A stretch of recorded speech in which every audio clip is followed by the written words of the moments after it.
Hello everybody and welcome to the Magic the Gathering Universes Beyond Lord of the Rings Tales of Middle-earth Pre-PreRelease, brought to you by us at Loading Ready Run and Wizards of the Coast. One stream to open the cards, one stream to display them, one stream to put them into decks, and one stream to play them. Yes, that's right. I went there and I won't be back again. We're so happy to have you all with us today. I am really excited to get to actually play these cards. We have a bunch of your favorites here from Loading Ready Run. We also have three wonderful guests. We have PowrDragn, ZBexx, and Chase Carroll here with us today.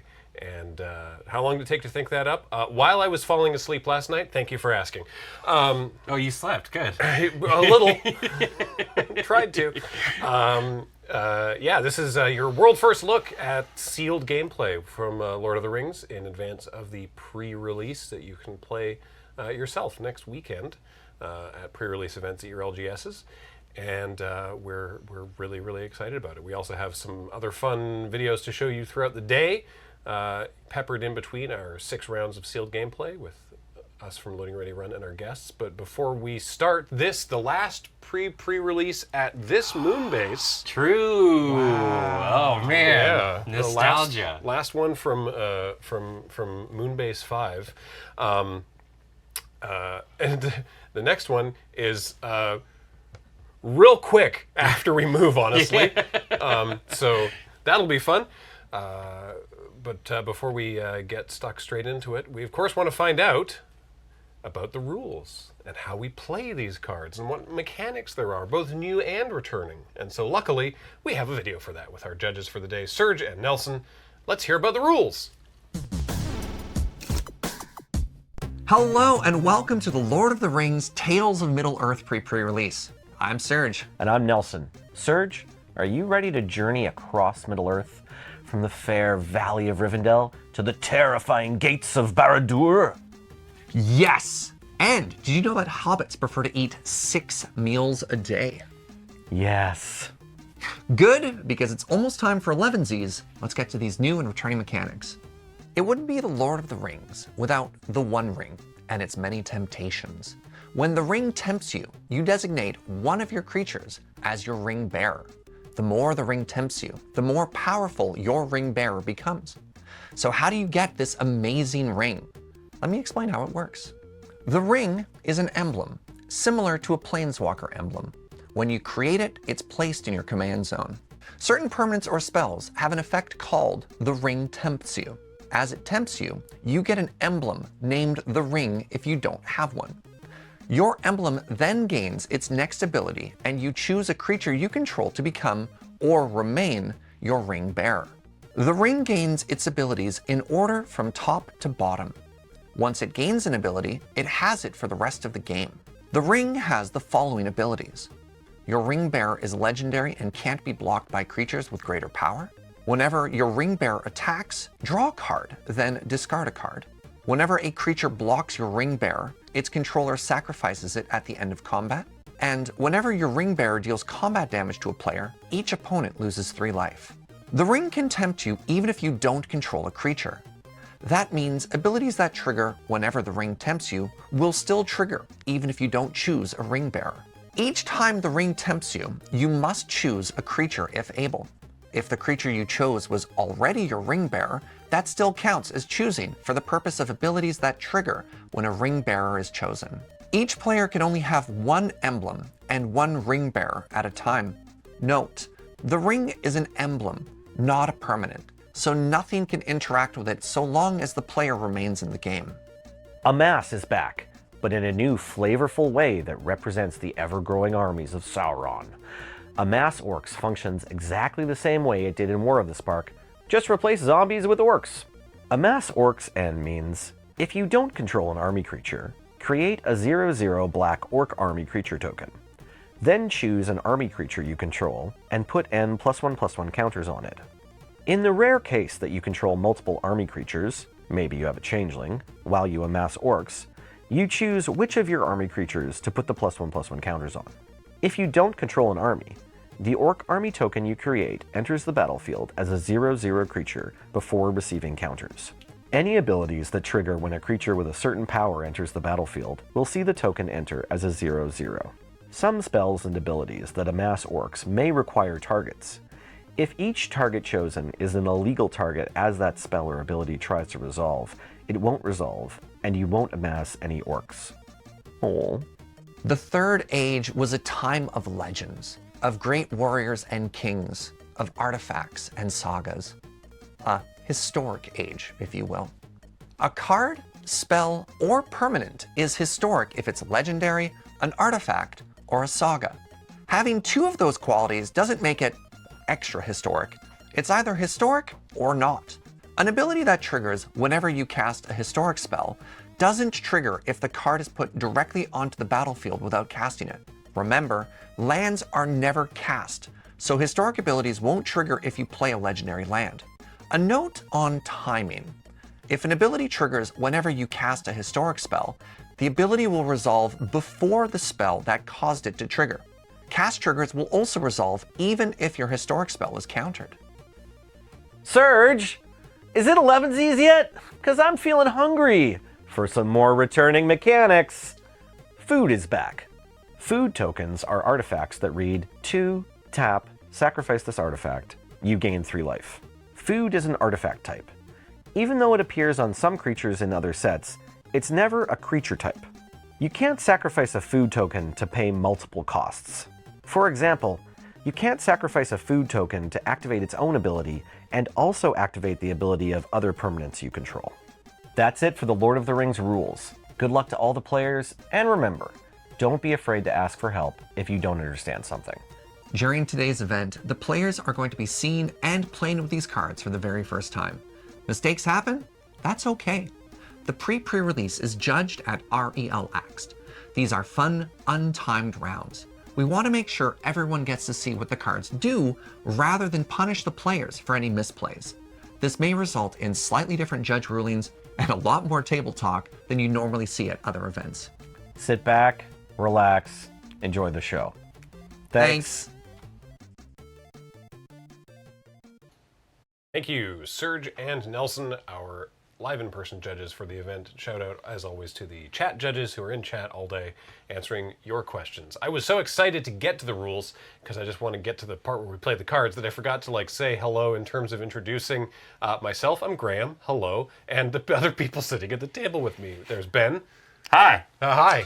Oh God, it's very loud in here. I bet. And Wheeler. Thank keen ein haben min, haspilag na nehi. It's Sindarin for thank you for having me. It's great to be here. Figured that out. Oh, very good.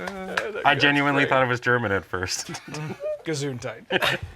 And of course, Paul is on tech basically all day, except for when Ben trades off for a little bit. So hi, Paul. All right.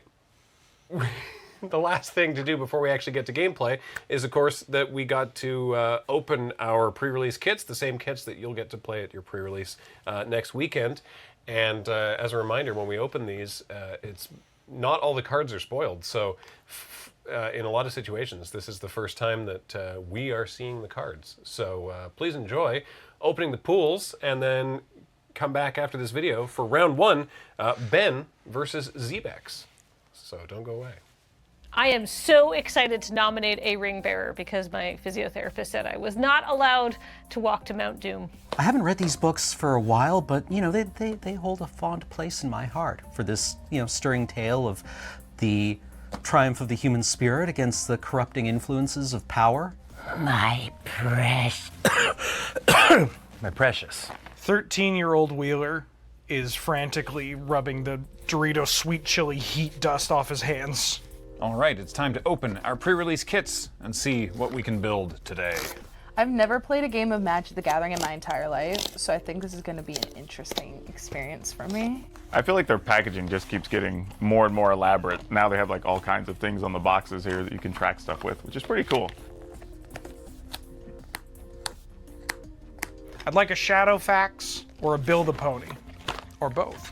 I'm hoping to open the Witch King That card is black, I know, but it reminds me a lot of Dream Trawler, which if you played Limited in that set, it was a house, and it has a lot of similarities to it. So I'm all for the competitive side of things. Goodbye. This is gonna be the closest I ever get to actually owning the One Ring, so I'm gonna guard this dice with my life. Oh, Delighted Halfling. This card is not okay. It's 1 green for a 1/2, taps to add a colorless, and then taps to add 1 mana of any one color. Spend this mana only to cast a legendary spell, not even creature, and that spell can't be countered. Lobelia, Sackville Baggins. That's actually such a cool name. So it's 3 mana for a 2/3 Halfling Citizen, and then when it enters the battlefield, exile target creature card from an opponent's graveyard that was put there from the battlefield this turn. Then create X treasure tokens where X is the exiled card's power. Wow, okay, just get a lot of treasure, like get into combat, kill something, and yeah, this will be okay. This is something to look forward to. Wizard's Rockets. Fun. Single mana artifact enters the battlefield tapped, X and tap, sacrifice it, add X mana in any combination of colors, and when Wizard's Rockets is put into a graveyard, draw a card. It's a good egg. It's a good egg. The Balrog, Durin's Bane. It's a 7/5, 7 mana avatar demon. It costs 1 less to cast for each permanent sacrificed this turn. That could be food, that could be other tokens. It can't be blocked except by legendary creatures. And there's more text. When the Balrog dies, destroy target artifact or creature an opponent controls. So I'm excited. Ooh! Oh boy, Bilbo Retired Burglar. Look how shiny this is. When Bilbo Retired Burglar enters or leaves the battlefield, the ring tempts you. When Bilbo deals combat damage to a player, I create a treasure token? Damn! He's probably just really stoked that he has all these really cool abilities. Colorless rare, that's what we like to see. The Phial of Galadriel. If you would draw a card while you have no cards in hand, draw 2 cards instead. If you would gain life when you have 5 or less life, you gain twice that much life instead. Add 1 mana of any color. Hell yeah. Just as this guided Frodo and Sam through Shelob's lair, it shall guide me to good draws and fixing. Frodo Baggins, what a delight. It's the full art one. It says whenever he or another legendary creature enters the battlefield under your control, the ring tempts you. As long as Frodo is your ring bearer, it must be blocked if able. Ooh, and Arwen, my queen. 1. Remove an indestructible counter from Arwen. Another target creature gains indestructible until end of turn. Put a +1/+1 counter and a lifelink counter on that creature, and a +1/+1 counter and a lifelink counter on Arwen. I'm a make her marry the Witch King. Pack number 1. Pack number 1. Pack number 1. Hey, hey, hey, hey. Oh, hey! The Nazgul. 2 and a black for a 1/2 Wraith Knight with Death Touch. When it enters the battlefield, the ring tempts you. And whenever the ring tempts you, you put a +1/+1 counter on each Wraith you control. And a deck can have up to 9 cards named Nazgul. Now here's the question. Do you run the 9 different arts, or do you run 9 of one art? Or do you run just a mismatch of them? 2, 3 the same, just to really get them? Soothing of Smeagol. Return target non-token creature to its owner's hand. The ring tempts you. I kind of love that. I also need to be soothed. So I really do feel that. Mushroom Watchdogs. They won't harm you, not unless I tell them to. Here, grip, fang, heal. So I looked it up. Why are there dogs that are called mushroom watchdogs? Because there's this guy named Farmer Maggot who sounds like he's a bad guy, but he's actually very nice and he gives them mushrooms, but he has guard dogs for mushrooms. You cannot pass. 1 white. Destroy target creature that blocked or was blocked by a legendary creature this turn. Oh, that's what this does this turn. All right, so one of our rares is Faramir, Prince of Ithilien. 4 mana, 3/3. Human Noble. At the beginning of your end step, choose an opponent. At the beginning of that player's next end step, you draw a card if they didn't attack you that turn. Otherwise, create 3 white 1/1 human. Oh wow, that is cool. So if they don't attack you, you just get more stuff. Whoa! All right, I got a cool sword. Equipped creature gets +3/+1. Whenever equipped creature attacks, you make 2 tapped 1/1 white spirit creature tokens with flying. And if the creature is legendary, instead create 2 of those tokens that are tapped and attacking. What the heck? I got like a sword of something or somethings. Golem, Patient Plotter, 1 and a black for a 3/1. When Golem leaves the battlefield, the ring tempts you. And for 1 black and sack a creature, return Golem from your graveyard to your hand, activate only as a sorcery. I don't know if there's a consensus opinion on this, but I think that the showcase frame with the ring looks really cool. These alternate borders with the little text around the outside, I like that stuff. Sting, the glinting dagger, Frodo's equipment, of course. Equipped creature gets +1/+1 and has haste. At the beginning of each combat, untap equipped creature. Not just yours, each combat. Equipped creature has first strike as long as it's blocking or blocked by a goblin or orc. I am gonna run so many swords. Inherited Envelope. When it enters the battlefield, the ring tempts you, and then you can tap it to add 1 mana of any color. I too like being handed very terrifying jewelry in strange packages not addressed to me. Ooh, Celeborn the Wise. Whenever you attack with 1 or more elves, scry 1. Whenever you scry, Celeborn gets +1/+1 until end of turn for each card you looked at while scrying this way. Ooh. Bitter Downfall. It's kind of funny how like you read stuff and you're like, that's probably going to be a kill spell. Instant. This spell costs 3 less to cast if it targets a creature that was dealt damage this turn. Destroy target creature. Its controller loses 2 life. Of course. I got Orcish Bowmasters. It's a 1 and a black for a 1/1 with flash. That's kind of sick. Seems like a control card. Oh, I know the people that are going to enjoy this. Orcish Bowmasters. Flash, 1/1, 1 and a black. When Orcish Bowmasters enters the battlefield and whenever an opponent draws a card, except the first one they draw in each of their draw steps, Orcish Bowmasters deals 1 damage to any target. Then amass Orcs 1. Draw. Draw? Knock loose. Ooh, Strider, Ranger of the North. Before he was Aragorn. Well, he was always... Don't worry about it. Anyway, 2 red, green for a 4/4 human ranger with landfall. Whenever a land enters the battlefield under your control, target creature gets +1/+1 until end of turn. Then, if that creature has power 4 or greater, it gains first strike until end of turn. That's pretty sweet. We did it!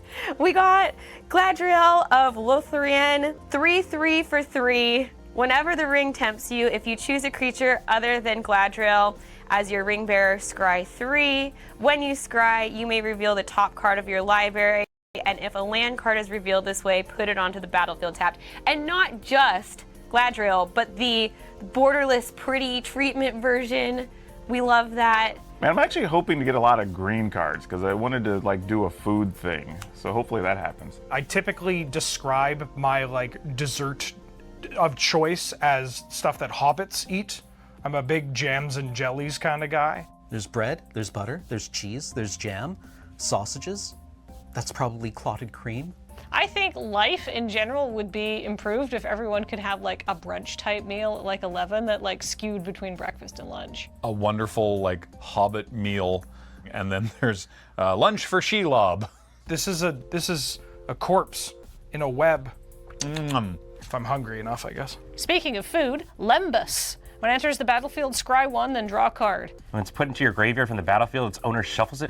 Lembas bread is forever, and it's reusable. Oh, wait.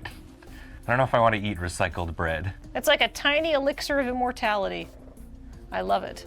I actually desperately am going to run that. So there you go, more food stuff. I have a feeling that's going to be the theme here. You know, we've done Magic Carter Metal Band several times, and Gorgoroth literally just is a metal band. So War Beast of Gorgoroth, maybe a side project? I don't know. Ooh, okay, we got our legendary creature. I'm a commander player, so this is like the only thing that matters to me ever. The Mouth of Sauron. It's 5 mana, 3/4. When it enters the battlefield, target player mills 3 cards, then amass Orcs X, where X is the number of instant and sorcery cards in that player's graveyard. I love amass. I think it's actually one of my favorite mechanics, and I'm happy to see that we've had it back.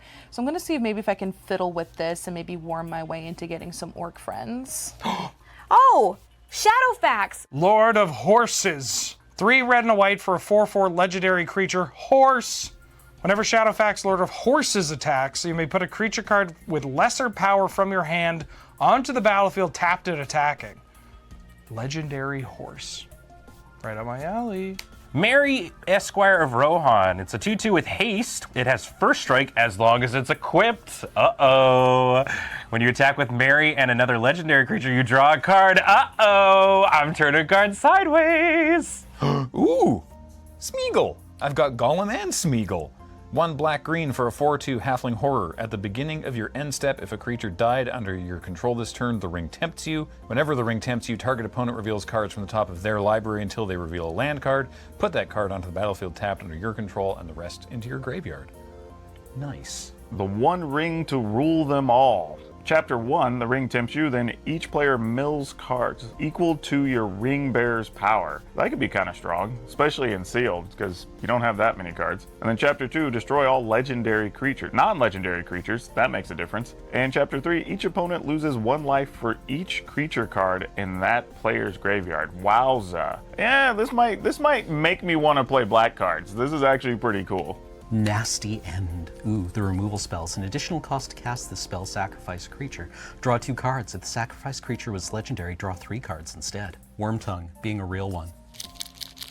You gotta do new rituals with it every time. Next, we're hoping to open Legolas. He's green-blue and gets bigger. Oh, and Gimli's here. Gimli, Mournful Avenger. He has indestructible as long as 2 or more creatures died under your control this turn. Grim. Lee. Ooh, and whenever another creature you control dies, put a +1/+1 counter on Gimli. When this ability resolves for the 3rd time this turn, Gimli fights up to 1 target creature you don't control. He just gets really angry if your stuff dies. Jesus, guys had it hard enough. Man, could you imagine I was going to turn cards sideways today? Come on, give me a Bill the Pony. Sharky, Tyrant of the Shire. Activated abilities of lands your opponents control can't be activated unless they're mana abilities. Sharky, Tyrant of the Shire has all activated abilities of lands your opponents control except mana abilities. Mana of any type can be spent to activate Sharky's abilities. Weird. Hey, Saruman. We did it! Legolas, counter of kills. We've got some blue-green support. And a swamp that looks like a map. If they had given that swamp to Frodo and Sam, do you think the whole quest would have been a little bit faster? Which way to Mordor? Oh, that way. That'll save time. What happened when Strider grew up? Oh yes, it's Aragorn the Uniter. Red, green, white, blue for a 5/5 human noble. Whenever you cast a white spell, you make a 1/1 soldier. Whenever you cast a blue spell, you scry 2. Whenever you cast a red spell, Aragorn deals 3 damage to target opponent. And whenever you cast a green spell, target creature gets +4/+4 until end of turn. Do I go back to back in pre-releases, taking advantage of greedy multicolor kings?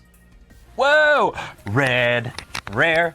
He's got a red rare. It's Eomer, Marshal of Rohan. He's a 4/4 with haste. Well, for 4, whenever 1 or more other legendary creatures you control die, untap all creatures you control. After this phase, there's an additional combat phase. This ability triggers only 1 turn, but that doesn't matter. I'm only gonna need 1 turn. Okay, this is really cool because it plays into the orc thing that I want to do, but maybe not the colors, ? 1 or more woman counters will be put on an army, goblin, or orc you control. That many +1 are put on it instead, which I really like. Oh, Gollum. This is such a cool one. When it leaves the battlefield, the ring tempts you. Pay 1, sacrifice a creature, return Gollum from the graveyard to your hand. This is cool. Gollum's just never ending and doesn't go away, apparently. Ooh, I've got the ring, and I just noticed something. Oh, that's great. Did you know this? I didn't know that. I'm learning this immediately right now. This token is perforated. It is terrible. As in, it can be torn. You can have your little notes about what the ring does available to you, and then you can make a creature hold the ring. Not that it's terrible as in inspiring terror. Anywho. Wait, why did I give the ring to Smeagol? Heading into the last pack, I think I'm feeling quite strongly about my black pool so far. I've got some good removal. I really just want some more solid green cards. When I was looking at the full set, I saw a lot of commons, uncommons, and rares that made it into my mid and high ranking spots. So let's get some more of that support here. I have a lot of equipment, so more people who want to have swords, please. I've got a lot of black, and it seems like it's really good, but then I've also got all these great legendaries over here that are not necessarily those colors, like Aragorn and Strider. So Oh, and Theoden. Did I mention Theoden as well? I don't know what I'm looking for here. I feel like I'm at this point sort of leaning towards green and white. My black and I've gotten more red cards. Some of my blue cards look really good, but I feel like my pool has sort of led me in a direction. Right now we're gonna hope for some more amass stuff. That's kind of what I'm vibing with a little bit. Maybe some little, sneaky trickery going on with Dimir, but we will see as we continue. It's my last pack, and aside from Bill the Pony, I would like... Is there a rare horse? Some direction. Give me a sign here, pack 6. Gimli's axe. That's not a sword. I guess an axe is kind of like a sword. It's just kind of like stubby and like shorter than all of its peers. Kind of like me at this office. Revive the Shire. Return target permanent card from your graveyard to your hand. Create a food token. Hey, Elrond, Lord of Rivendell. This is kind of insane for an elf deck. It's a 3/2, and when it or another creature enters under the battlefield, scry 1. If this is the second time this ability has resolved this turn, the ring tempts you. I'm very tempted to play blue, more than I've ever been tempted to play blue in my life. Last March of the Ents. 8 mana, sorcery. This can't be countered. Draw cards equal to the greatest toughness among creatures you control. Then put any number of creature cards from your hand onto... I can't even talk. Onto the battlefield. Jesus. Okay. That's a lot of trees. It's Call of the Ring. So 2 mana, enchantment. At the beginning of your upkeep, the ring tempts you. Whenever you choose a creature as your ring bearer, you may pay 2 life. If you do, you get to draw a card. So that's going to be really strong. Just having another way to draw cards for the cost of a couple life, not too bad. Tale of Tinuvial. Apologies for my pronunciation. I don't speak Sindarin. 3 white saga. Chapter 1, target creature you control gains indestructible for as long as you control this saga. Chapter 2, return target creature from your graveyard to the battlefield. Chapter 3, up to 2 target creatures you control each gain lifelink until end of turn. Okay, that's pretty sweet. Oh, hi. Sauron, the Dark Lord.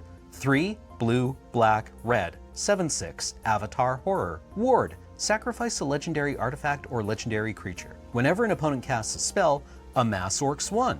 Whenever an army you control deals combat damage to a player, the ring tempts you. Whenever the ring tempts you, you may discard your hand. If you do, draw 4 cards.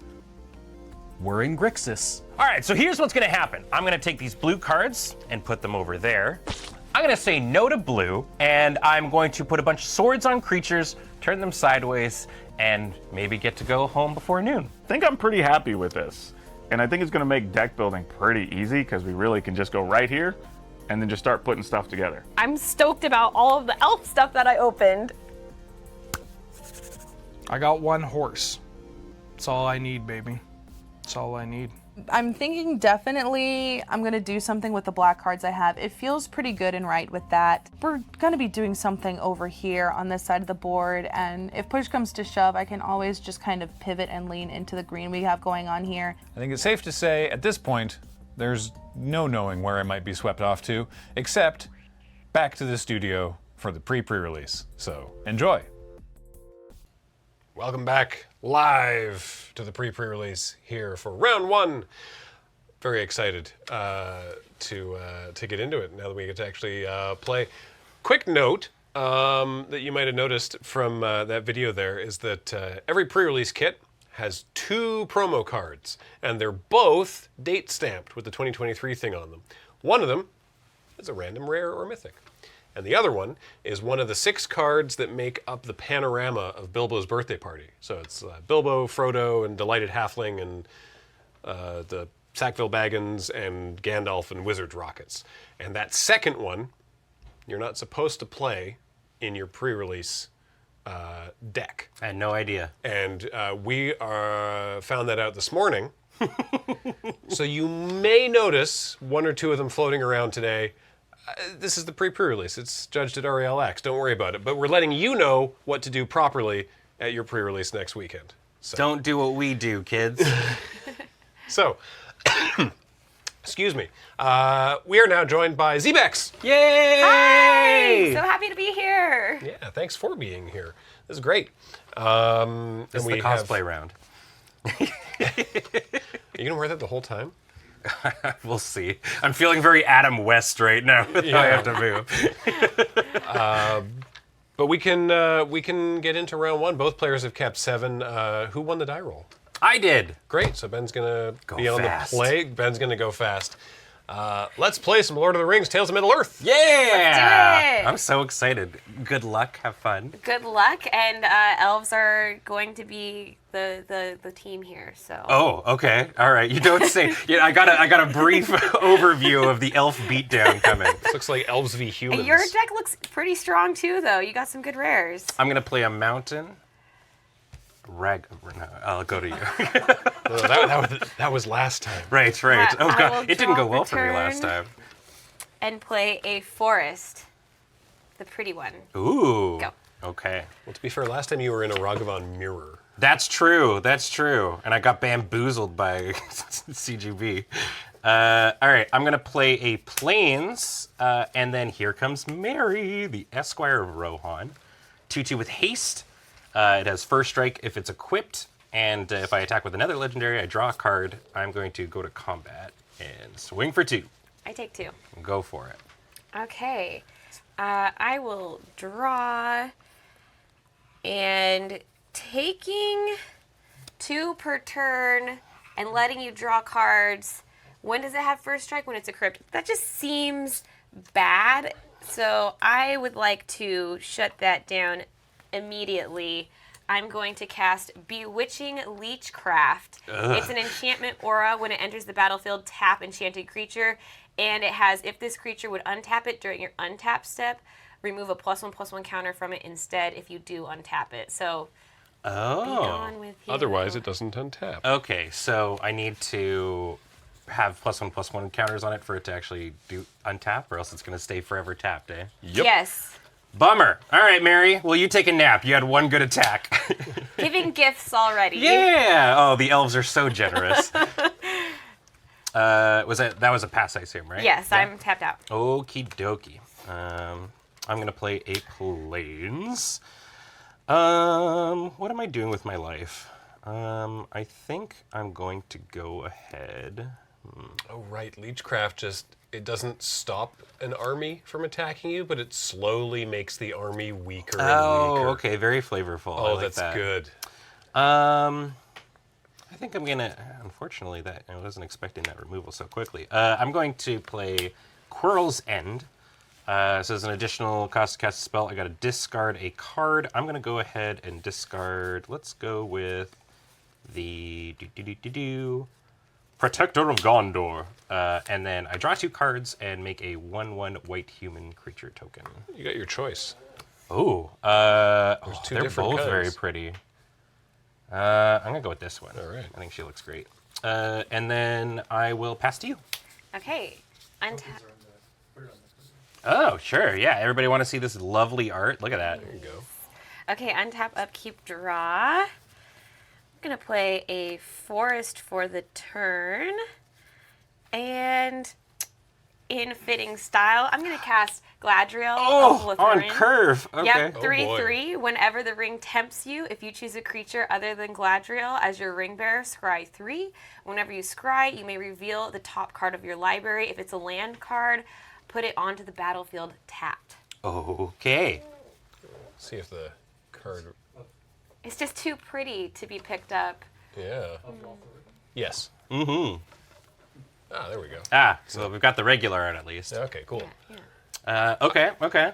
I love that she actively does not want the ring. Yeah, she's like someone She else. knows Yeah. that the power would. She has one already. She doesn't need another one. That's past turn for me. Alrighty. I will untap and draw.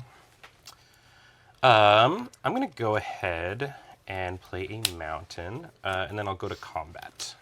I'm gonna swing for 1. I'm gonna take the 1. You got it. Second main, I'm gonna tap for 2, and play this Shire Sheriff. It's a 2/2 with vigilance. When it enters the battlefield, I can sack a token, and when I do, I exile a target creature an opponent controls until it leaves the battlefield. So the Shire Sheriff has put Galadriel in Hobbit jail. How rude. And I'll say go. All right, untap, upkeep, draw. I will play an island for the turn. And that's a 2/2, huh? Yeah. Okay. Oh boy. I will cast Legolas, Counter of Kills. Oh, okay. A 2/3 with reach. And whenever I scry, if Legolas is tapped, I may untap it. Do this only once each turn. Whenever a creature an opponent controls dies, I put a +1/+1 counter on Legolas. All right. A 2/3 beats a 2/2, that's for sure. Yes. That's past turn for me. Okie dokie. I will draw. Okie doke. I'm going to play a mountain. And then I'm going to play this Errand Rider of Gondor. When it enters the battlefield, I draw a card, and if I don't control a legendary creature, I got to put a card from my hand on the bottom of my library. I still have Merry. He's just covered in leeches. Pretty gross. You're welcome. Not going to lie. But I'm not going to judge Merry on what he does. And then... I don't think it's by choice. Yeah. I can't really get through Legolas. Oh my gosh. It's whenever you scry this. What does it do whenever you scry? Whenever I scry, if they are tapped, I can untap it. Okay.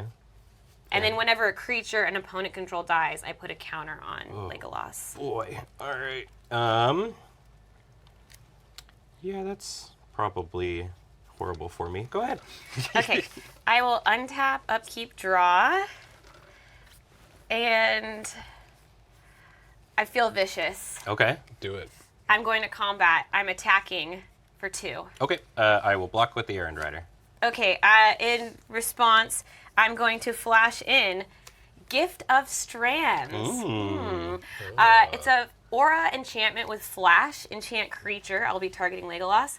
When it enters the battlefield, scry 2, enchanted creature gets +3/+3. Whew, seems pretty big. You got it.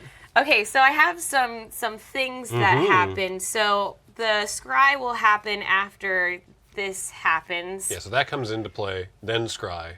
So then... Yeah, so I'll scry first.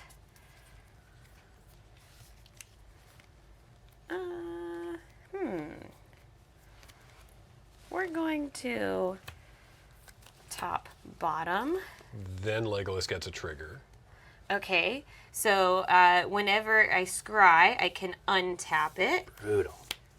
So, and then we can proceed to the damage. Sure, this one's gonna die. And when it dies, I will take a +1/+1 counter, please. Yikes. So now Legolas is Huge. 3/4 +3/3 is a 6/7. Cool.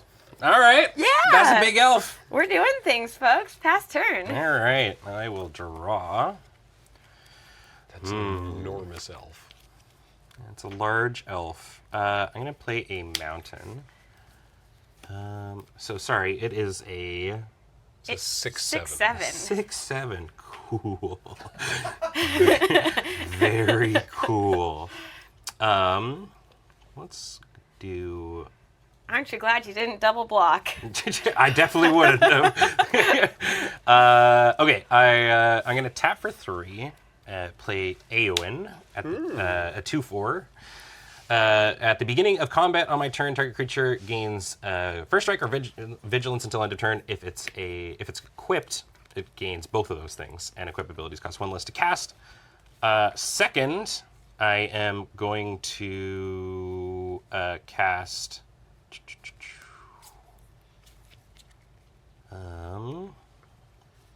Actually, let's do it this way. I'm going to go ahead and tap for 1 and play Ranger's Firebrand.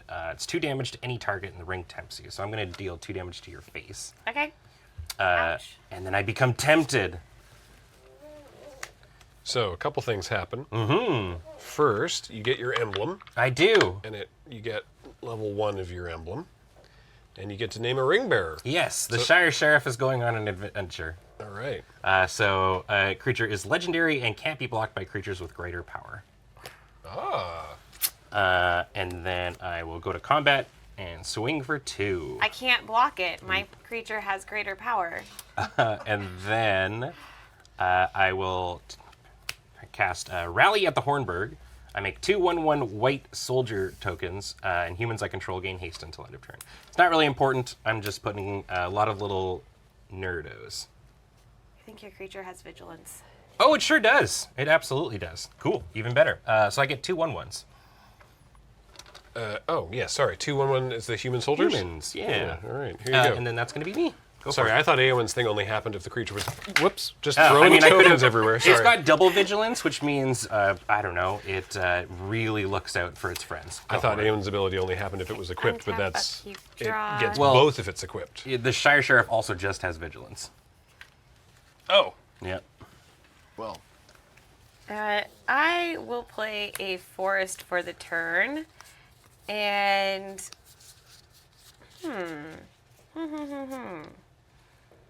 I want that thing to die, the Shire Sheriff. What's the next thing that happens if you get tempted again? Whenever it attacks, I draw a discard. Okay, that's not so bad. So our plan is get a blocker down there that can start doing stuff to hopefully get Gladriel back. So I'm going to play Captain of Umbar. It's a 2/3 creature human pirate. I can pay 1 and tap it to loot, draw a card, and discard a card. Okay. Nice. Blue can do that too. Haha.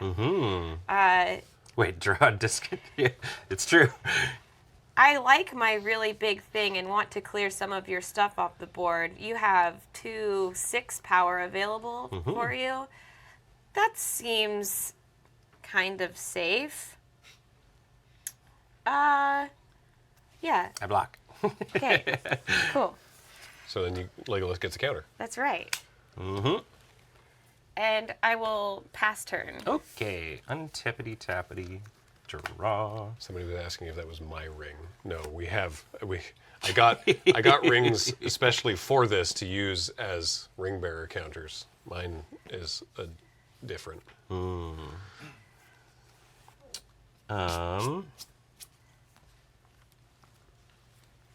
Let's go.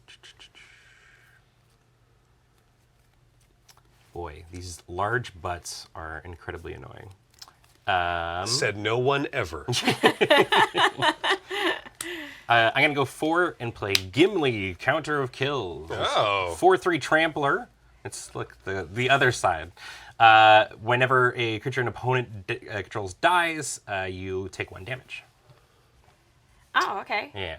And then second main, I will play this Esquire of the King. So for 4 and a white, tap, creatures you control get +1/+1 until end of turn, and it costs 2 less to activate if I have a legendary. In fact, I have 4. I was going to say, you got, yeah.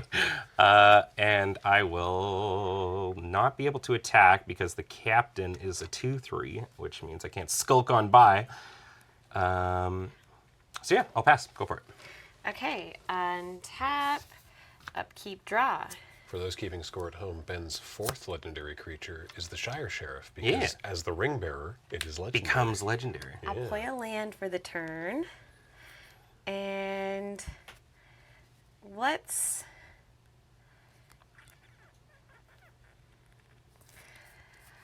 Now how much power do you have that you can block with? I have 5, 6, a grand 7, total of 8, 9, 8. 10? Or, oh yes, I keep forgetting. I'm gonna level with you, never block with this. I'm not going to give you Galadriel back. Do you have no cards in hand? I have none. Oh, so you can't even, like, increase the ring tempting at this point in time that we know of. Okay. Nope. No instant speed Well, temptation. I don't necessarily want to just lose Legolas, so I probably won't just attack into that. So I'm going to provide some other threats. We've got Athelian Kingfisher. It's a 2/1 flyer. Haha.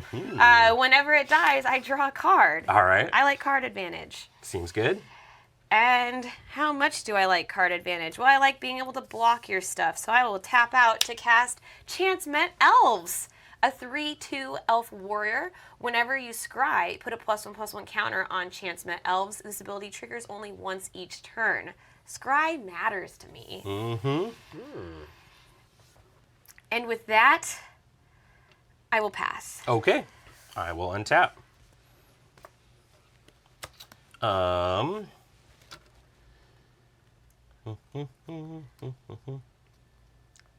So I infer that the Simic mechanic in this set is cares about scry. Yeah. Blue-green scry feels good. Nice. You do have to draw them in the right order, though. We got lucky with that one. A little bit of a good old-fashioned board stall. I guess Legolas himself is the signpost uncommon for that color pair. I'll pass. Go for it. Oh, okay. Untap, upkeep, draw. Can I have like a reminder dice from on top of my deck? That'd be great. Thanks. I'm gonna play a land for the turn, and yeah, let's go ahead and make some things happen here. Sorcery speed. I'm gonna cast Arwen's Gift. This spell costs 1 less to cast if you control 2 or more legendary creatures. I'll lend you one. You have a few. No, they're at war with counting. Well, this the is kills. like one of those like rental improv celebrity services. So whoever you want, like. Oh, okay. Well, I'm going to scry 2 and then draw 2 cards, and will then, after I scry, get some triggers. Just so many things. Yep. Yes. So, well, you're gonna scry here. All right. Adam West shenanigans are done. Oh.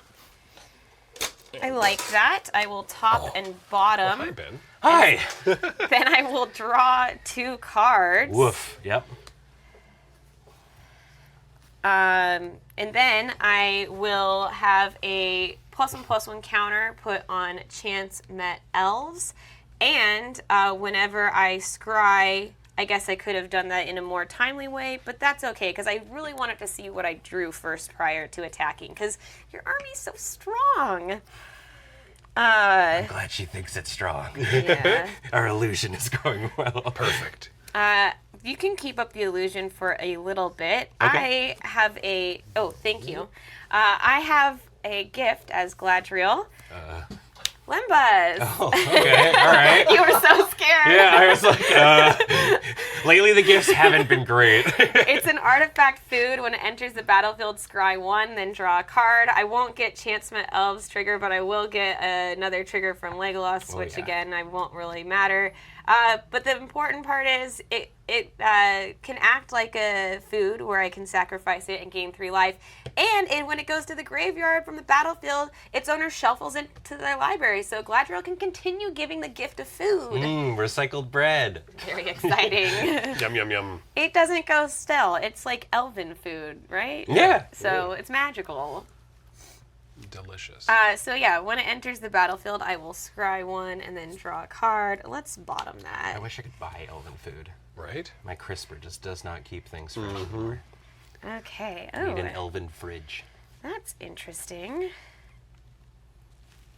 Huh. I would like to move to combat. You got it. I'm gonna get in for 2 in the air. My friends will attempt to form a human pyramid to block it, and it will be unsuccessful, and I'll take 2 damage. I knew running a flyer was a good idea. It limited? Wow. I'm going to pass the turn on that note. You got it. Whoop. Oh. Oh. Oh. Okay. So how big is Legolas now? Legolas is currently a 7/8. 7/8, eh? Okay. It's a huge elf. That's a big elf. All right, I'm going to tap for the correct amount of mana required to do the thing. Oh, the judges love it when you do that. I know, right?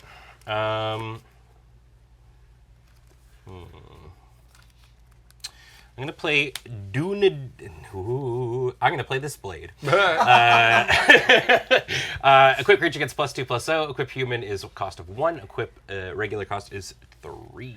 I've heard Dunedain and I've heard Dunedin. Okay. And I couldn't tell you which of those is. It's one of those words I've only ever seen written down. But I've heard it pronounced a couple different ways. The chat can argue about it. Look at this cool sword. Look at this sword. Where are you going to put it? Well, I think for now what I'm going to go ahead and do is equip it for free to Eowyn. because my equip costs are 1 less, And Eowyn's a she's human. also a human. And I'm going to pass it back to you. Go for it. So now Eowyn is a 4/5. She's a 4/5. With any other abilities? No. Okay. I hope I just go through a land. I'm going to pay 1 on your end step to draw a card and discard a card. You got it. Whew! We did it. We filtered through a land. All right. Yay. Success.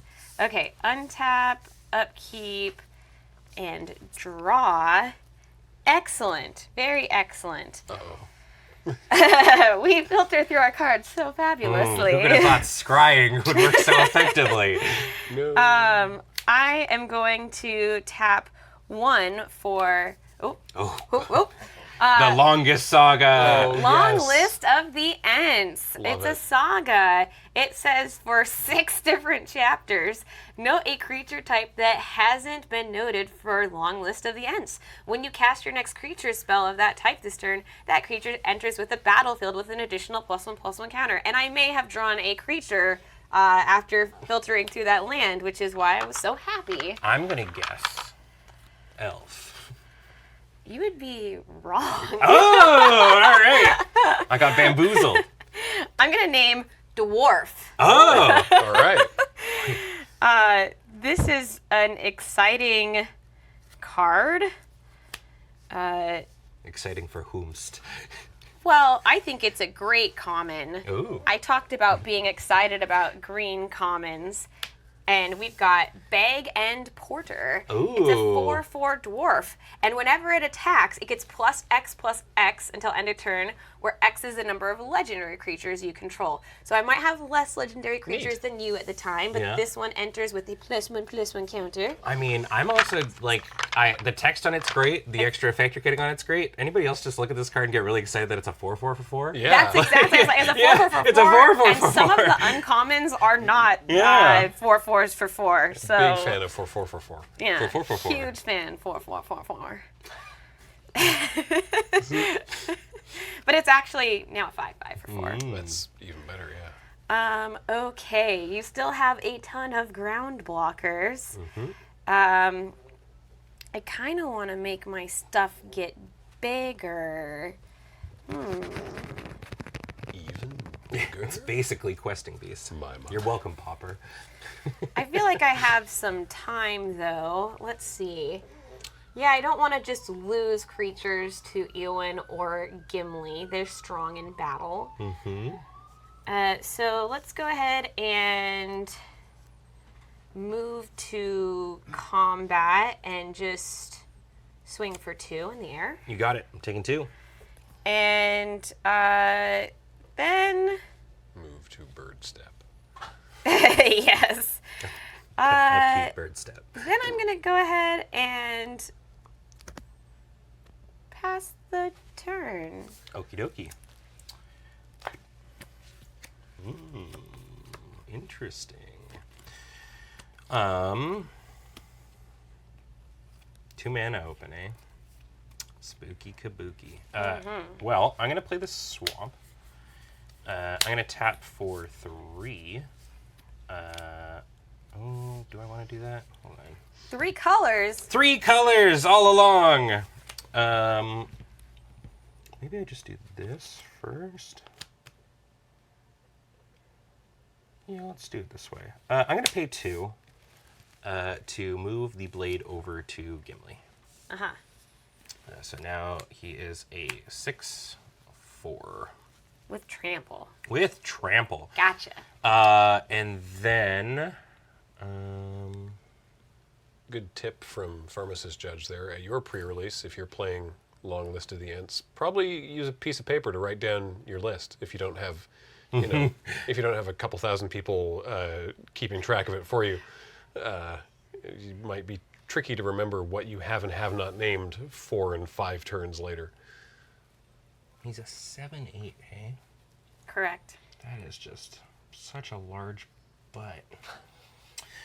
I like big butts. I Who am knew also a that fan elves and cannot deny. We're well endowed. I'm going to play this Haradrim Spearmaster. It is a 2/3 with reach. Uh-oh.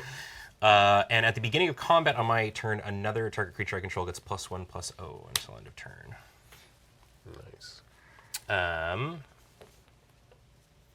So let's make some room.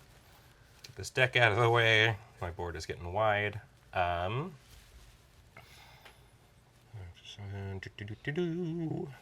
Nope, that's me. Go for it. You're passing the turn? I am, yes. On your end step, I'm going to pay to sacrifice Lembas and gain 3 life. And whenever it's put into the graveyard from the battlefield, its owner shuffles it into their library. Okay. So we will do that. While they're in chat, I want to shout out to Mangled Pixel for the intro video with the map. I really enjoyed the map and the little references all across it. Yes. There's some fun stuff in there. I liked Cheat Step. The cheat step. Okay, so I liked Kirith Sirith. let's see, and that was just sacrificing it. That didn't do any triggers. Okay, cool. I will untap, upkeep, draw, and then I put a counter up, correct? We will... So that goes to chapter 2, and then you name a new creature type. That's not dwarf. With this trigger on the stack, I can activate Captain of Umbar? That's a great question. Serge. So you want another piece of information before you see what happens? Yeah. You can absolutely respond to it. Okay, cool. So I will tap an island to draw a card, then discard a card before that's happening. Okay. I'm going to discard this here island, and then my next spell is sorcery speed. So this will happen, and I've got a lot of random creatures in the deck, but I guess I'll name Elf since I've already played most of my strong elves and hope there's a random one in there that I might draw. All right, writes down no creatures in hand. What's the first thing on the ring do again? It gives it Skulk, so it can't be blocked by creatures with greater power. Yeah, the creature... So the littler creatures can still block it. Yes. Also, the creature becomes legendary, which is relevant for that's your true, dwarf. Yes. The ring bearer becomes legendary.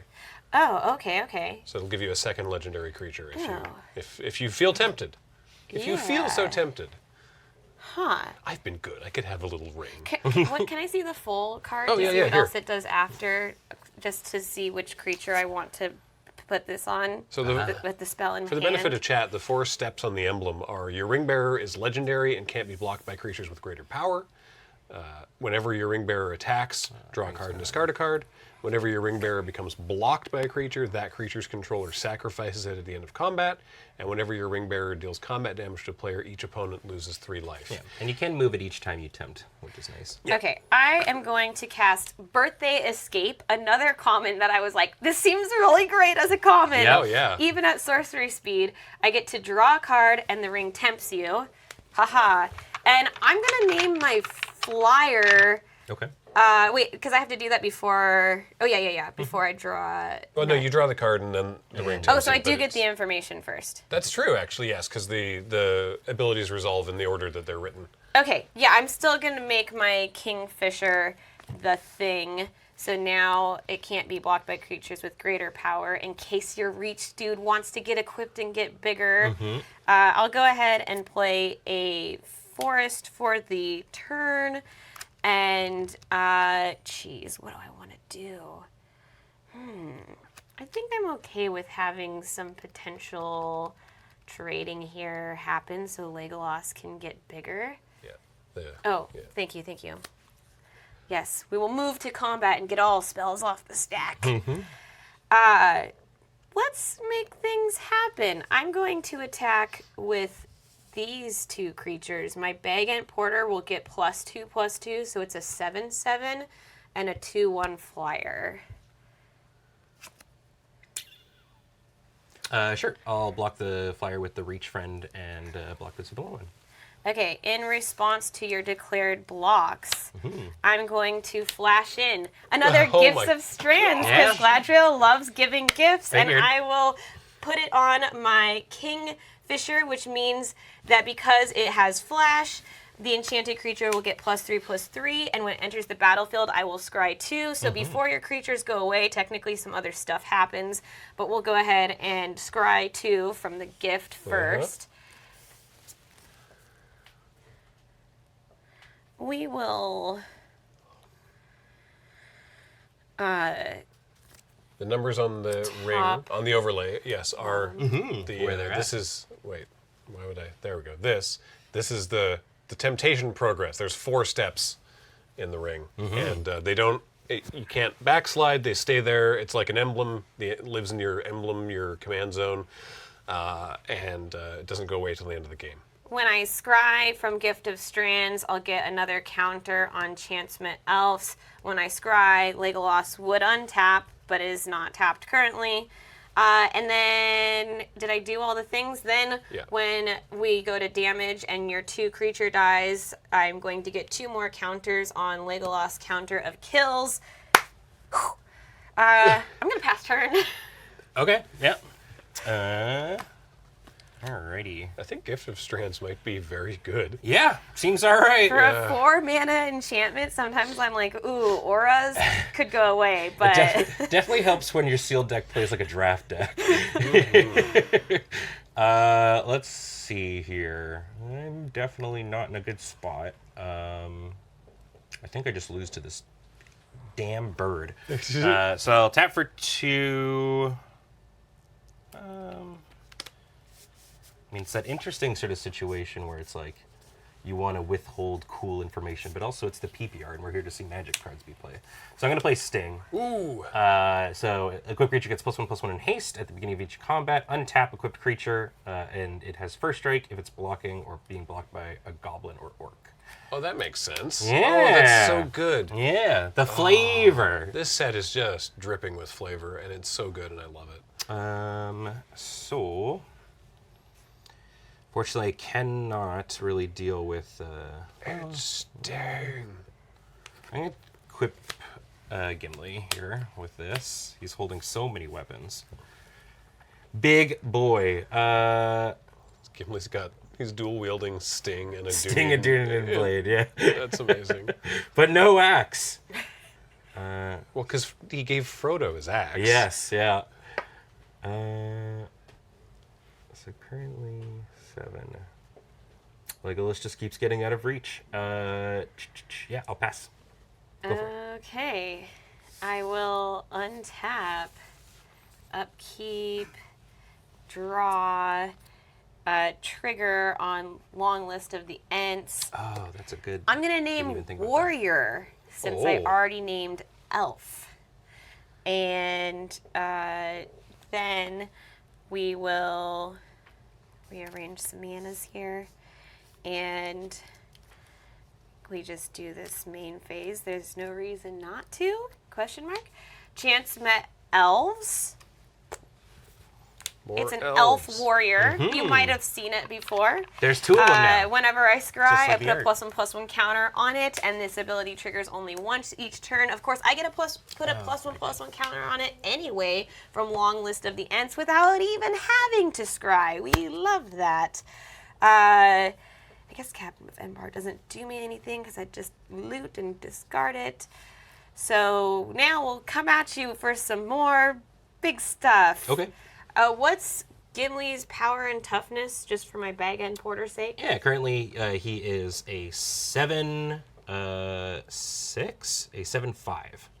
I mean, if you would like to trade with my creature, I am happy with that. So we'll just keep putting on some pressure here. Because Sting only grants first strike if it's an orc or a goblin? Mm-hmm. Okay. So it doesn't affect dwarfs. Mm-hmm. So they'd still trade. Yep. Okay. Then I will attack with a 7/7 and a huge 5/4 flyer. Yeah, I'll take it all. Okay. Yeah. So that's 12. 12, all right. Okay. I will pass the turn. All right. All right, game 2. All right. Okay, well, I'd had 0 opportunity to get through, it felt like, that game, so we're going to have to go a little bit faster. The riders of Brohan need to move more swiftly. I guess we just weren't expecting to be covered in leeches on turn 2. All right. Gross. Gross. Yeah. Gross. Yeah. A Yeah. good leech bath, though. I don't know. Didn't really cure what ailed me. I've heard they're medicinal. I've heard that too. I don't believe it.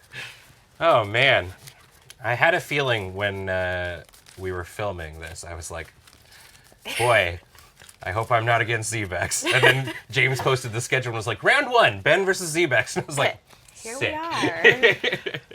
But now I get to see it in action, which is awesome. Yeah, this scrying elves deck you put together is terrifying in the best way. Thank you. Yeah, the signposts are the legendaries. Yes. All right, no sideboarding. That's an admission of defeat. And you've got... And my sideboard is in a different room. I have a red splash for my sideboard that if things really need to go to a game 3, I might look at transforming into some red. But the deck ran pretty well. I don't think you missed. I don't think you misstepped at all. So sometimes not being greedy and splashing the 3rd color for extra removal works if you draw both of your Gifts of Strand. Yeah. Yep. I will take the play on this one. I put a die on top of my deck to remind me about the Captain's ability and also the Lemba's ability. Yeah, whatever helps. Kiat Scrivener. I mean, voice of the judge here, you're absolutely allowed to put a little thing on top of your deck as a reminder. Specifically, if you have upkeep triggers you want to forget, if there's things you want to do end of turn, it's a very handy thing to do at any level of play. Yep. I really like physical reminders because otherwise I will forget things, which is why I love playing in paper. Yes. It's the best. I'm the same way. I will keep this. I will also keep this. All right, good luck. Good luck to you as well. Let's go. Mountain, go ahead. Okay, draw. Forest, go ahead. Alrighty. Hey, it's a very similar thing. Mary's out of leech. Oh boy. Mary's out of the leech hospital. And he's gonna swing in for 2. I will take the 2. All right. Now don't you go back to the leech hospital. Mary's draw. like, okay, I've got all my blood back inside me. And play an island, and I will cast Sting, the Glinting Dagger. I know that. Well, this is so much worse, but like I'm just so relieved, you know. Equipped creature gets +1/+1 and has haste. At the beginning of each combat, untapped equipped creature. Equipped creature has first strike as long as it's blocking or blocked by a goblin or orc, which I think you have a few of, maybe? Question mark? We didn't see any. Okay, that's right. We saw dwarves and humans. A lot of humans. Red could have some of that, Yep. so I will pass over to you. All right, I'll untap and draw.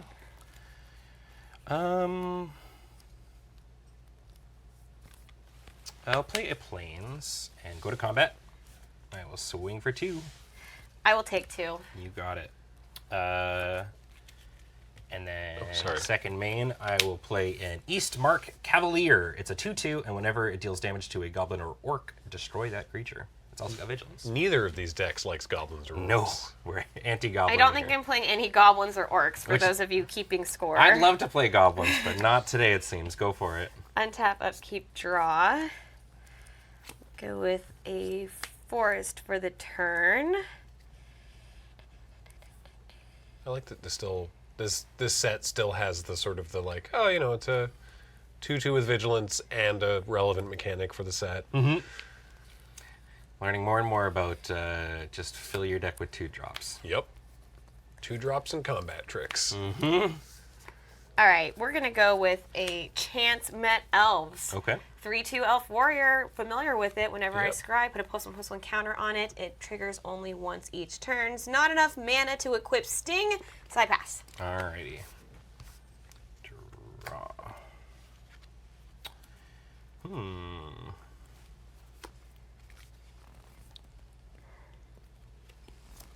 Play a plains.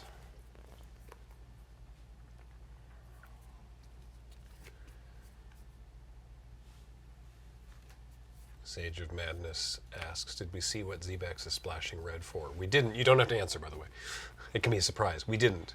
But we also didn't see what Ben is splashing black for. It's true. So I'm fascinated to see how this game develops. I am going to play the blade, and then I will pay 1 and equip it to the Cavalier. Ew. It is now a 4/3.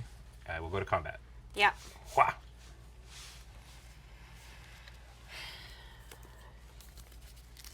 That's a trade I'm willing to try to make. Sure, you I got will it. block. Second main, I will play this Rohirrim Lancer. It's a 1/1 with menace, and if it dies, the ring tempts me. Ooh. Else I go. Okay, untap, upkeep, draw. I'm gonna play an island for the turn.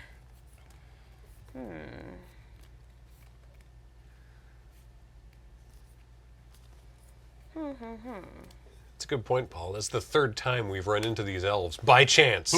Totally by chance. But for the third time, suspicious. This is tricky. I That's don't a know one which drop? one I want Dang. to play first. This guy's great. Yeah. Yep. All right, we're gonna tap 3 mana. You can make Mary a 4/3. I might want to trade with that. So just in case I do.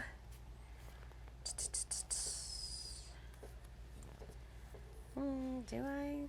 We don't know. Yeah, we'll play another Chance Met Elves. All right. Got it. Rinse and repeat. This you is the know? 4th time. I think All right. Should I You know what? say it I'm starting to think again? you're following me a little bit. I think these elves are up to something. Yeah. I kind of wanted to make all the things happen, but I like using my mana efficiently. So I'm going to play Birthday Escape. Okay. I'm going to draw a card, and the ring will tempt me. Yes. Yes, and that is my ring bearer. So it's there for now.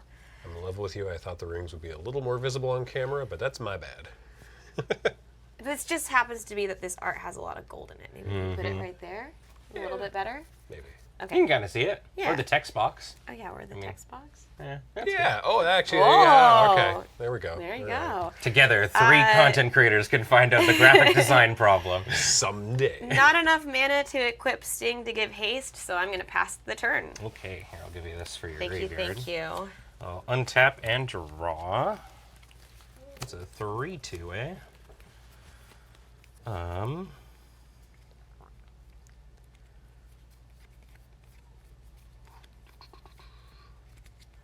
That's another good little 1-drop common.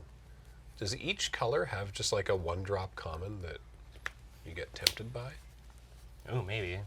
Making it a whole cycle. I can tell you the common in red, I'm pretty sure, is 2. All right. Well, because that one does, but it needs to die first. So. Yeah. Oh, that's true. Well, maybe there are multiples then. Yeah. I'm going to tap for 2. Or 4.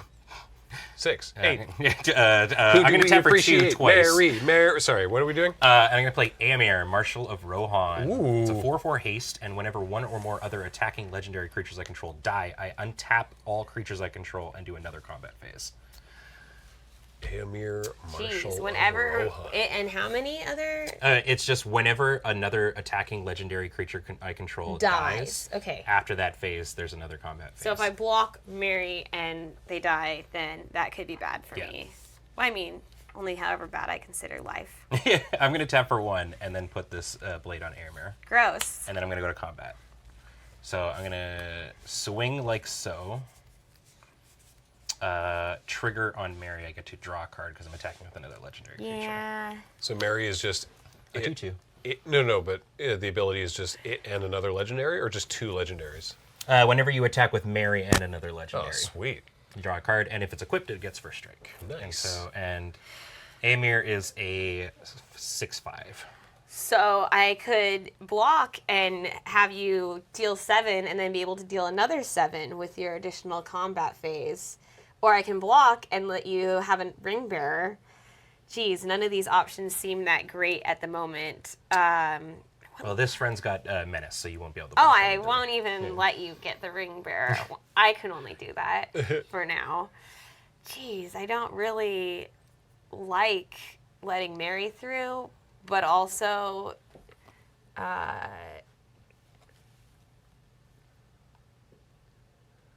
do you get to draw a card? Did you do that? Yep. I did. Yep. I gotta try to get enough power to kill this thing. So I'm just gonna take the damage and keep my ring bearer alive. Okay, so Take a lot. you'll take 7, 9. Jeez. Yeah, it was 9 or 14. Pick your poison. Go for it. Untap, upkeep, The riders have showed up. draw. I will play a land for the turn. What do I want to do? Ring bear. Very excited to put some tempting cards in my Wilson deck. So he can be my ring bear.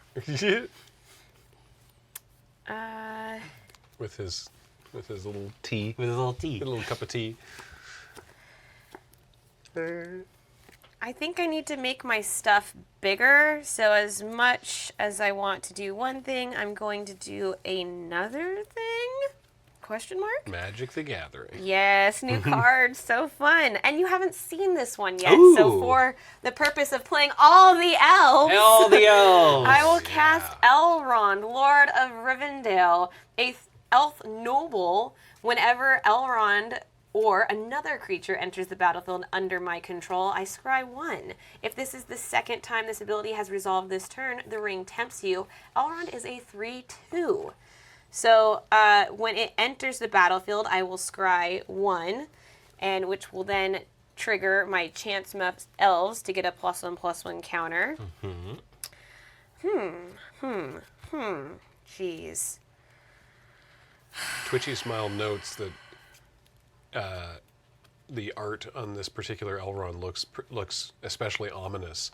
I was watching the Wizards video and they were talking about how all the art in the showcase, in this specific showcase frame, is showing these characters at a particular low point of struggle. That makes, because it's within the ring. So this is Elrond being tempted by the ring. Yeah. But there's also, there's like Merry in the middle of a combat, or like that's so interesting. Gollum in his cave. Yeah. It's very interesting. I scried that card to the bottom, and I, against my judgment, I need to equip this to one of these things. I kind of want to give Elrond haste, but I'm not winning the life total battle here. So I think I'm going to get in the most damage and then be able to block with my biggest creature. Sting is so good. And potentially play 2 more spells next time to get the ring onto a new creature should it die. So I will move to combat. You got it. And attack for 5. Yep, I'm taking it. Fabulous.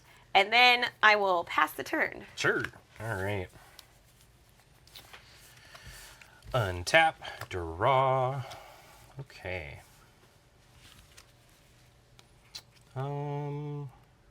I'm going to play probably one of my new favorite lands, Shire Terrace. Oh, yeah. This thing seems very, very great.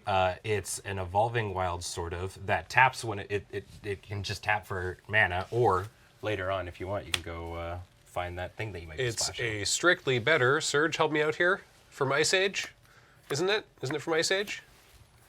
I don't know which card you're Panorama referencing. lands? No, it's, I don't know. There's an old card that's literally this, except the activated ability is 2 generic mana instead of 1. Terminal Moraine!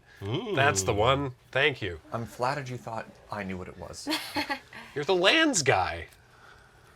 That's true. I It thought was you a were the test and you premier passed, lands pilot. Yes, as the premier lands pilot of the format, I did know. I just wanted chat to look good. Okay, cool. Yeah. 6. Right, okay. Serge only knows playable lands. All right, look.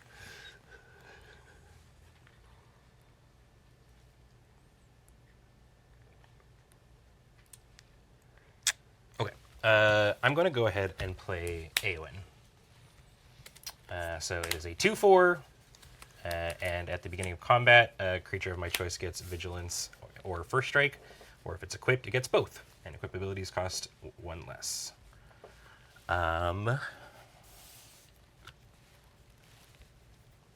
Yeah, I think all I need to do here is go to combat. Trigger. I will give Aemir first strike and vigilance, so he is a 6/5 vigilance first strike haste. Ew. And I will swing with just Aemir. Gross.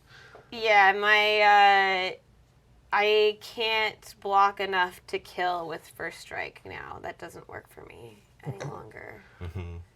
But you're only attacking with that one, so that's not lethal damage. So I guess I just take it because I don't want to lose all my creatures. Beep, boop, boop, boop, Might be the next game soon. And then I will... This isn't at sorcery speed, right? Cool. Go ahead, pass. Okay. Untap, upkeep, draw. Yeah, I think if I had attacked, you would have had to... Well, it's not missed lethal, because... Wanted a land. You would block to avoid lethal. Yeah. But I probably... Ben could have forced some blocks, I could have but it wouldn't really have, bad. Yeah. Wouldn't have missed. It's not a miss lethal, yeah. Yeah, because now I'm in a situation where you just attack with all of your creatures next turn.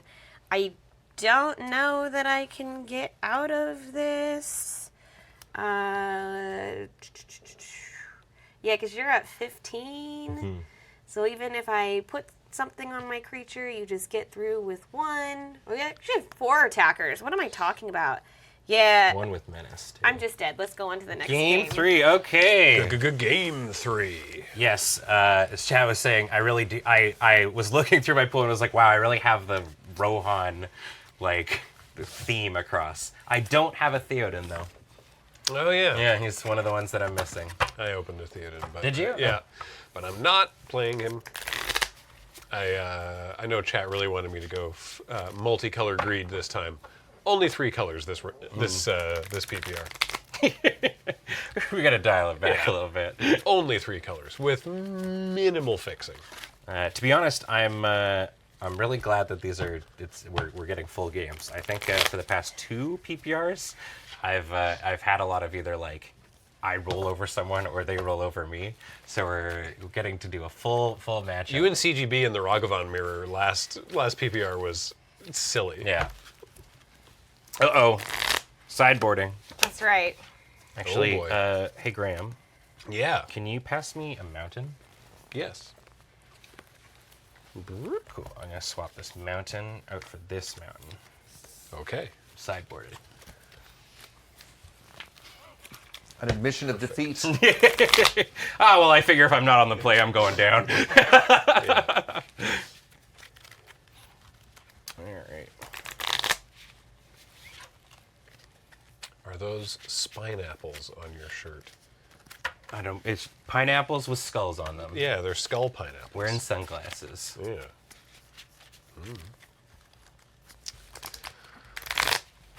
Okay. I do want to say I appreciate ZBexx actually sideboarding, which I think is something that we don't feature enough. We don't. On the PPRs. No. Yeah. Usually, for me anyway, it's taken me so much mental effort to get the deck down to the 23 that are in it that I can't even fathom swapping cards out. Sealed is my weakest format by a lot. I mean, not including, I guess, some constructed formats. Legacy is the best format, but sealed comes number 2 in the limited category, which is number 2 for me. So. I mean, I'm probably pretty bad at vintage. Yeah, I right. assume. That's right. Yeah. Of the formats I play. Yeah. Of the formats I play. I'm going to say this is probably your top 3. Yeah, because it's like, what do I do? Draft, sealed, commander. So I'm probably worse at commander of the 3 that I play? Now that I think about it. I think you're great at commander. Well, thank you. I appreciate that. Just don't put spine in your deck. No. I'm never going to make that mistake again. If you ever want to make sure that you don't misplay a card, simply misplay it once in front of hundreds of people. Yeah, and then you'll never make that mistake again. Yeah.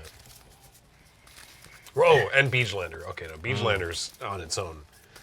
We don't even Beachlander's amazing. Yeah. I don't know if anybody can be amazing at it. No. I'm really excited for our next commander night next week. We're doing a moving day themed commander deck where all the decks are like group hug or like moving permanents to other people's boards. It's all of and the stuff. decks are all like the decks that? are going to be Ooh, like that. It's- wild. It's explicitly this could never be remote. on spell table. Yeah. Okay, and now maybe chat will get to see what my red splash is. Uh-oh. It's in there now. All right. Good luck, friend. Good luck to you as well. Come on, 7. Yeah, the mana gets a little bit trickier here, but let's give it a try. It's the pre-pre-release.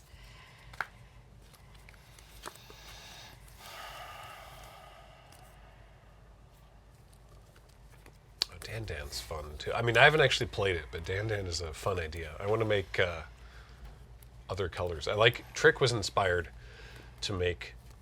Was it red? It was a red Dandan. Oh yeah. That he called Dog Dog. Green. Green. Using Dandan. Wild Mongrel. Right, that was it. Called, Yes. Called Dog Dog, and it's all cards that like want to be discarded. Dog Dog. Yeah. Yeah. Dog. I'm gonna mulligan. All right. Yeah, it was a good decision. Sure, I'll do the same. Is this a good decision? Oh yes, it was. Yeah. I had a 5-lander and there was 2 lands on top.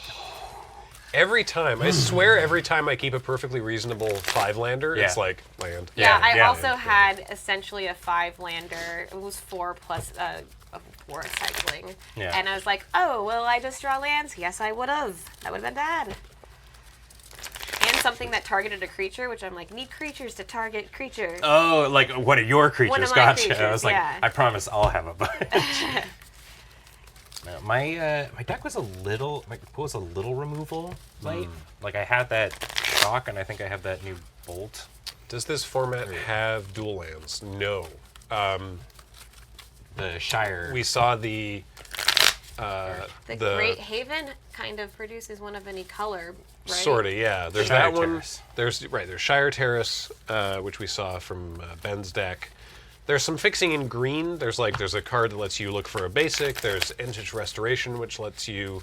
It's sort of like a Harrow kind of effect, but there's no multicolored. There's no like cycle of common. Oh yeah, like Mount multicolored. Doom. There is one dual land. Mount Doom taps a red-black. I opened that one. Yeah.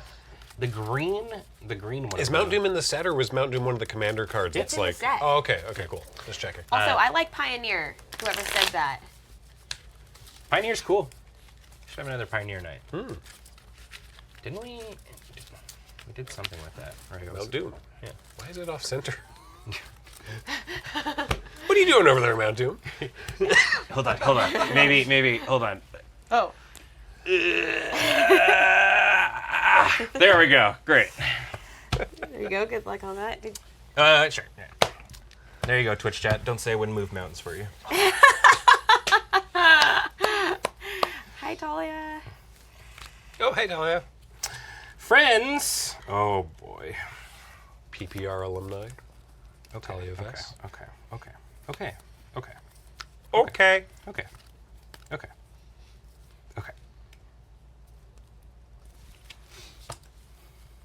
So, okay. Okay. Okay. Yeah. Yeah, we're putting one on the bottom. Yeah. Yeah, that one. Be funny if after all that you were like, no, I'm going to 5. Just really razzle dazzle. All right. All right. Good luck, friend. Good game. Good 3. luck to you as well. I will play first, and let's start it off with a mountain. Oh God. I can draw. I play whatever things I Are splash. these in the? Oh yeah. Are they? Fancy. Oh, it is. Yeah. Nice. Very Misty Mountain. Go ahead. nice. All right. Mountain's so misty. Montaigne, go for it. Ooh, twinning. 20s. Draw. Sheesh. Let's go with a island, and I will pass. Okay. It's the first time anyone's ever unironically busted out the sheesh. Oh, yeah? PPR, yeah. I will take that crown. Thank you. Well, it would be rude of him you're not to kidding show up me. for the third time. Ah, what are you doing here? Oh, Mary. Habits. Swing for 2. Habits is always dealing damage to me. I will take 2. Go for it. I will draw for the turn. Hobbits, concerning. I've got a friend as well. Not the leeches. Leeches. I said a friend, not an enchantment. Oh, okay. I will It's have just one natural giant leech. Tron because that is what I Ooh. like to do. Oh. Tron is awesome. And then Every Tron 3, is awesome. 7. Ithilien Kingfisher. The burb is back! A 2/1 flyer. When it dies, draw a card. Boom. I will pass. This bird. What are these birds doing here? That was a joke for just a few people in chat. I'm going to play this Plains, and then play the Errand Rider of Gondor. Nice. 3/2, and when I enter the battlefield, I draw a card, and I control legendary, so I don't have to ship something to the bottom. So I will do that. Wow, that card's great. This guy's awesome. Yeah. What? Yeah. What? Commons are great in this set. Yeah. You should look at them. Would you trade your bird for Mary? I don't know, would I? That's an easy Nah, way it's to cool. find out. Oh, okay. Untap. Because I sideboarded. I feel like a coward Draw. now. What? I bet she would have traded. I think so. That's Legendary my that guess. draws cards gets first strike for this idiot bird Yeah. that draws a card. Let's see. We're gonna play an island. Oh, that's pretty cool.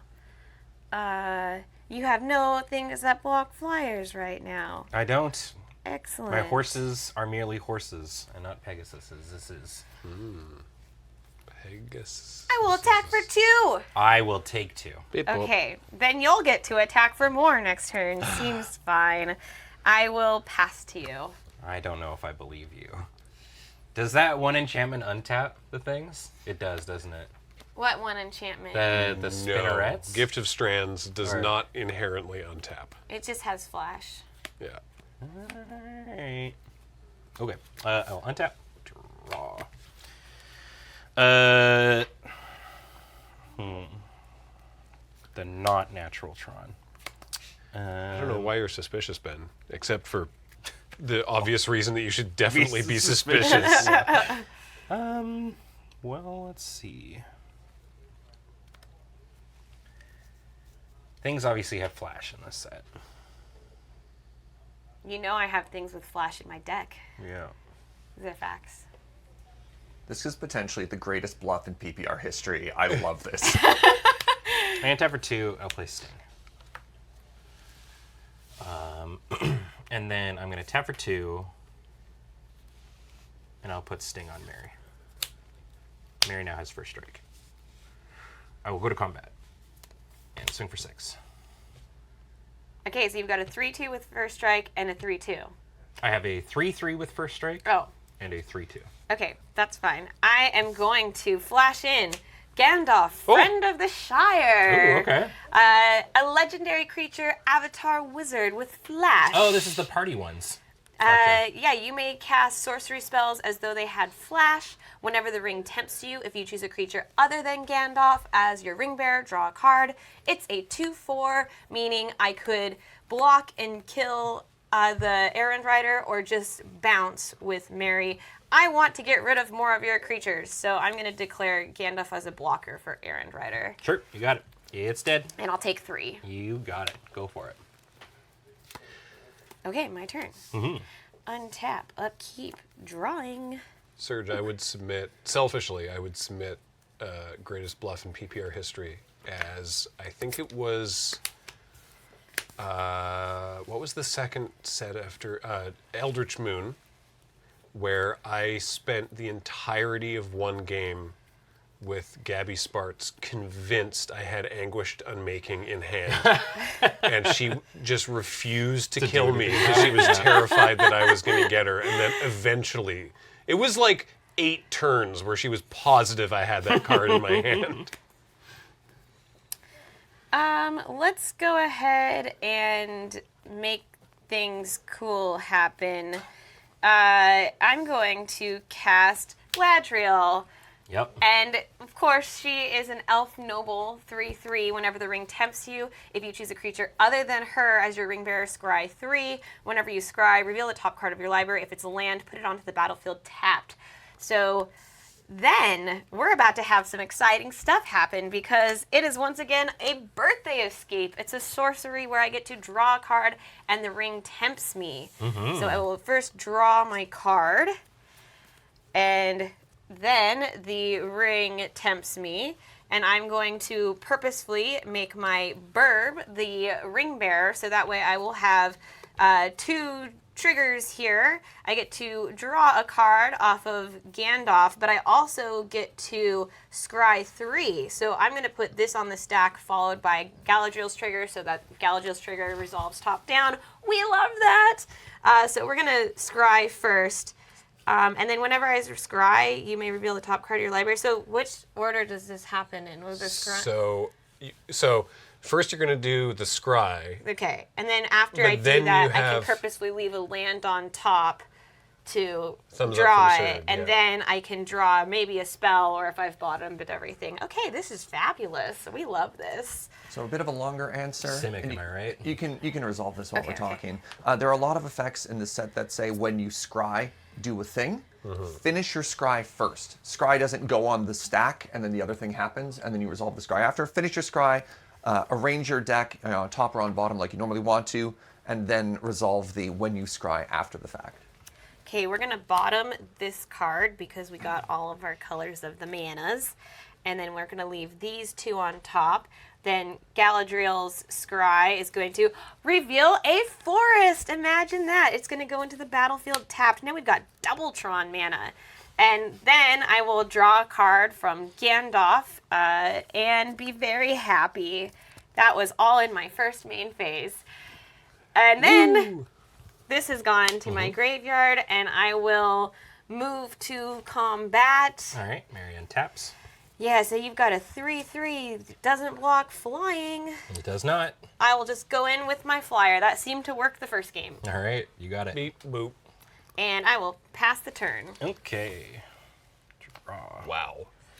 What a cool combination of stuff. Whew, yeah, Simic seems very, very good. The synergies going on here. The elves. Yeah.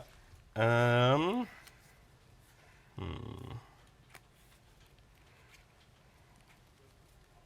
think what I'm going to go ahead and do.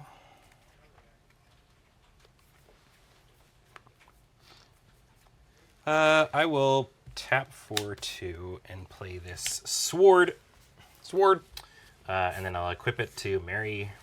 Mary is now a 5/4 first strike haste.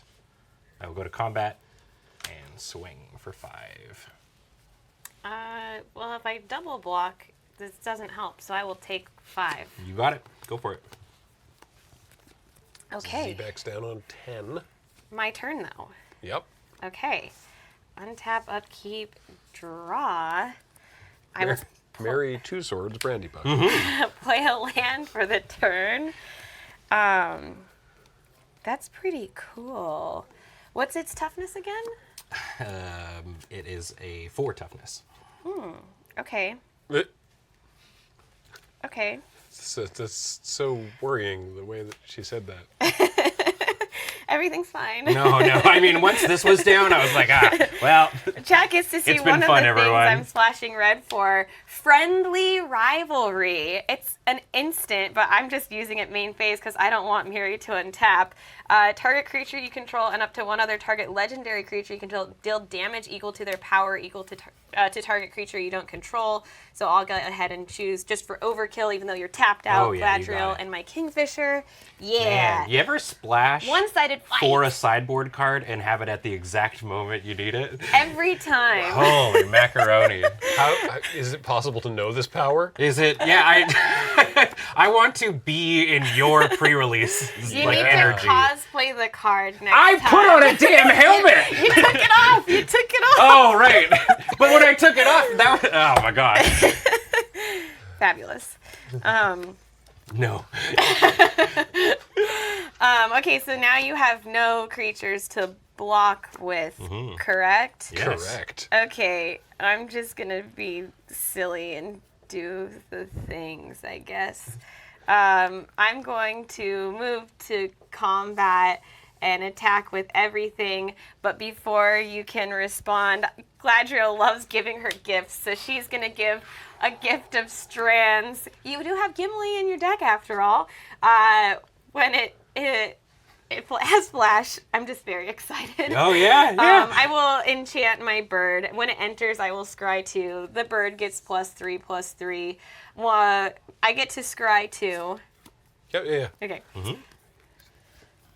I love the idea that Galadriel is, quote, just in a silly, goofy mood. Yeah, she's just feeling fun. Fabulous. It's a Sunday mood. I know it's a Saturday, but today's a Sunday. I like that. We're gonna just leave those both on top. That seems fine. So then you have a Galadriel trigger from scrying.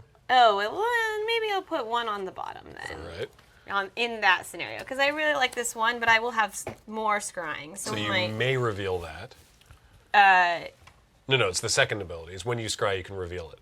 Oh. Well, that's fine then. We didn't need that other creature. We wanted this. It's not. Neither of them were land, so it doesn't matter. All right. Okay, so I will choose not to reveal it, so keep the surprise in case we get to play that spell. All right.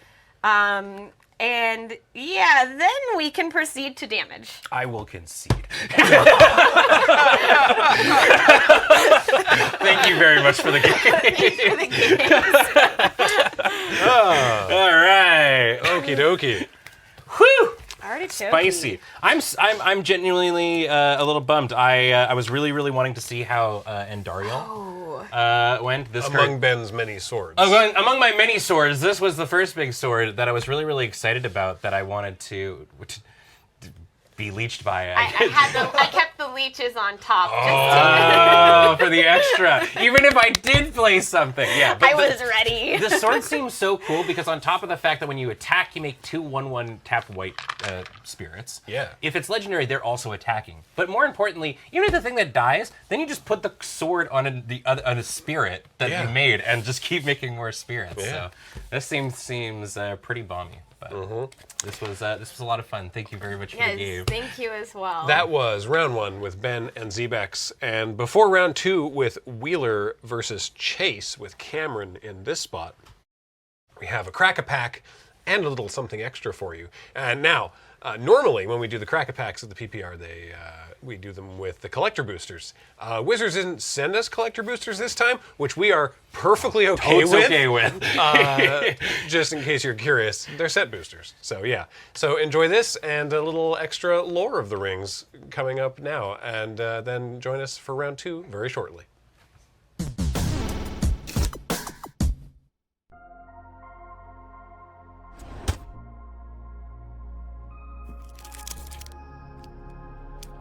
Greetings, all you orcish bowmasters. My name is Kathleen, and welcome to a very special episode of Crack-A-Pack here on LRR MTG. Today, I'm joined by Chase, and we're here to open, well, they're here to open, a set booster of Lord of the Rings Tales of Middle-earth. I'm here to watch you open this. I like this. So, first of all, thank you to Wizards of the Coast for sending us these packs. We hope you're enjoying the PPR, and if you missed it, and you're watching this episode after the fact, be sure to check out the VOD here on the LRR MTG YouTube channel. Now, on to the pack.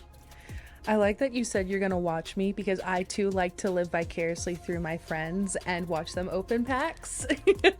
So what kind of vibes are you hoping for? What should I? That's a good question. I don't know. I want luxurious vibes. Luxurious vibes. I'm a commander player, so I live for luxury. I'm a little...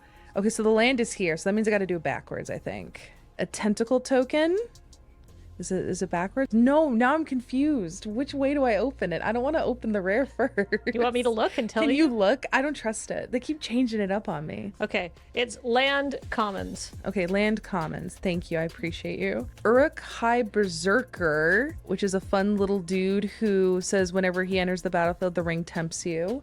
Which I like orcs. I think they're fun because they're just I don't know, I feel a kinship with them. You know, very misunderstood little guys. Mortar Trebuchet, which is an SAT word, which says whenever you attack with one or more goblins or orcs, you create a 2/1 colorless construct artifact creature token with flying named Ballistic Boulder that's tapped and attacking. You sack that token at the end step. I think we've seen those tokens with the two little dudes on the big rock. Yeah, so basically whenever this does a thing, you generate a goblin strapped to a boulder.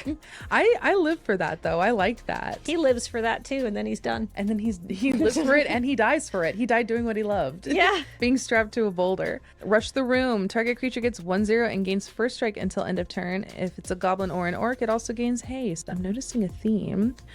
An Oleg High Crusher, Troll Soldier, 4 mana 4/4. It can't block unless you control a goblin or an orc. This pack has a theme, I'm noticing. Easterling Vanguard, whenever it dies, amass orcs 1. This is an orky pack. You said you felt a kinship, and the pack was like, good, me too. Yeah, good. Shire Sheriff. Not sheriff, but sheriff. Vigilance, whenever it enters the battlefield, you may sack a token. When you do, exile target creature an opponent controls until it leaves the battlefield. Okay, that's fun. Butterbur Bree Innkeeper. That's so cute. He's a legendary creature. At the beginning of your end step, if you don't control food, you create a food. That seems really good in Commander? Question mark? Question mark? I've never really fiddled with food, which is a fun little tongue twister. Fiddle food. But this set makes me want to do things with food. It's just the tokens look really cute. And I always, you can get a really good personality for a set based on what their food tokens are. I just think that's really cute. I kind of want to see if I can do something with that in Commander. And we have Rosie, Cotton of South Lane, another legendary creature who also cares about food. Whenever she enters the battlefield, you create a food, and whenever you create a token, you put a 1/1 counter on target creature you control other than Rosie.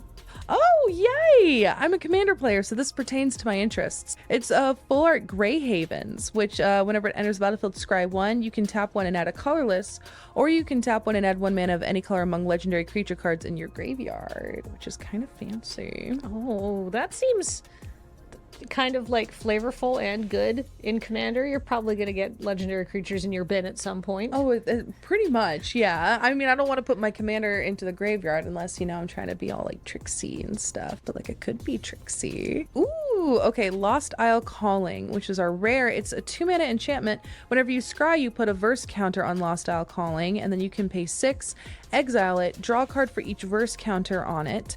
If it had 7 or more verse counters on it, take an extra turn after this one, activate only as a sorcery.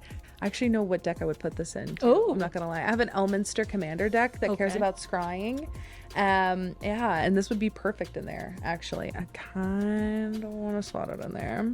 I'm pretty pleased with this, and it's really weird to be more excited about this than you are a rare, but it's a foil Mirkwood bat.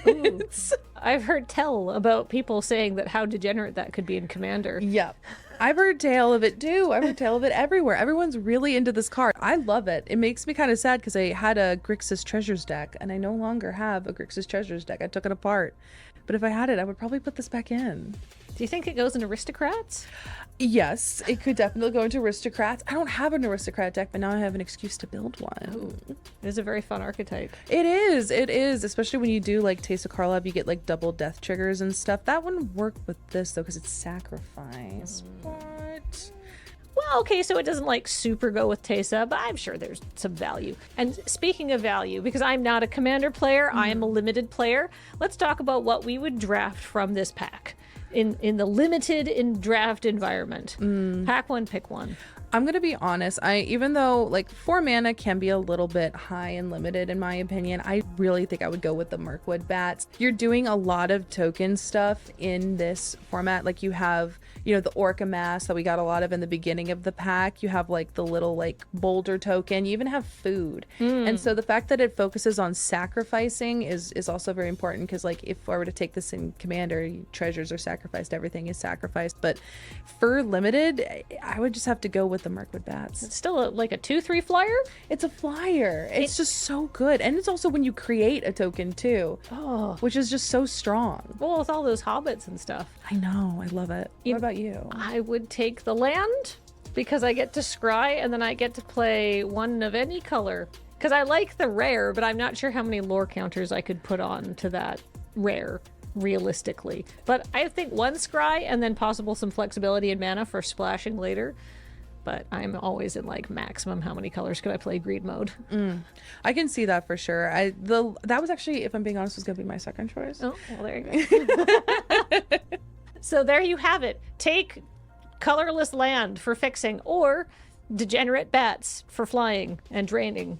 Is it draining or just losing? Losing. Oh, so I guess they're sucking blood, but they don't like give you a kickback or anything. No, I think they're just kind of doing their own thing. I think they're selfish bats. I think that's pretty on character for like anything that lives in the Mirkwood, honestly. So I would agree. 10 out of 10 wizards. Thank you for nailing the flavor for that. And thank you so much for giving us this pack to open during the PPR. And one more reminder, if you're watching this on the replay and you're thinking, gosh, how can I see even more of this? Go over to the LRR YouTube channel, LRR MTG, and check out this and many other wonderful videos there.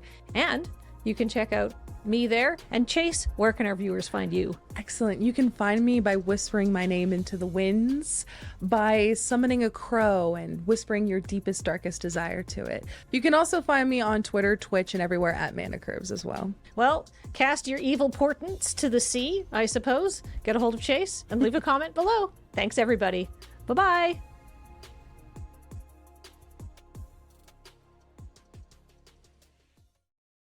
Hi, Graham here. Welcome to Lore of the Rings. Some added information for those of you who might not have read the books.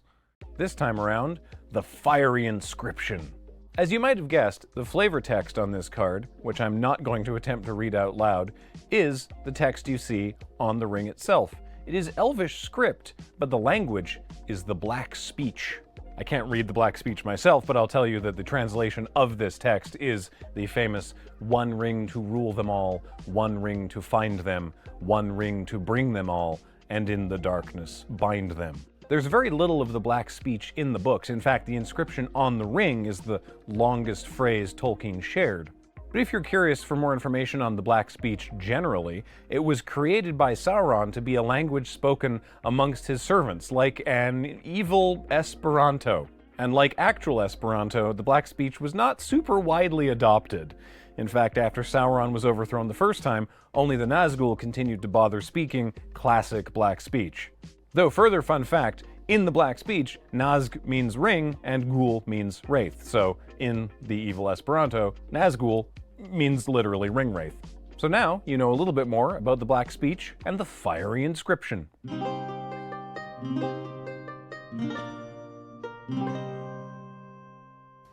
Hello and welcome back to the Loading Ready Run pre-pre-release for Lord of the Rings Tales of Middle-earth.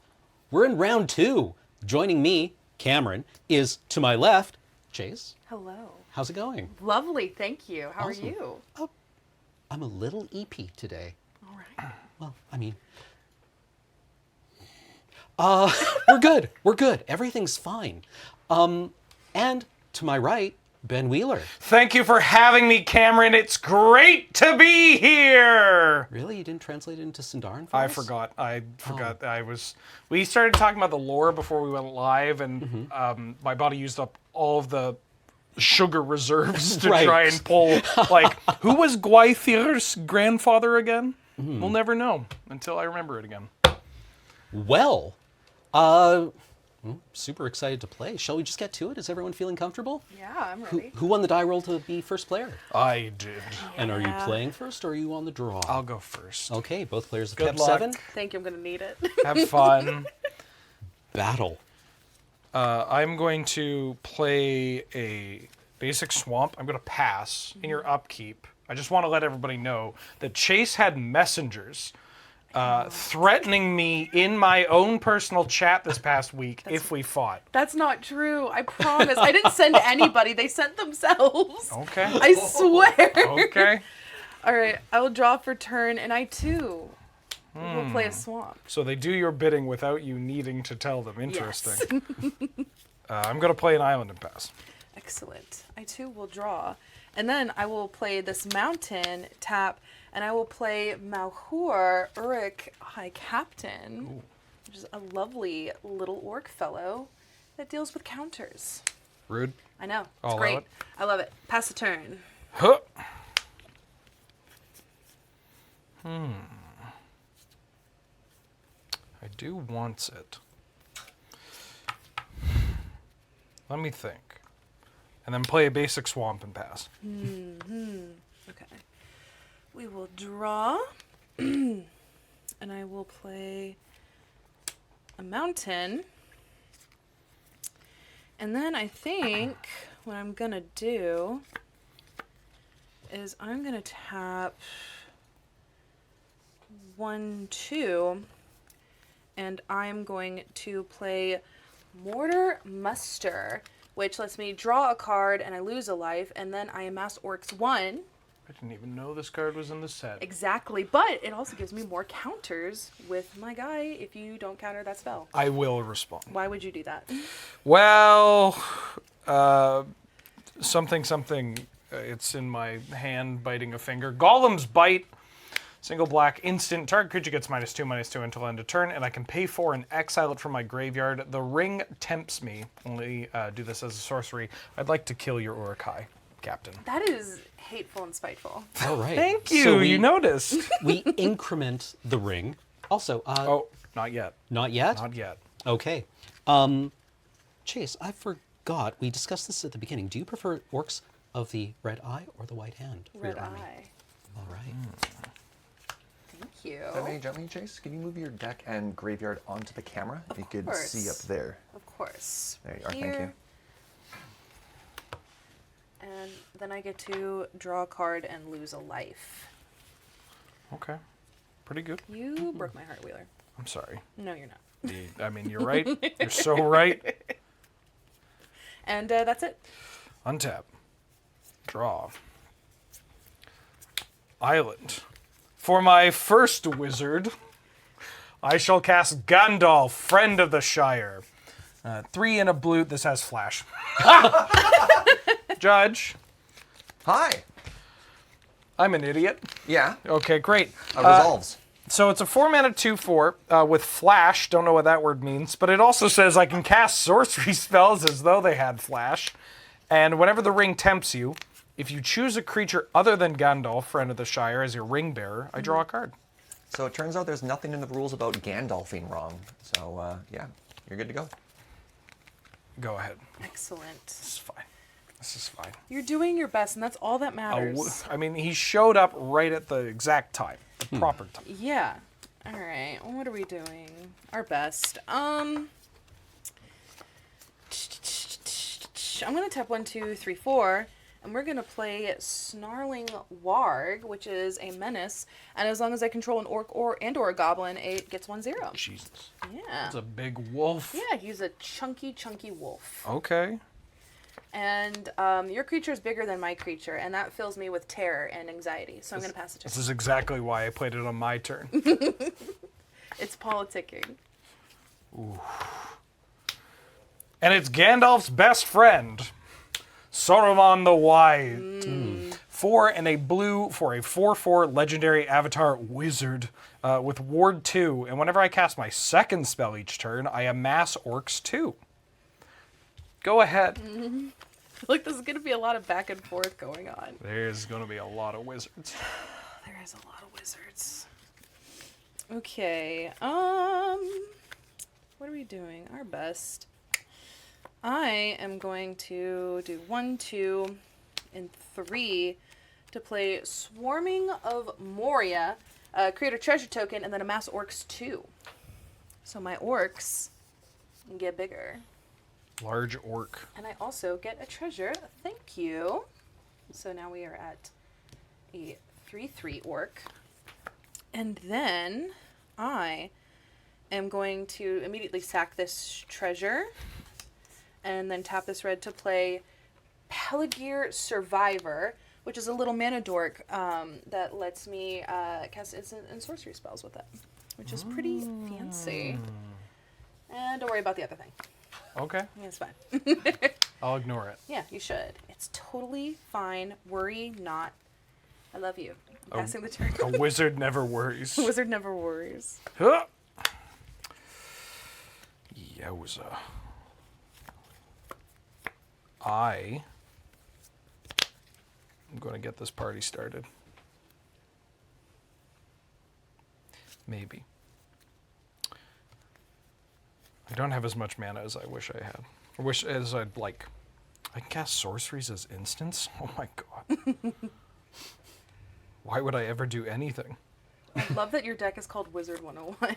Thank you, it's my favorite game. I think I'm actually just going to pass for now. Each turn, hold the fort. Yeah, go ahead. Okay. It's nothing, don't worry about it. Commit to the bit. All right. I'm gonna do something that's gonna be so sick, and you're gonna be like, "What is crazy?" I'm gonna tap 1. What? That's crazy. You're scaring me. 1, 2, and 3. Yeah. To play Treason of Isengard, which is 3 mana. Put up to 1 target instant and/or sorcery card from my graveyard on top of my library, and then I also amass 2 orcs. I don't like how big these orcs are getting. I'm loving it. All right. That is fine. Yes. It's amazing. And we're going to take. I believe we're going to put Swarming of Moria back on top. More orcs. More orcs. Morks, if you will. Morks indeed. And then I'm going to... Did you say Morks indeed or Morks mindeed? I said Morks indeed. Okay, just checking. Gosh. I'm going to tap 2. And I am going to think about sequencing. You know, it's fun to play Magic horribly, so I'm going to do that. I'm going to tap 2, and I'm going to play Improvised Club. As additional cost to cast a spell, sacrifice an artifact or a creature. I will be sacrificing my Survivor, and I'll be dealing 4 damage to your lovely Gandalf friend of the Shire. Oh, I will certainly respond. My Gandalf. Yeah. I can't pay the ward on your little other friend. I know. This isn't great, but I kind of want to draw a card. Risk it for thine biscuit. I do miss my biscuit. I'm going to... No, this is terrible. This is terrible. I'm going to cast, in response, Birthday Escape. 1 mana sorcery. I draw a card, and the ring tempts me. I can cast it as though it had flash because of Gandalf. Yeah. So I'm going to draw a card. The ring is going to tempt me, which I'm going to make Saruman the White my ring bearer. Love it. Which is not advised. Don't do this. It will only end poorly. And because the ring has tempted me and I chose a creature other than Gandalf, I get to draw a card. Okay. Then I will let Gandalf die. Gorgeous. For now. For now. Ookie spooky. Gandalf has died. Saruman winds up with the ring. How convenient. All right, how big is Saruman? 4/4, Ward 2. 4/4, Ward 2? Cool, I'm going to swing, move to combat. I'm going to swing a 4/4 with Menace at you and a 5/5. I am going to cast another spell. No, don't do it. I'm going to cast Deceive the Messenger. Target creature gets -3/-0 until end of turn, and I amass orcs 1. Yes. But this is the second spell I've cast this turn. So you're going to get some orcs. So I'm going to get some orcs. I'd like some orcs of the white hand, please. So I get amass orcs 2, but then once this resolves, I'm going to amass orcs to make it a 3/3. And this is now a 1/4. Yes. I'm going to block the... Oh, did I have a better way of doing this? I mean, usually. I'm going to block the dog with Saruman. Menace? Yeah. It has menace? It has menace. I'll double block the dog with Saruman and the orcs. Gorgeous. And I can kill nothing of yours, sadly, because you've made it less. Yeah. But you will be taking a gentleman's 5. I'll take a gentleman's 5, please. Delightful. And I assume you're going to kill. I unless would, you want to if be... that's okay. I don't really Well, like it. I mean, Saruman, spoiler alert, he's kind of the bad guy. Or Is one of he? the bad guys. Yeah, he's not great. Aw. I don't know about that. I know Gandalf was associated with the Valar, who was like whose domains were kind of like light and fire. Yep. Was Saruman associated with the same Valar or a different one? So he's a part of the, and lore experts, if I get this wrong, you gotta understand, I've consumed all this in the past week. They were a part of the same, like, White Council. Right. And he ended up getting eventually corrupted. Right. By Sauron. And Right, so, yes, yeah. And initially, they had similar-ish goals. But, you know. Okay. You gotta I'm seeing in chat that Saruman was a servant of Aiuli, who I think Yes. also Sauron was. Anyway. No. Let's slow it down to a halt and get to the bottom of it. After that, I'm just going to pass to you. Okay. Untap. Draw. That's a 5/5. Yeah. And it's an orc. And it's an orc. And it's an orc. I am going to play a land. Then I'm going to cast Fear, Fire, Foes. No. Sunday. What does that do? It deals X. First off, damage can't be prevented this turn, so don't even think about it. Secondly, it deals X damage to target creature, and 1 damage to each other creature with the same controller. So in this case, I'm just dealing 5 damage to your orc army. That is hateful of you. I'm sorry. Well, no, I gotta stop apologizing. Yeah. You know what? It's 2023. Time to stop apologizing. Oh my god. Well, isn't that the Canadian sorry like a legally distinct thing? Yeah, I don't mean it, but yeah. You know. I'll attack you for 7. 7? I have to take it. I'm not happy about it, but I'll do it. And then I'll pass. Dang. What am I gonna draw? I know what it is. Write that down. Write that down. This is rough for me, honestly. I'm gonna tap 4. I'm gonna play the Torment of Golem. Target opponent reveals their hand. I may choose a non-land card from among it, and you discard that card, and then I amass 2. Joke's on you. I've got mostly lands. I mean, I do have Smite the Deathless in my hand. What's the other one? Is that also just 2 Oh, they're lands? both 2 lands. Cool. I have the Shire Terrace and a basic island, and then I have that burn spell. I would like this to go away forever, please. Okay. And then I amass 2. Behold, we are back in action. Kind of, sort of, not really. I'm beholding. Okay, I pass. Untap. Draw.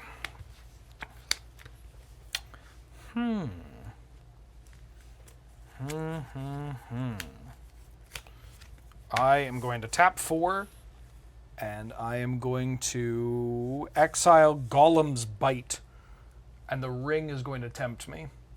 I already have a ring bearer, but it's going to tempt me further, so that now when my ring bearer attacks, I get to draw a card and discard a card. I'd like to go to combat. Yeah, of course. I'd like to attack with both of these, and I have a triggered ability here. How much is that again? I'm going to discard this island. It's for 7. I will take 7. It's not looking so good over here. I'm then going to play my Shire Terrace and pass the turn. All right. Come on. This would have been cool in my opening hand. I'm going to tap 3. And I am going to play... Let's play Swarming of Moria again. So I'll get a treasure token, and then I amass 2.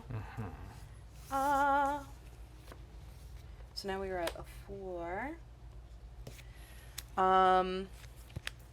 And then I'm immediately going to sack this treasure token for a red.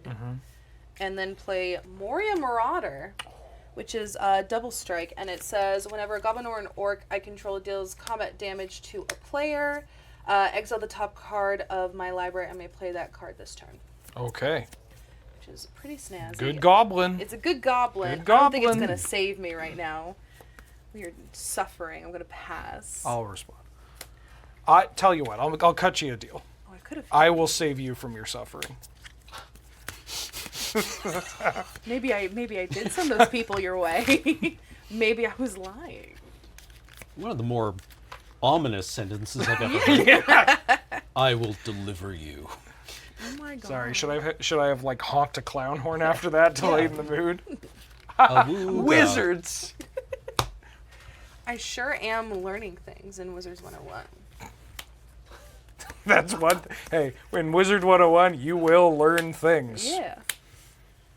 It reminds me of my favorite mechanic ever was when in Strixhaven they did learn.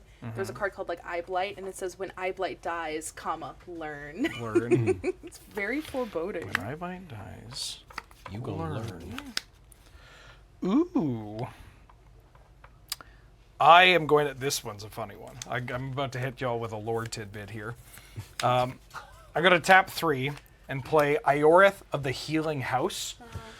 So that Ioreth basically is a name that just means old maid, which means that they saw this baby and were like, I know what we should name this baby, Old Lady. That's it. That's my fact. It's just Old Lady of the Healing House, but that's her name. Great. Thanks for tuning into my lore corner. I feel like I learned something. Claim the Precious. I'm going to cast a second spell. Because I'm casting a second spell, Saruman's going to trigger. So I amass 2. So my orc army goes to 5. Destroy target creature. The ring tempts you. Are you going to choose your own creature to destroy? To make it a challenge for yourself? Because I know that you deserve that. I deserve a challenge? Yeah. You don't want it to be too easy. Do it. Target your own creature. It's tempting. Bet you won't. I kind of want to see what your other deck is. Do it. I know. Yeah. So I'm going to cast Claim the Precious, targeting your orc army. No. Which depicts Smeagol killing his brother, Deagle. And I'm not lying to you. That's what happened. I like Deagle. Deagle's great. Well, he was actually. No, we don't have time. The ring tempts you. Oh, the ring tempts me. We increment the ring. So now, whenever my ring bearer becomes blocked by a creature, that creature's controller sacrifices it at the end of combat. Oh my god. I'd like to go to combat. Commit murder on me. I'll attack and I have to loot. Yeah, I'll discard an island. I will block your jumbo orc little army over there. My Jumbork? Your jumbork. Okay. So my Jumbork has been blocked. You're going to take 4 commander damage, and I'm going to pass the turn. Oh my god. If I draw that... No, I was hoping I could draw that one that makes me lose a life and draw a card so I can take myself out on my own terms. All right, we're not winning this one, but I do want to at least get 1 ring on the field for me. So I'm going to play High Berserker. Ooh. When ETBs, the ring tempts me. Am I dying? Yes. Am I still tempted? You betcha. Okay. I'm feeling very tempted right now. Very tempting. He bears the ring. I'm very tempted by this ring. Is that a pass? Yes. Do you mind if I tempt some rings? rings? If I hold priority forever, do I just... can we just keep it that way? No, I'll allow it. Okay. Yeah, it's the PPR. Let's live a little and not do anything. Well, we can learn lore from you during this priority eternal state. Well, you want to learn some more? I'm going to cast High Berserker. It's a 3-mana 3/2 that when it enters the battlefield, the ring tempts me. You are so tempted right now. So I'm going to max out my temptation. And in fact, I've hit maximum temptation. And I'm going to actually designate Old Lady as my ring bearer. Yeah. So now, when it deals combat damage to a player, each opponent loses 3 life. I'd like to attack you with my Old Lady that currently cannot be blocked. Yeah, I will take 3 damage from the Old Lady. Great. Good thing you didn't kill her. I had a backup Old Lady. An auxiliary. Yeah. Ioreth. Heartbroken. Maybe this ring isn't so bad. I mean... It's pretty good. Yeah. Should I play deck number 2? Live your truth. I'm going to Whatever play you deck want to number do. 2. Yeah. I mean, built 2 decks for this. sorry, the ring could be. There are certain people out there that will use the ring for sinister means. But think of what it could do for me. Yeah, no, I would simply not be Yeah. overcome by the ring's power. I can help my people. Yeah, Yeah. absolutely. I would use it for wise rulership. Now, my people are orcs. I gotta mention that. I could use it to read full books in Barnes & Noble without the workers getting mad at me. Just the Nazgul are like closing in on you, and you're just sitting there, and you're like, oh, okay. I'm just having a good time. Just one more chapter, bruh. Yeah, I mean, that's something that, like, feels illegal but isn't. Going to a bookstore to read a book and then leave. Your last words before you're stabbed through the back is like, oh, the Balrog did have wings. Yeah. No, not this. No, they're gonna hear you. Well, that stops the Nazgul, and they get into a big argument with you. No, Alright. it said it was like wings, but And then one in the back's like, I don't know. It also mentions that they had wings like, it, you know, oh no. the perfect chance to get away. Oh my goodness. Okay. Wow, you're really going in on my deck today. Like shuffling? Yeah.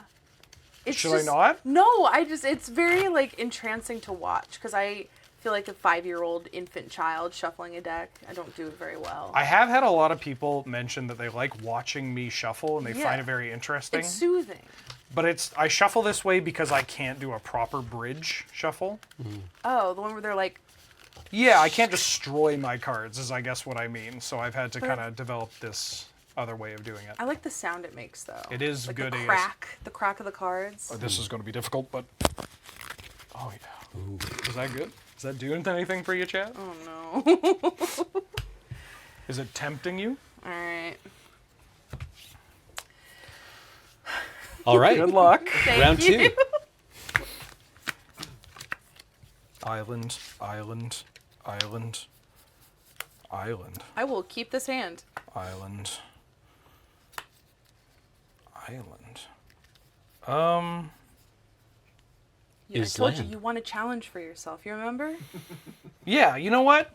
Yeah. Yeah. I will mulligan. No, I'll keep. Okay. I'll be on the play since I was brutally murdered live on television. So as my land for turn, I'm just gonna play the Shire, which enters the battlefield tapped, and it does other foodie things. I'll pass the turn.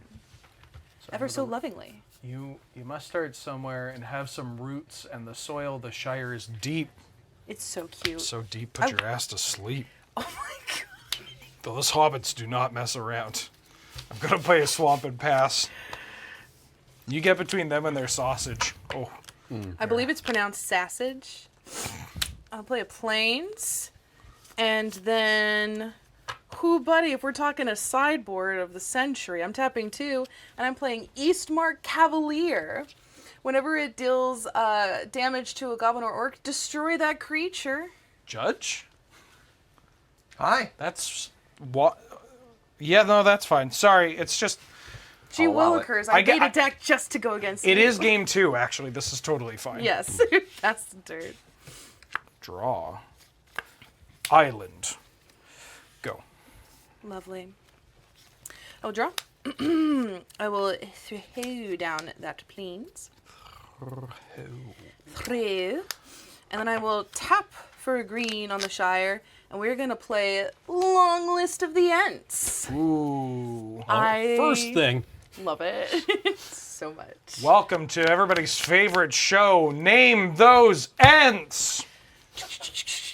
There are 6 named Ents in the book, chat. I want you to tell me. No looking at wikis. Go. Alright, so it says, note a creature type that hasn't been noted for Long List of the Ents. When you cast your next creature spell of that type this turn, that creature enters the battlefield with an additional 1 counter.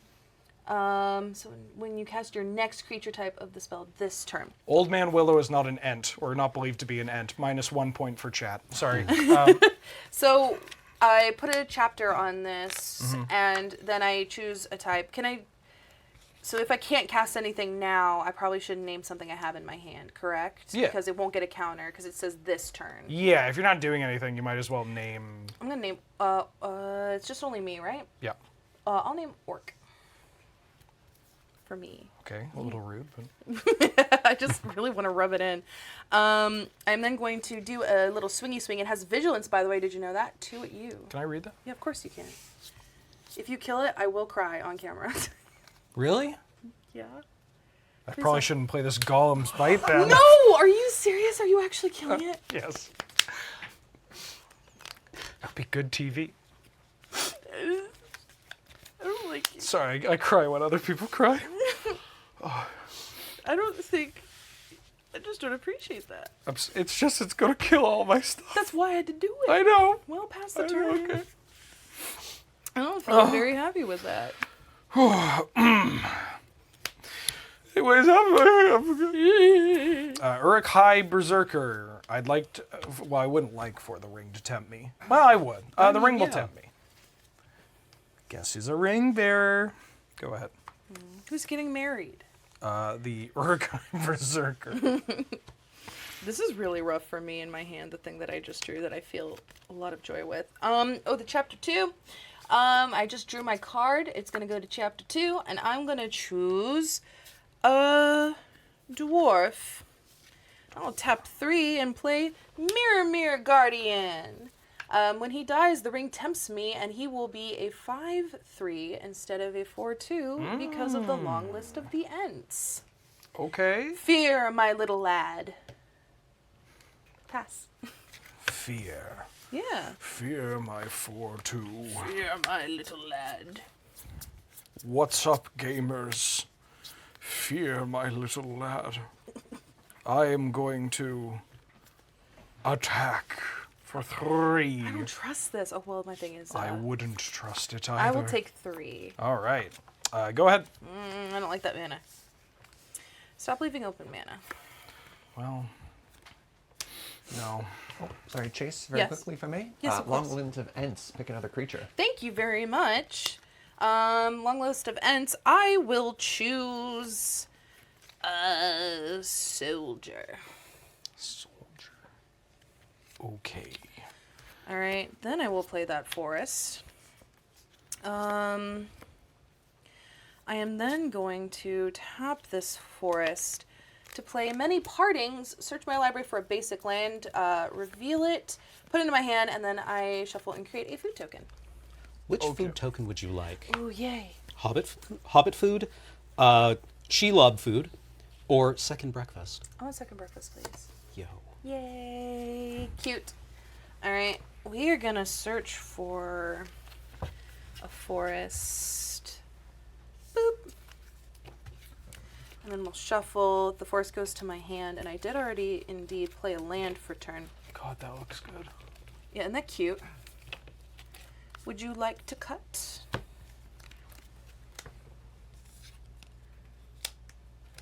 Oh, that's just hateful.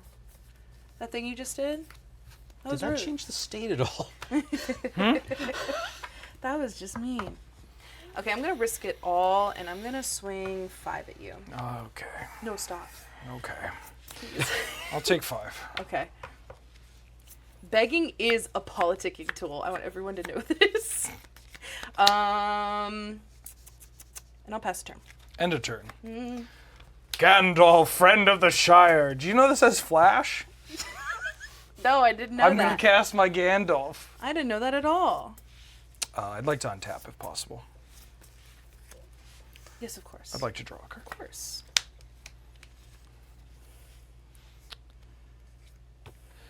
Birthday escape. I love the way you said that. So jovial. I draw a card.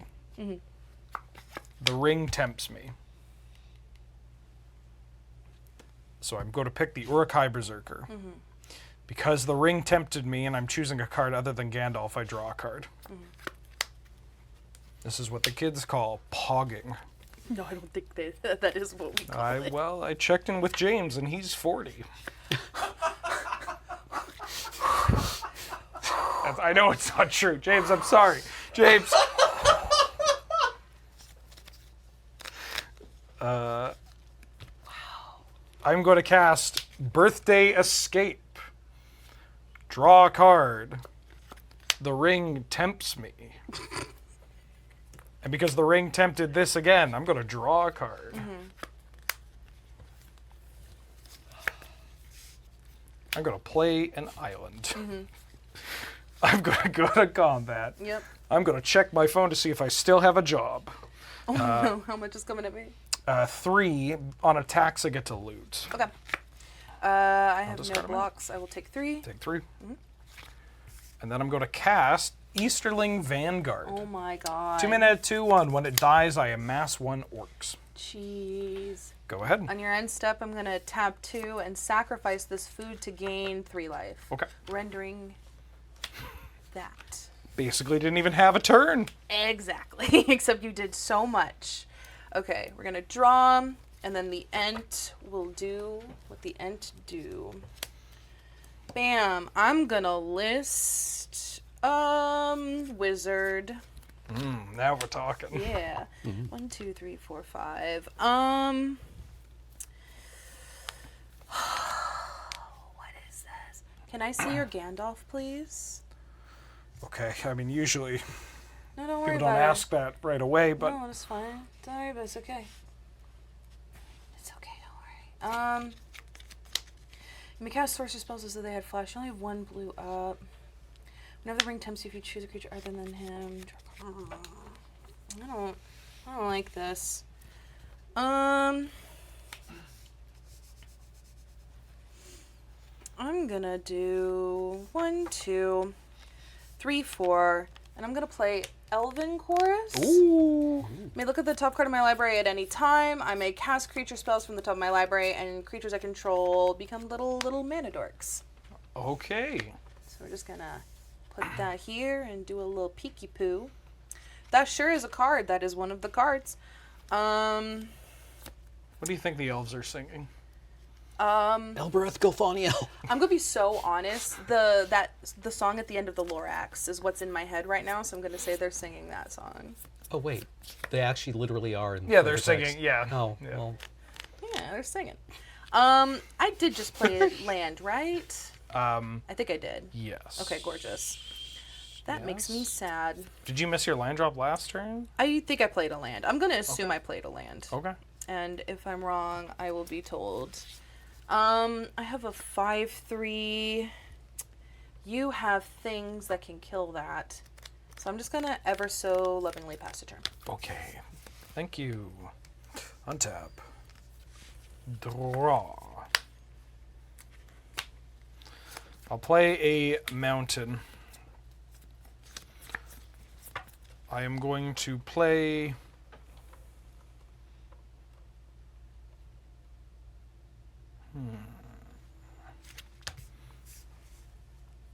You know what?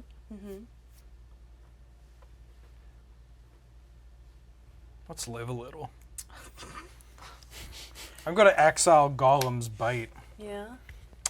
to have the ring tempt me. Okay. I'm going to further tempt this Uruk-hai Berserker, which means now I'm at the final ring stage.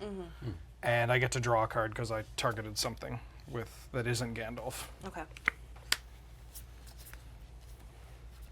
Why did I play my land? That's a good thing to hear. That makes me feel good. Combat. I'd like to attack with my Uruk-hai Berserker. Yes. And it triggers. I'm going to discard this mountain. Okay. I will accept the damage with open arms. Please take 3. Please lose another 3, if that's okay. No, it's not. Can we roll that back? That was comedy, Cameron. I was doing it for the sake of comedy. I'm so confused. Go ahead. Lovely. Okay. That was comedy. Oh my gosh. Draw. Oh. This is going to go here. I'm going to choose Tree Folk. Okay. Look at the top card of my library. That is one of those cards.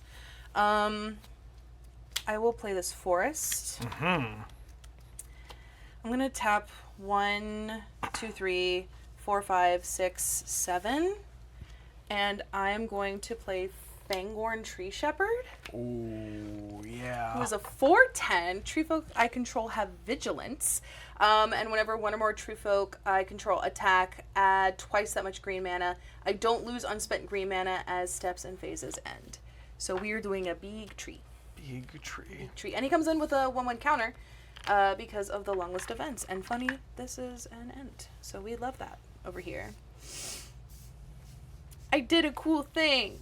Hell yeah. I know, and I'm gonna lose marvelously. But that's part of the fun. What's on top? It is indeed one of the cards. I'm gonna pass. Untap. Draw. I'm gonna play Rivendell. Ooh. Because I control a legendary creature, it comes into play untapped. I can pay 2 in a blue, or sorry, 1 in a blue, tap it, and I scry 2, but only if I have a legendary creature. Which you do. I got a couple. I've got a couple. I would like to go to combat. You sure about this, friend?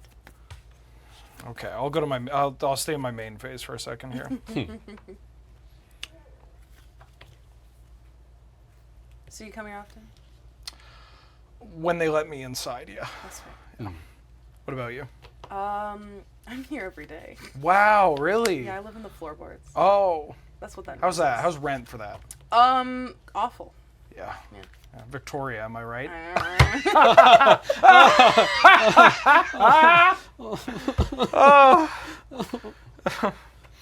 Oh, we'll never own homes. No. Oh. Anyways, combat. Attack for 3. 3. I got a trigger. Well, I want to block with my tree folk, but I don't trust you because I'm scared. Does it have? You could give a death touch. There is an instant death touch. I could, but I'm going to discard this Captain of Umbar. If you kill this tree folk, hold on, look me directly in the eyes, right? No, wait. No. Sure, I'll look you directly in the eyes. Okay. No, look me directly in Okay, the yeah. eyes. Do you have that spell that gives a creature death touch and until end of turn? No, but I do have a removal spell to kill your tree folk. If I may as well, Yes. you literally can't block it because it has Skulk. Well then, I will take the damage. Yeah, the first ability to the ring. Okay. This is all good conversation, true. though. Yeah, Like, it's great. He might still have removal. Before damage, I will give this death touch. No, I'm kidding. I don't have it. I didn't even have it. But you will be taking 6. Yeah. That is rough for me. Oh, it's going to get worse. No, don't say that. Please stop. I'm going to play Saruman the White. I hate this. Then I'm going to pay a black and cast Lash of the Balrog. No, not my creature. Please destroy my stupid little dwarf so I can be a ring person too. Okay. I'm going to target your dwarf. Yay. So additional cost, I have to sack a creature. Of course. Which is going to destroy target creature. This is the second spell I'm casting, so I have a trigger from Saruman, but also additional cost, I have an amass trigger from here. I'm going to layer it so that I amass 2 and then I amass 1. Okay. So I'm going to get my orc, and it's going to end up being a 3/3. But I'm tempted. Now you're tempted. I'm tempted. I will make my little lad a ring bear. Little lad. Well, he's not really literally little. giant tree. Literally giant tree. And it's like any dog could be a puppy. That's true. Anybody could be a little lad. I'm going to He's pass. just a sleepy little guy. All You're right. nothing but bark and wood. Draw. And then go up to 6. We'll choose, I guess we'll choose Halfling. Okay. I am getting flooded. Is that the final chapter of your long list of the It ends? is, so it goes away. We'll be Halfling.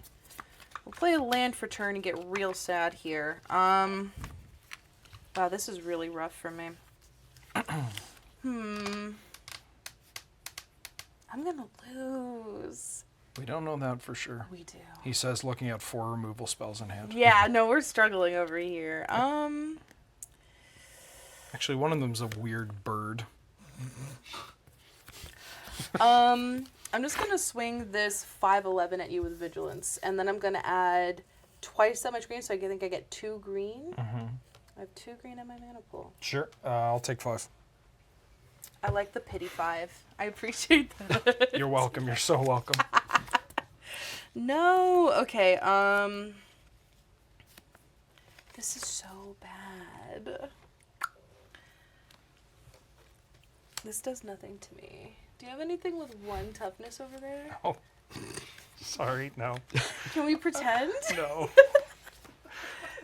I'm I'm so dead. I just have to pass. It's so bad over here. You can make a food, right? Yeah, but I have to tap a untapped creature I control to do that. Oh, well. Yeah, that hurts. Well, it is rough over here. So I could kill you with the cards in hand, but I might want to scry. You want to challenge yourself. That's true. Remember?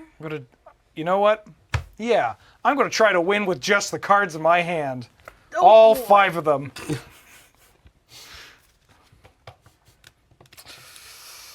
I'm gonna draw so many cards. Claim the precious. I would like to destroy Fangorn. Okay, I'm gonna respond. And the ring will tempt me. I'm gonna tap to tap the Shire, to tap him, to make a food. Okay. Food has been made, and then I'm gonna tap.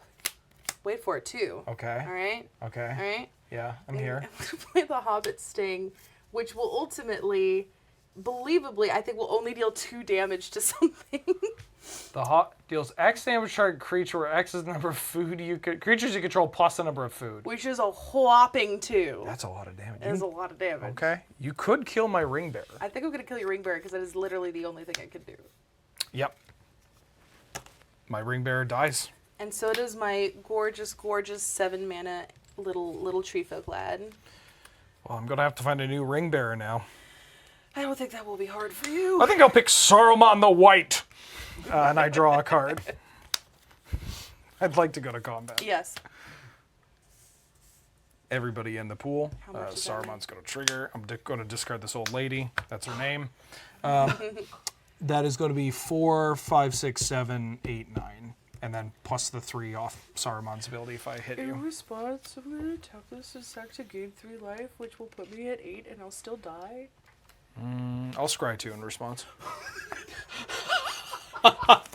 Salt in the wound. I'll allow it. Oh my god. Welcome. Murder. Okay. Flames on the side of my face. Oh. Wow, good triumphed over evil. I hate this. Thank you for the games. Thank you very much. That was brutal. And thank you for joining us here for round 2 of the Loading Ready Run pre-release for Lord of the Rings Tales of Middle-earth. We're going to take a quick break, but first off, we're going to throw to Lore of the Rings, where we talk about more cards. And when we come back, you're going to see Kathleen versus PowrDragn with Ben in this seat. Graham here, and welcome to Lore of the Rings. Some extra information for those of you who might not have read the books. There's 2 Bills in this set, and one of them's a pony. What's up with that? Well, let's start with this rude-looking fellow, Bill Ferny, Bree Swindler, who is described as the kind of guy who would sell anything to anybody or make mischief for amusement. Bill sees Frodo disappear at the Prancing Pony by using the ring and tips off the Black Riders. What a jerk. He also bonks Merry on the head and leaves him on the street in Bree, which is super rude.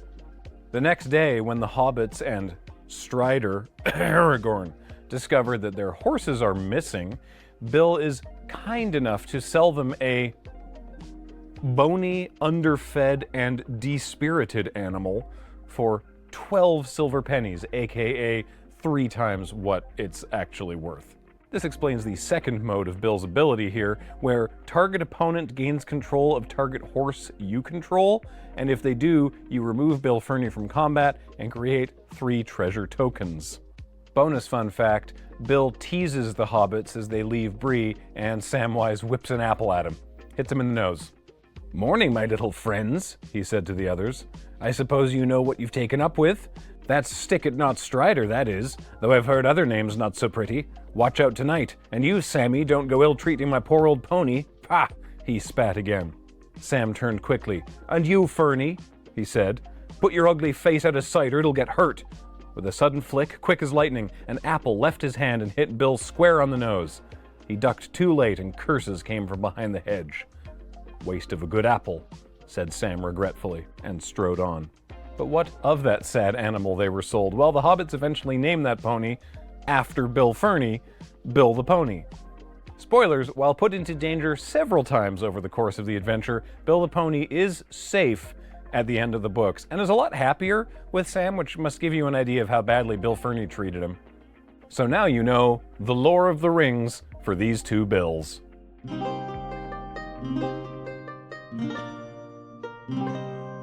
Welcome back, you batch of orcs.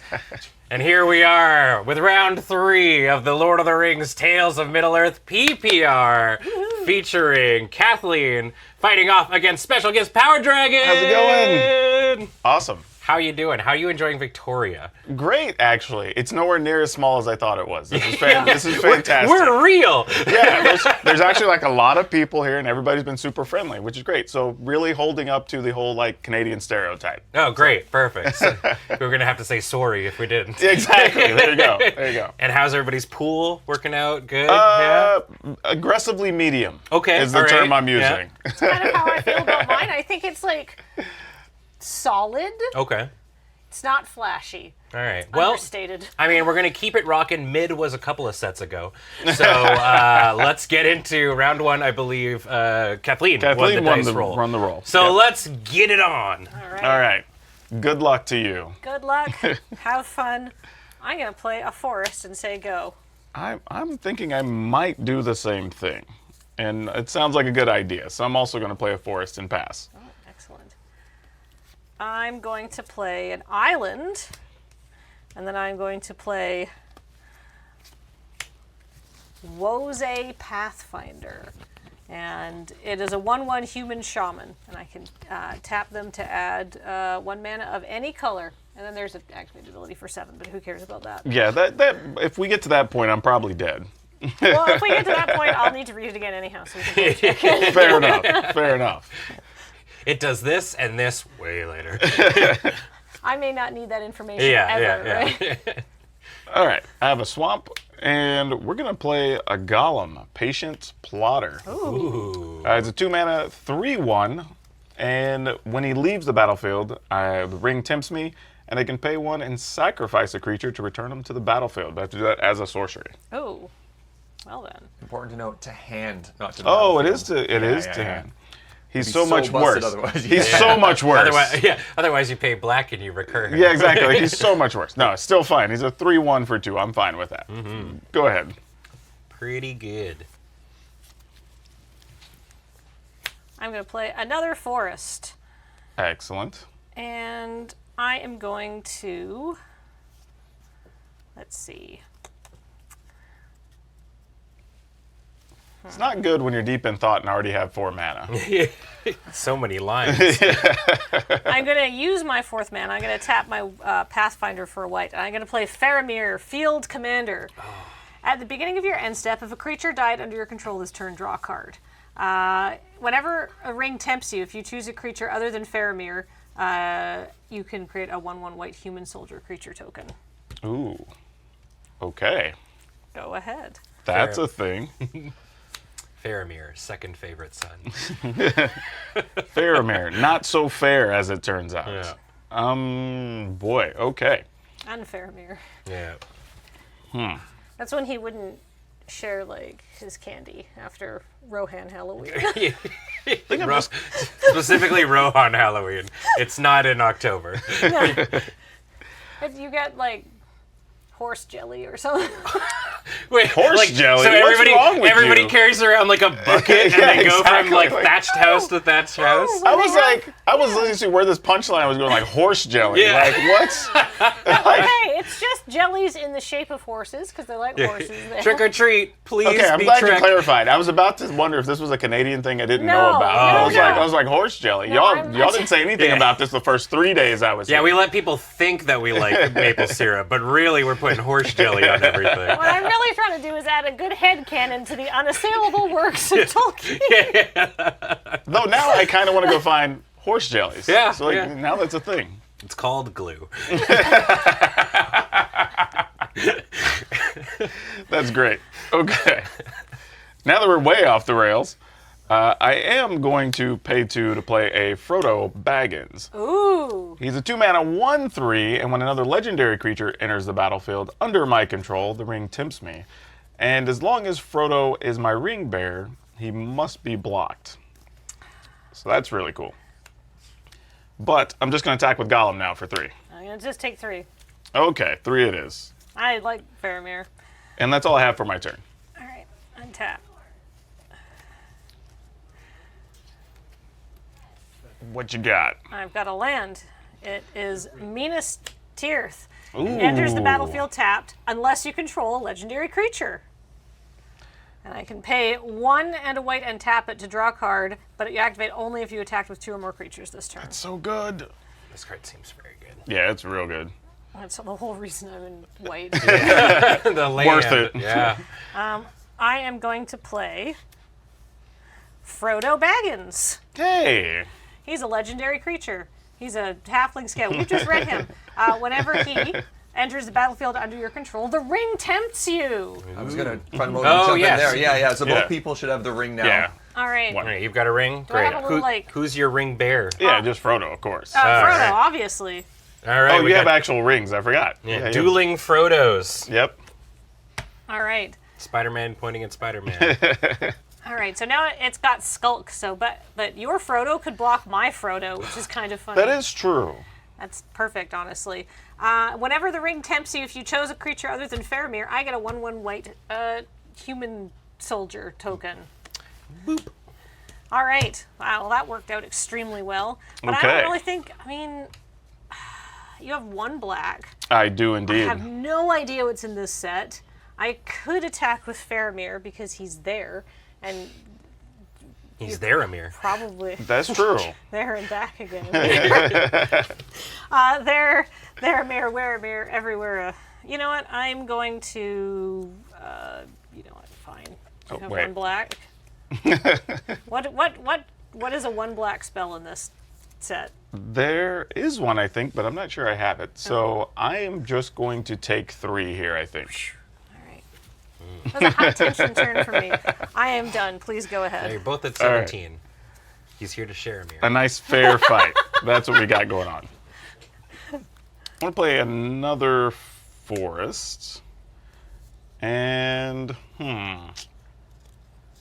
Ring Bearer can't be blocked by things with more power, right? Okay. Correct.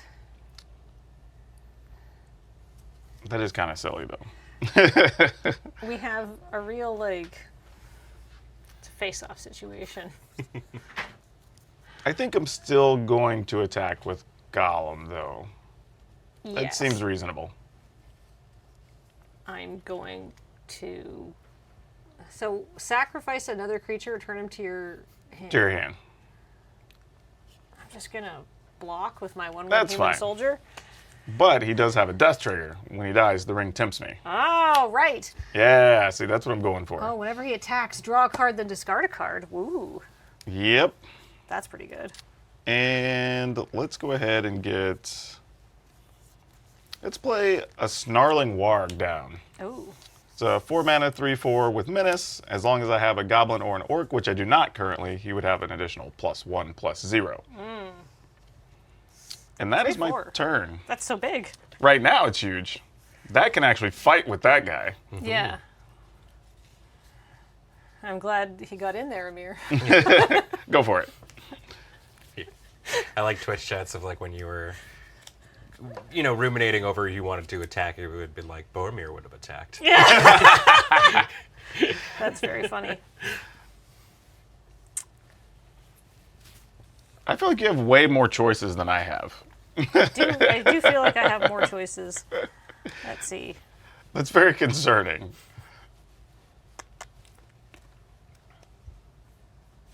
Oh man, what are we gonna do? I'm gonna play. I'm gonna tap 3. I'm gonna play Glorfindel Dauntless Rescuer. I have a couple of triggers that are gonna resolve here. First, when Oh boy. when another legendary creature enters the battlefield under your control, the ring tempts you. So my ring is also gonna tempt me to level 2. I'm going to choose Glorfindel to be my Dauntless, my ring bearer. So I'm going to get a Faramir trigger to make another soldier token. I'll just take back the one I already had. That's very exciting. But I don't think I have great attacks, because this can't attack yet. Whenever my ring bearer attacks, draw a card, then discard a card. That'll be very exciting. But I don't think I can do anything, so I'm going to say go. All right. Going to draw. Don't know if that quite gets us where we want to go. Actually, ooh. Oh. Hold, please. Uh-oh. We're going to play a forest. Tap these two. We're going to play Meridoc Brandybuck. Oh, dear. Which is a 2/2. Whenever one or more halflings I control attack, I create a food. Oh, my. So that's really nice. But when this comes into play, because it's legendary, the ring tempts me. Whoa. That's a pretty good one. Yep. So whenever your ring bearer becomes blocked by a creature, exactly, creature's controller must destroy it. And since everybody's got to block Frodo, these are both coming in.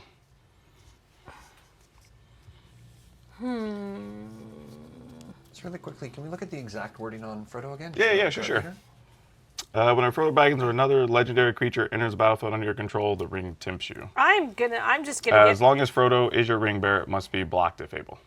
So it's not all creatures, just it it has to be blocked by a creature. Yeah. All right. Well. Oh my gosh.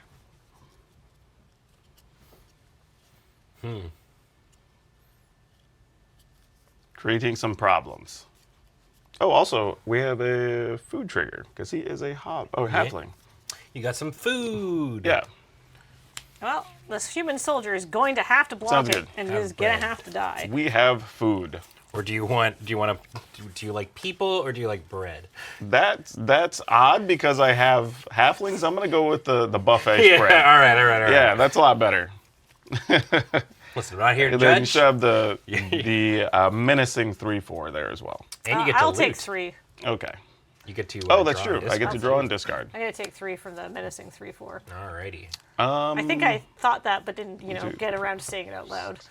No sweat. I mean, there seems to be a lot of triggers in this set. Yeah, this hurts, but I'm gonna discard. I'm gonna put this on camera though for everybody. Lobelia Sackville Baggins with Flash and Menace, and whenever it enters the battlefield, exile target creature card from an opponent's graveyard that ended up there this turn, and then I would get that many treasures equal to its power. But yeah, just going to the graveyard. Yikes. If I may, really quickly, just for that combat, just slow it down a little bit more next time. Sure. Absolutely. And yeah, that's my turn. Wow. Stressful. Trying. Everyone's got value. That's good. Land? Yes. Yeah, it's like every time we play a card, a bunch of things are going to happen. Yeah, everyone's kind of assembling weirdo Rube Goldberg machines in terms of triggers. Only instead For of a sure. machine, it's a bunch of hobbits. Hobbits are busy. Yeah. You have a 2/2. That's it, right? I do indeed have only a 2/2 untapped. Cool. And 3 mana of 3 different colors. It could be anything that's in those colors. Not saying I have anything to do with it, just saying it exists for a reference point. I'm going to play Chance Met Elves. Whenever you scry, you put a +1/+1 counter on them. This ability triggers only once each turn. It's wild. We've been running into them all day. Yeah. They are very common, if you will. Hey.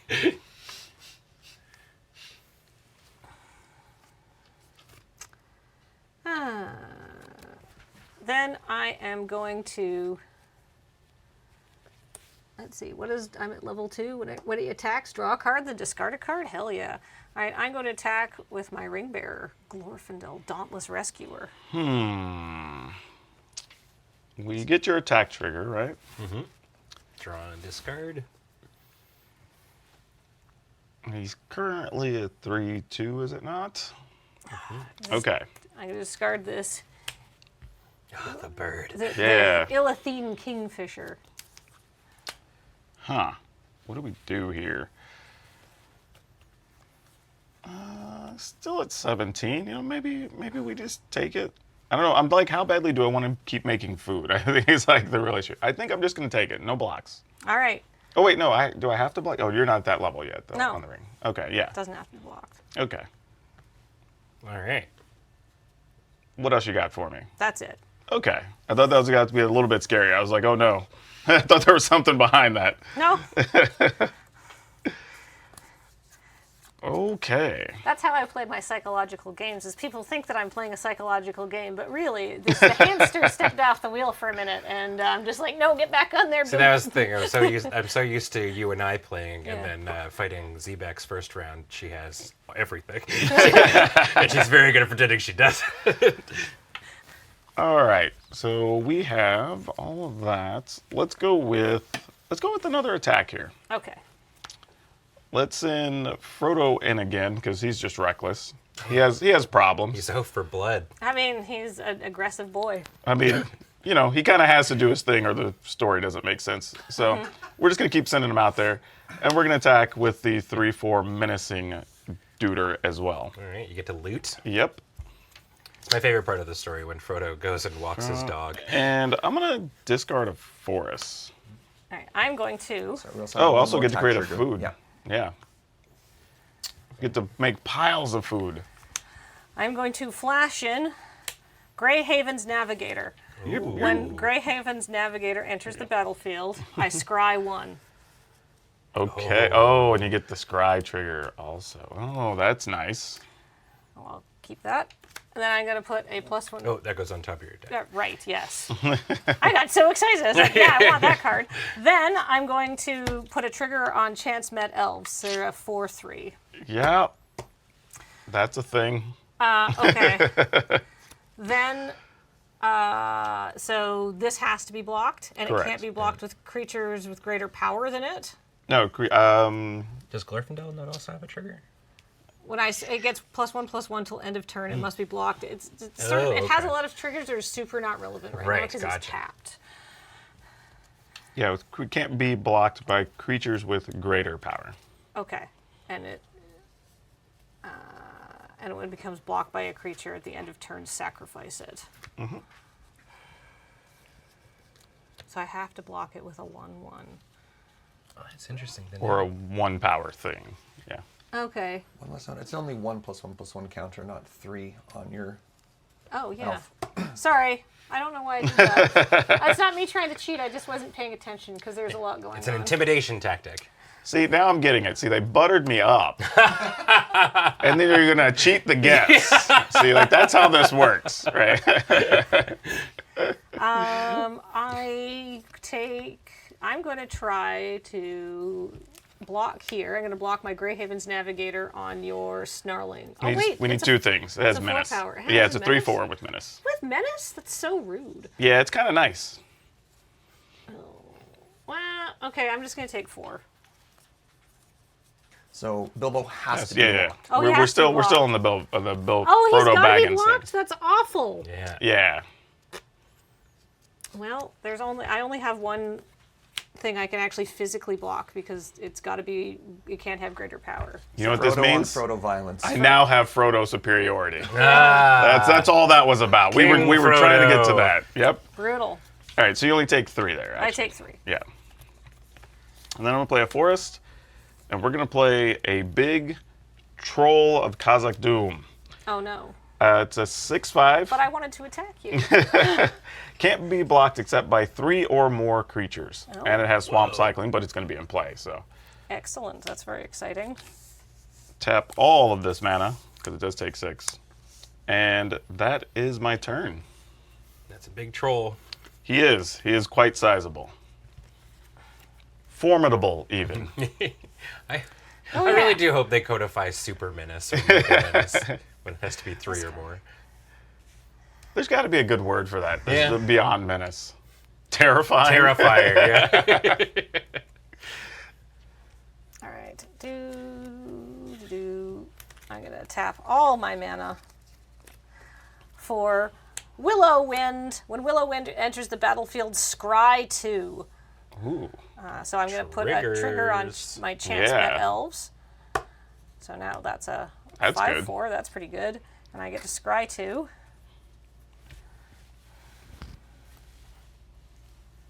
Oh, I know what I need. kind of want both of these in just the order they're in. I can't imagine a world where I don't want those cards. Okay. So I have a trigger on Glorfindel too. He gets +1/+1 till end of turn, so he's a 4/3.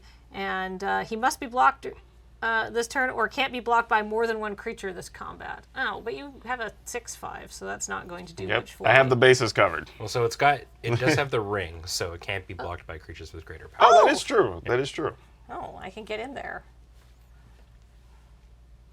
You can indeed. For just a little bit more visibility, could you put the ring over the text instead of the art? Sure. And I then- need to. There's so much stuff going on. Yeah, I'm going to get in there. Why not? I've got another 3/2 to block with. Yep. He's actually a 4 right now. Yeah, he's Okay. a 4/3, but Okay. on your turn. Yeah, it'll and be I a can't 3/2. block him except for with this guy, so I'll Yes. just take 4. We're doing it. Just punching back and forth. Yeah, exactly. We're swinging trying our haymakers. best. We're trying our best. We're good? We're good. All right, deck. I need you to come through right now.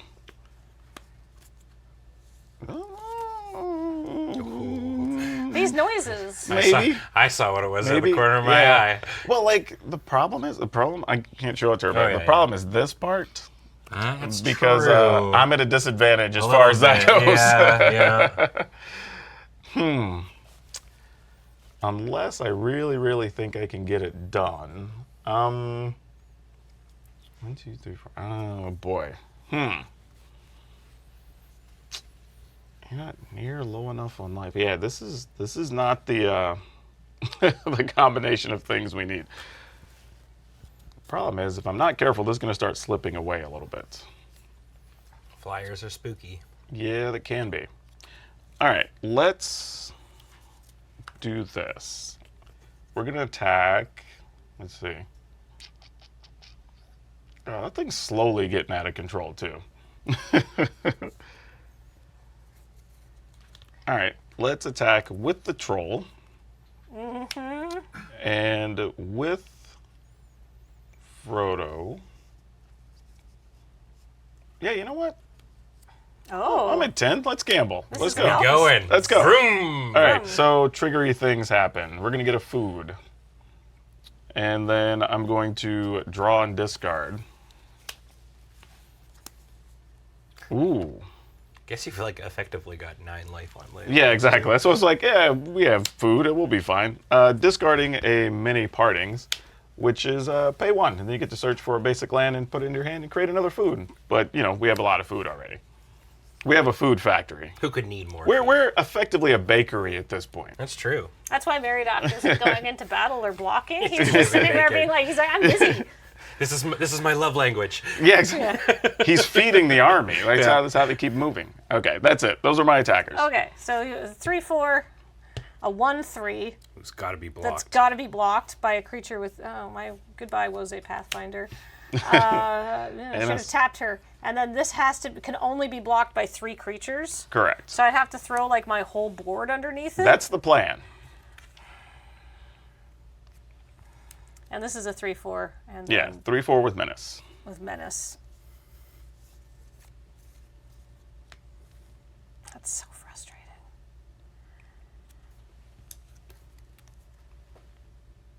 They're like just annoying enough. That's doing a great job. Yeah. Okay.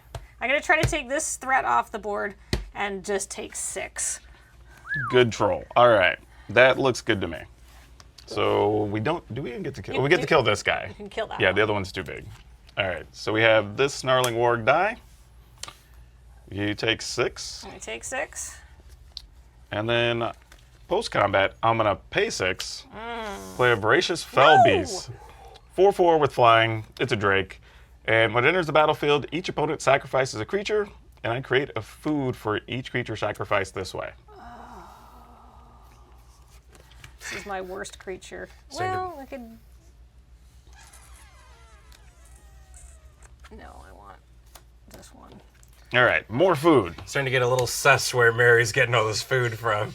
Did we have a sub game today on who's going to create the most food? I mean, we didn't talk you about are that. winning.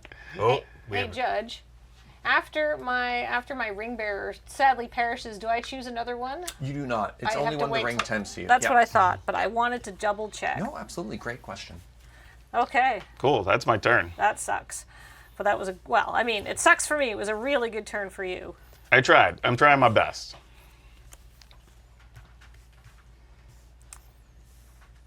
All right. Going for double bonus points. Most food, but then like the blingy, like showing it off, I still had all these, not using any of the food. Right? Ooh, Eowyn. Eowyn, Lady of Rivendell. Oh, I like Beginning that of card, combat actually. on your turn, target creature gains your choice of First Strike or Vigilance until end of turn. If that creature is equipped, it contains First Strike and blah, blah, blah. I don't have any equipment, so let's not worry about that. So I just hate to say this. I think, mathematically dead next turn because you have a 4/4 in the air and you have something that can't be blocked because I don't have anything Yeah, to true. block Yeah, it. yeah, true. So Yeah. that's my turn. Let's go to game 2. Sounds Hey, good. all right. All right. There were a lot of things that happen when you play a card in this format. This feels like one of those formats where each person is going to essentially make like a little trigger happy engine on. Yeah, on there's their just side. so many things going on. I'm like staring at my cards. If I play this and then the ring moves and like, okay, then that's going to do a thing. Like, do I want to do that thing? Because then you're triggering more things than you really want. Yeah, I think more than like, I mean, in every limited format, removal is so important Sure. and stuff like that. But it really feels like you're going to need to kind of think about where you're, throwing down that murder or what have you, and like when in what seems to be a giant stack. Exactly. You can't that just you be put it in. frivolous with your removal. It has to be really pinpointed. Yeah, well, and one thing that we talked about when we do, because we do a players meeting and whatnot before the event, a really good question that got brought up was at what point do you get to sort of respond if you want to like kill somebody's ring bearer when things get tempted and whatnot. And kind of one of the big things is that the whole sort of ability sort of resolves sort of as one, right? So if you're, even if you're resolving it for the second time or what have you, the tempting of like the emblem going up one and choosing your ring bearer, it's all in one. You can't like uptick it and then in response as somebody declares their ring bearer, destroy it and stuff. You have to wait till the end of everything that's kind of gone on, which is a really, really interesting thing because you have so many cards that are like, draw a card, the ring tempts you, and you kind of have to resolve that all in one go. And if you let that all go in one go, it's interesting. This is a complex set, to say the least. It's a complex story. It is. You know what? It goes hand in hand a little exactly. bit. Yeah. If anyone can appreciate complicated machinations, it's Lord of the Rings fans. That's true. If anybody likes reading, it's Lord of the Rings fans. I have a funny story about reading Lord of the Rings. So this is very vaguely related.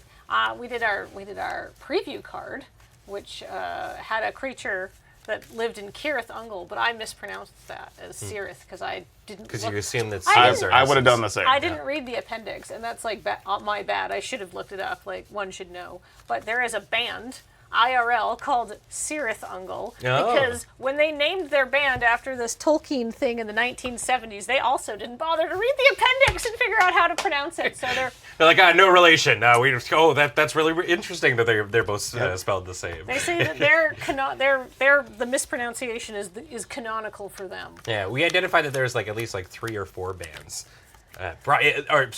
prolific bands, I would say, because I'm sure there's more than that have like Tolkien place names and stuff like that. Odd fact, I don't think we'd be wrong in saying this is the pairing of the day that probably knows the least about Lord of the Rings in the building right now. For sure. Like, with discussions we've had over the last 48 hours, like, pretty sure we're the ones. We're the weak links. Yeah, I read the books many, many years ago. And now I don't read. You just gave it up? I just gave it up, Decided to cut it out cold turkey. But a lot of people I've heard have been like inspired to go read the books and all that kind of jazz. Gotcha. To kind of learn and stuff about it, and especially like Magic fans who had not actually experienced it before, getting involved in the franchise, as it were. That's pretty good. That's kind of the purpose of a crossover product, right? Yeah. For both audiences. Beneficial for both parties. Yeah, exactly. And speaking of beneficial for both parties, you get to play more Magic and people get to watch it. Absolutely. Absolutely. I've kept 7. It's got spells and creatures. All right. Same. All right. Excellent. I assume you're taking the play, Kathleen? Yes. Okay, take it away. I'm going to play a forest. Mostly it's got all 3 colors of land, and say go. All right. Which is really like... Writes down 3 lands. I think I'm also going to play a forest and pass. This was a good omen because this is how the last game started for me. Okay, well now I'm playing a second... well, that's fine. This is fine. I'm going to play another land and say go. All right. I think I'd be really interested in going through the books again in audiobook form, though. I think audiobooks are a little bit more Oh, that's true. my That's speed true. these days. It's good when you're doing a lot of traveling, for sure. Yes, which we might be in the future here. All right. We're going to have, we saw this last game, but Mary Doc, Brandon Buck, and we're going to get back into the bakery. The Baker of Destruction And we're going to get things going. Go ahead. Oh no, not like this. Please don't flood out. This is so frustrating. I'm going to play a Chance Met Elves again. Go ahead. Well, that shuts down the bakery. Like, man, I can't wait to open up this bakery. Customer walks in. Oh, exactly. damn. We're done. Sorry. Very politely, deck. No more land for a while. Let's go get some scries. and we'll Okay, get what are we land. going to do here?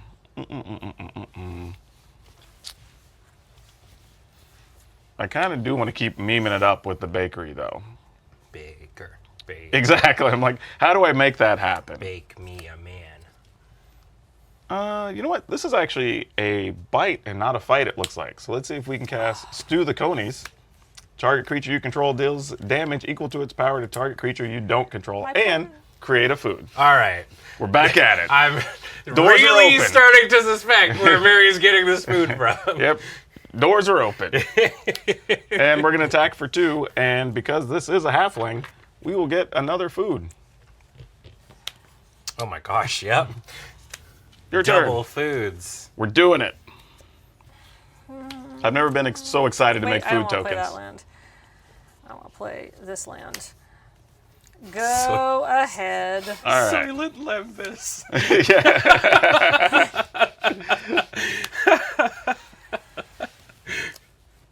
All right. Let's play another forest. And we will attack for 2. I will take Which 2. makes more food. Boink.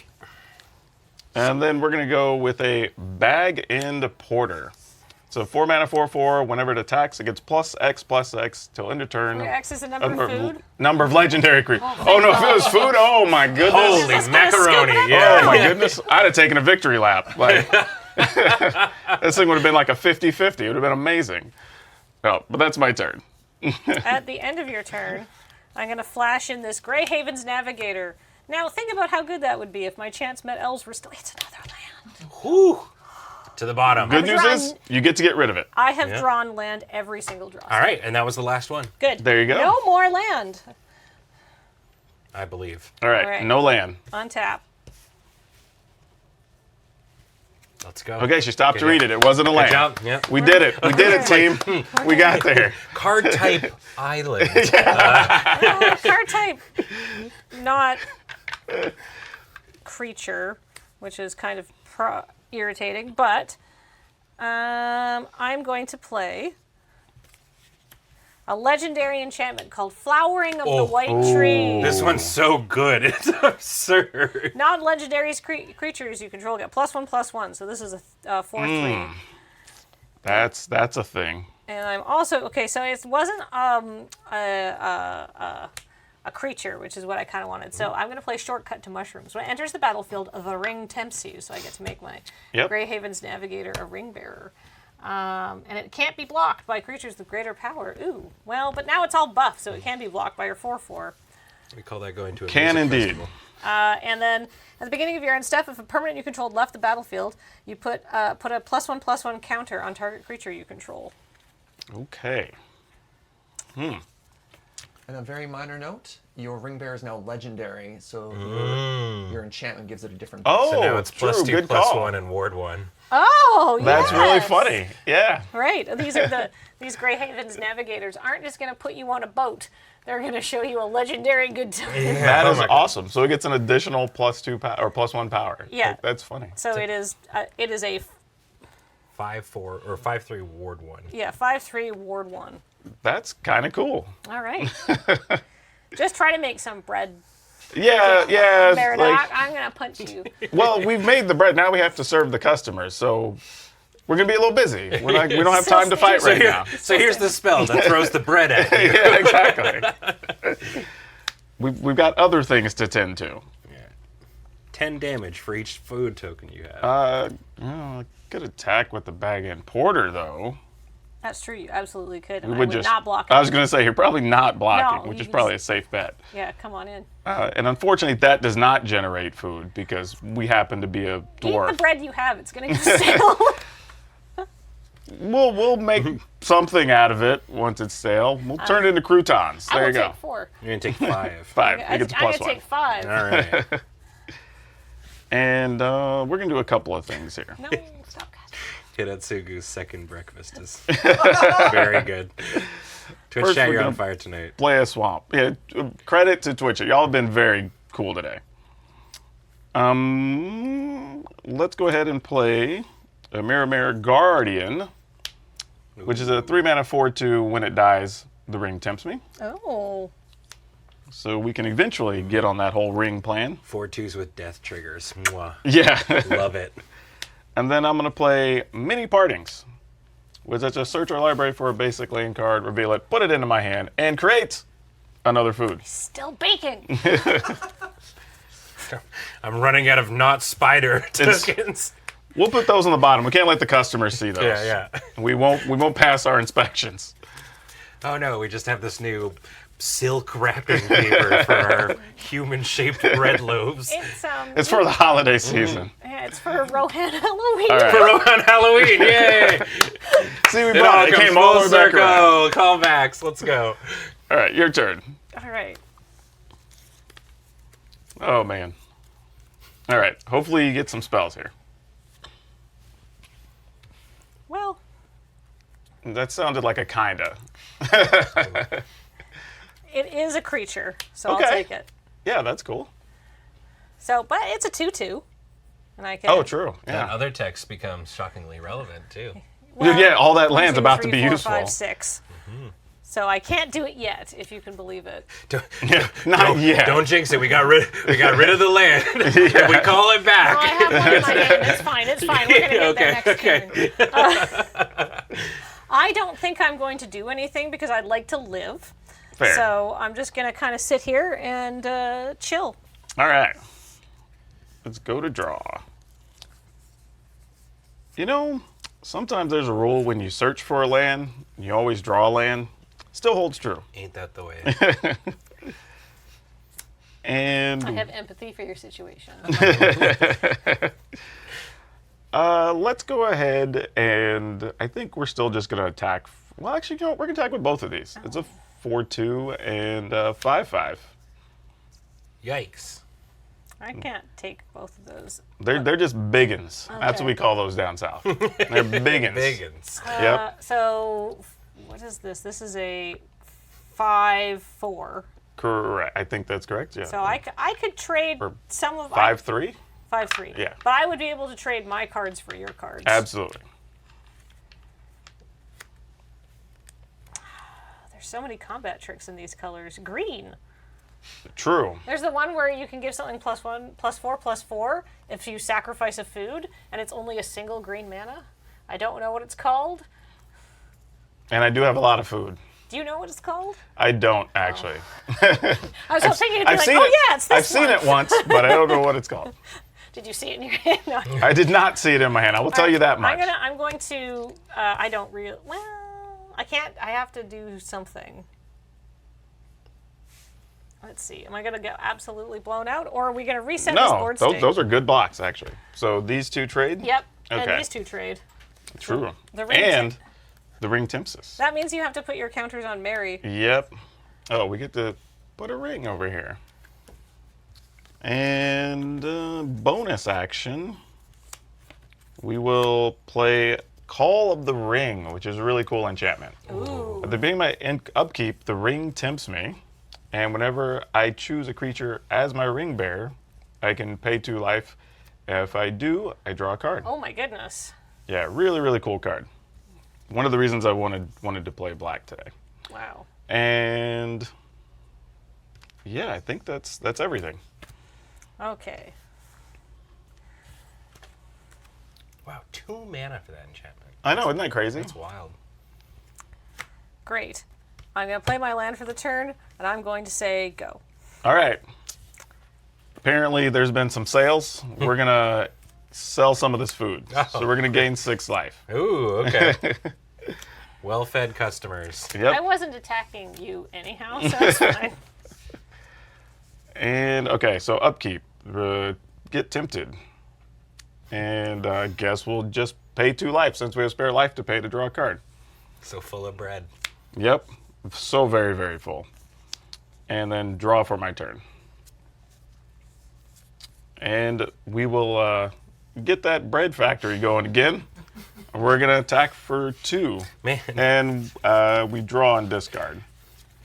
Why does this look very similar to this bread you just sold? Oh, no! Is the baker dying? The baker has to take a timeout. The baker is going to be sent into isolation at Orthac. I'm going to put target creature on its owner's library second from the top. Fair enough. Put the Fair baker enough. in timeout. What is it, second or third from the top? Second from, oh yeah, sorry, second from the top. Second from the top. All right. Okay, well. No boards allowed. Health inspector comes by. Yeah, exactly. Where are you getting this damn bread from? Like, how do you have this much bread and no employees? Yeah. Like, what's going on? Oh, I get up so early. Yeah. 3 a.m. wake-ups every I day. would play Brandywine Farmer. It's 1/1 when it enters the battlefield or leaves, create a food. Yeah, we have a lot of things going on here. Incredible. So much fun. Do you have Mirkwood bats in your pool? Because Oh. You got it. All right, then we're going to play another bag in porter. no. We saw one of those a second ago. Your turn. come on, deck. Go. Oh. No, that's fine. I can put my leg up. All right, we get tempted. We'll put the ring over here and pay 2 life to draw a card. And then we'll draw. Rival bakery has formed. And we will attack for 5.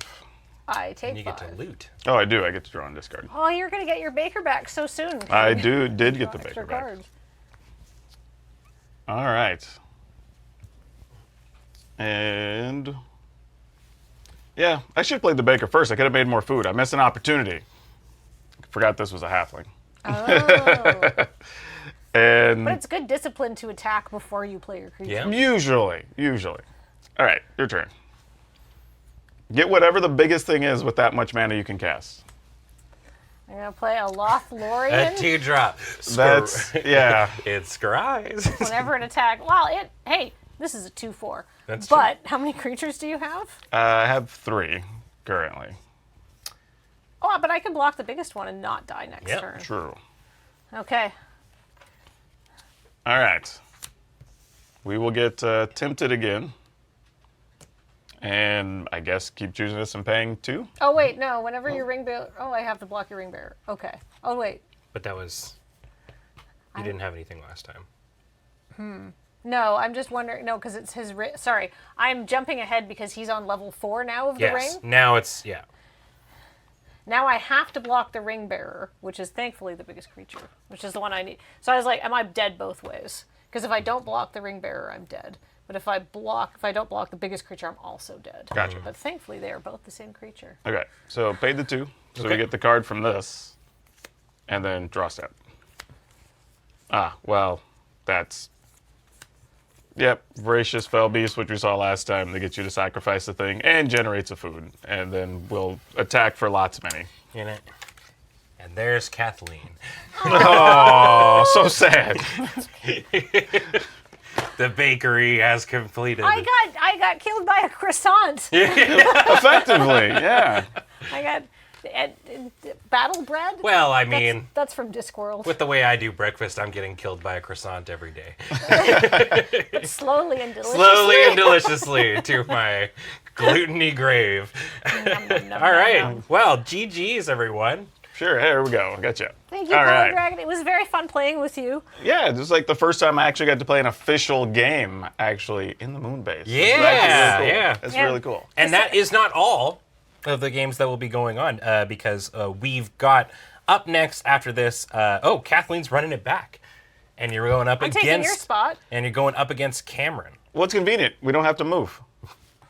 That's true, yeah. And Graham's going to be sitting where I'm sitting. But before we get into all of that biz, we have another Crack-A-Pack and some more Lore of the Rings content. So do not go away. More PPR goodness after the break.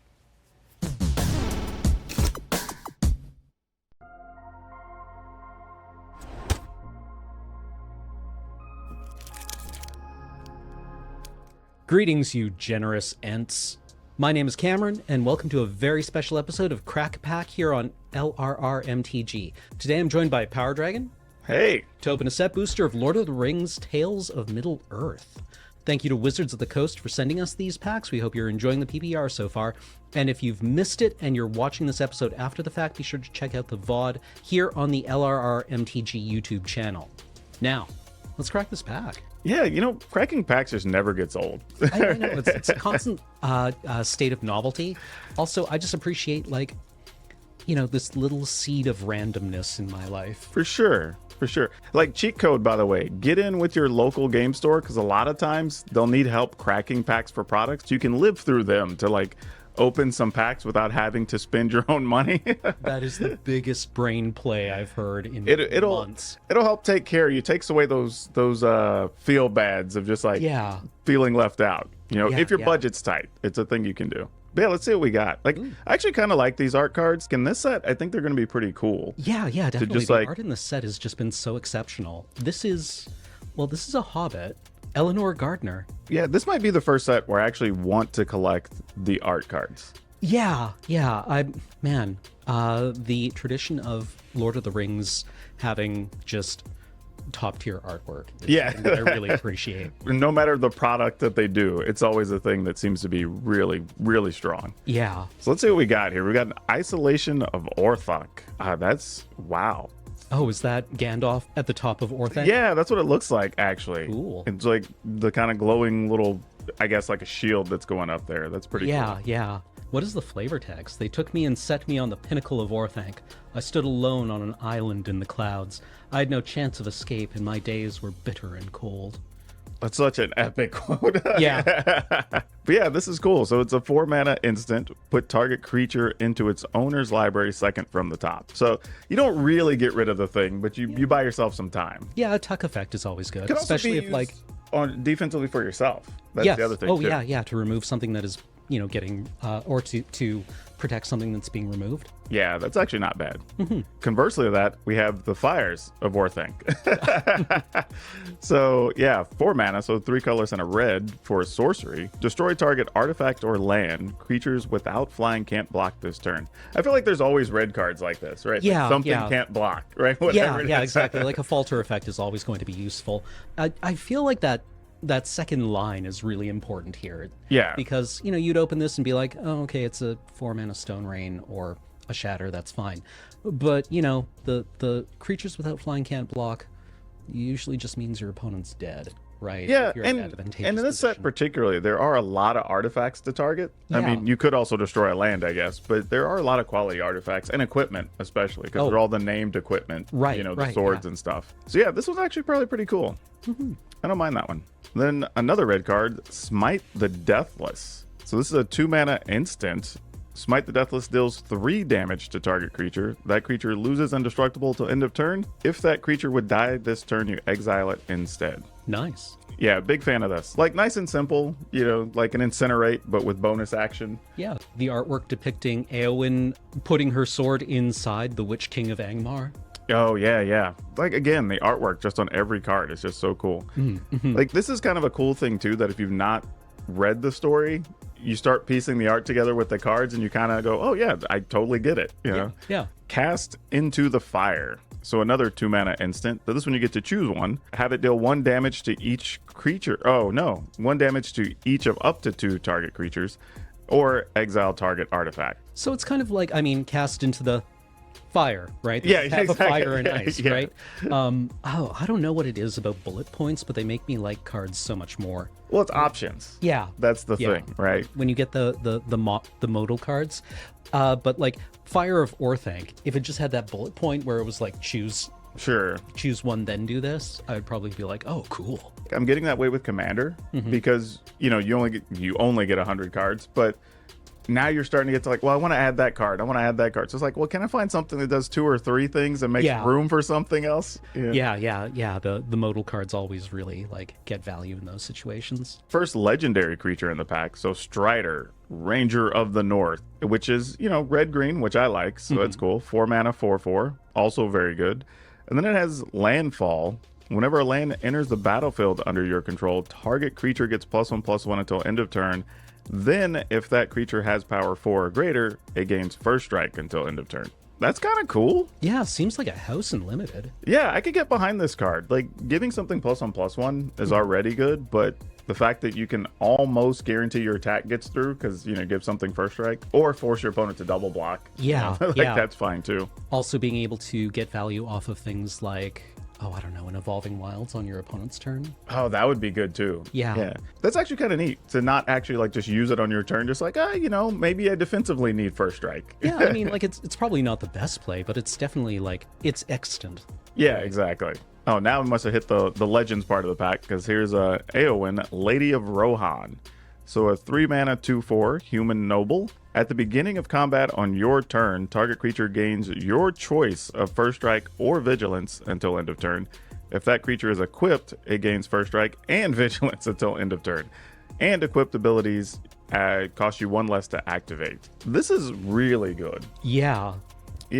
And I think there's a lot of decks that people are trying to play a lot of equipment now, especially from this set and the last set, introducing some extra equipment. So this is actually pretty cool to have for a few different things. Yeah, and I mean, is it other creature or target creature so she can target herself? Yeah, this is nice. And it's a 2/4, which is really hard to kill sometimes with that 4 toughness. I mean, at 3 mana, a lot of times you kind of go, there's a lot of 2/3s, there's a few 3/3s, but there's not that many with 4 toughness, which is really nice. So I like that a lot on this card. Yeah. Reprieve. We've seen this card before. 2 mana, instant, return target spell to its owner's hand. Draw a card. Love these effects. Love them. Yeah, and we've had a few different versions of this, and they're good every time. Yeah. I like this, though, because it's also like a surprise spell for a color that doesn't necessarily get counter spells. Yeah, like being able to roll out a Mana Tithe. Yeah. It's super nice. And getting a card's just a nice bonus. The Lash of the Balrog, which is probably the most simplistic piece of art we've seen so far on this, at least on the borderless version here. But it's black for sorcery. As an additional cost to cast this spell, sacrifice a creature or pay 4. Destroy target creature. Bone Splinters? Yeah, there's a few versions of these. I think we have a couple even in standard right now. There might be 2 in rotation. So yeah, this is becoming a popular option for them to want to put into sets. As a removal thing. Yeah, it might be easier to think of it as like the standard 5 mana black removal spell, but with potential other modes. For sure, especially in this set, since you can like amass orcs or whatever, just have random things that you can effectively recreate if it goes away.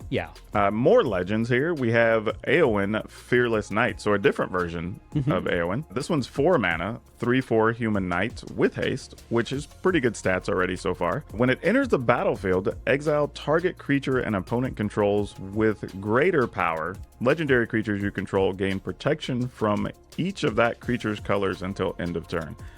Oh yeah? Yeah, this is interesting, right? Because it says it has to be a creature with greater power. Yeah. Well, I mean, I can think of a few that would probably be good hits. Sure, I'll take something off the board with 4 power.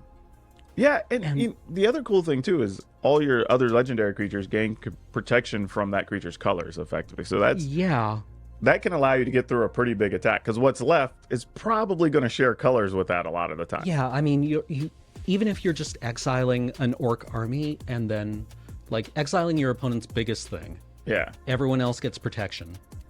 And you just rumble in. Also, this isn't an O-ring effect. It's just gone. Yeah, I guess so. I just said Removing AO doesn't bring it back. Yeah, this card's great. Yeah. I like this card a lot. Yeah, it seems extremely first pickable. Rivendell, one of the legendary lands. We got one of these in each color, so this was pretty cool. Enters the battlefield tapped unless you control a legendary creature, which there's a ton in this set. Yeah. Taps for blue mana, or you can pay 2 and tap it to scry to activate only if you control a legendary creature. Love these effects. Yeah, free scry 2. Well, not free, but a cheap scry 2 every turn. It's just nice. Yeah. Holding up counterspell mana and then being able to, like, generate a bit of card selection if your opponent doesn't cast anything. Yeah, and the other thing too is it's not as a sorcery, because I feel like we've been getting that tagged onto a lot of cards of just like, oh, it has to be done at sorcery speed. This one just like, okay, well, you can use it or not, and you can just use it at the end of the turn. Also, like, there does seem to be a sub-theme with the elves in this set that they interact with scrying. Oh, true. Yeah. So that could work too. And then our last actual spell in the pack is Miramir Guardian. So this is cool. 3 mana, 4/2 Dwarf Soldier in green, which is kind of interesting because you get too many dwarfs in green. And when this dies, the ring tempts you. So just a 4/2 body for 3, and then when it dies, you move up on your little ring counter there. So that's actually a useful card for sealed. I don't know if we'd use it for too much else, but it's probably good for limited formats. So yeah, I don't know. I think if I were to pick that, like, if this was just presented to me, like what I want first, I'm probably going for either the red-white Eowyn or Strider. I think it gives me enough room to build around both of those. Yeah, they both seem like really interesting and fun archetypes. Eowyn in the Boros get 'em archetype, and then Strider just wanting to play out lands. Yeah, I think I would have a hard time arguing against either of those picks. I think for me, what makes Eowyn so good is the fact that could be a game ender. Yeah. Right? Like, if you just remove their biggest thing and at least 2 or 3 more of your creatures are just going to be able to get through effectively unblocked, like, that's pretty powerful. Yeah, well, especially because Boros or red-white decks are going to be applying a lot of early pressure. For sure. So an opponent might think they can run out something big to stabilize, and then Eowyn just, like, ends that plan on turn 4, and then, probably you're able to swing in for like 6 or 7 or 8. Yeah, I have to admit, like, this is actually, even though it's not a collector booster, like, this is actually still a pretty interesting opening experience, right? Because they still had borderless cards in here. Like, just going through and looking at the artwork and, like, kind of reliving the story and piecing things together is actually really well done, even for just a set booster. I'm really impressed with that. Yeah, no, this feels nice. Once again, thank you to Wizards of the Coast for sending us these packs, and hope you're having a good time at the PPR. If this is on after my match, you probably just watch me get theatrically dumpstered, which, I enjoy doing for your entertainment. And if you have missed it and you're watching this after the fact, be sure to check out the VOD on our channel over at LRRMTG on YouTube. Oh, and before we go, PowrDragn, where can people find you? Oh man, just about everywhere at PowrDragn. Spelled funny, it's POWRDRAGN. But yeah, I literally put up content every day. So if you want some entertainment, come follow me. All right. Well, thank you very much, and we will see you probably instantly.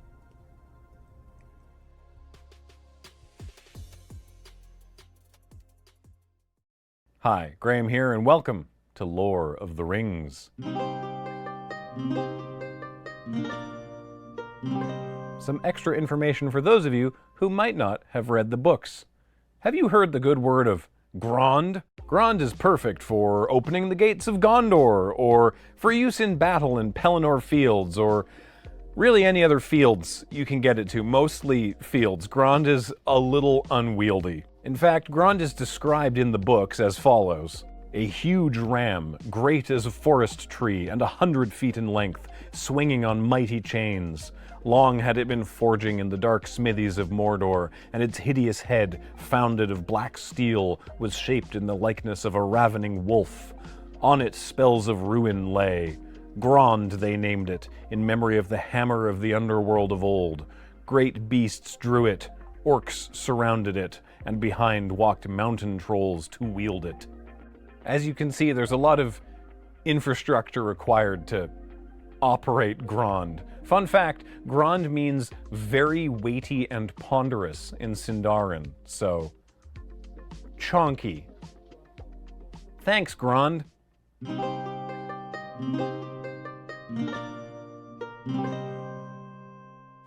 Welcome back, everybody, to Round Checks Notes 4 of the Lord of the Rings Tales of Middle-earth pre-release here at Loading Ready Run.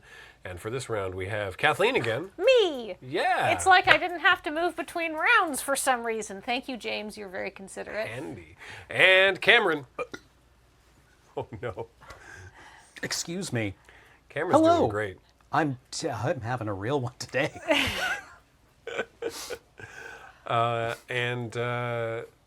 Yeah, I wanted to mention, though I'm saying the words in those Lore of the Rings bits, Kathleen did the actual research and scripting prep for them, so thank you for that.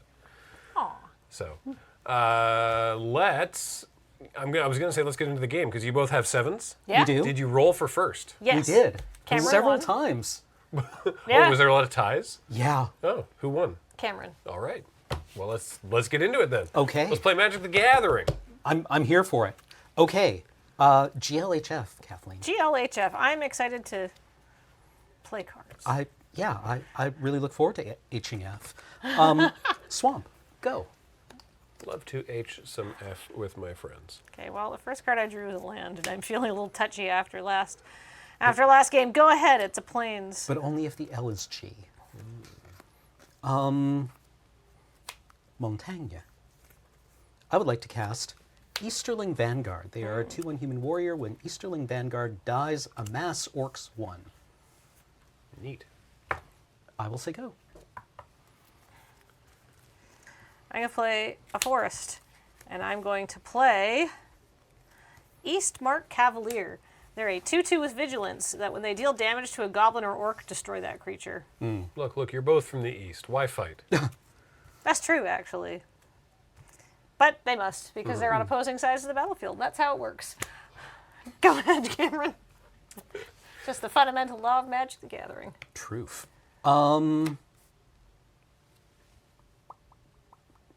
I would like to attack with Easterling Vanguard. I'm just going to take 2. All right.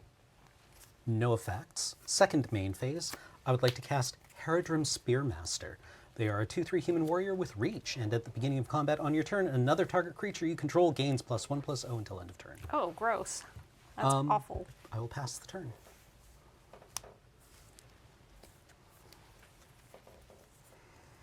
All right, I'm going to play an island, and I am going to play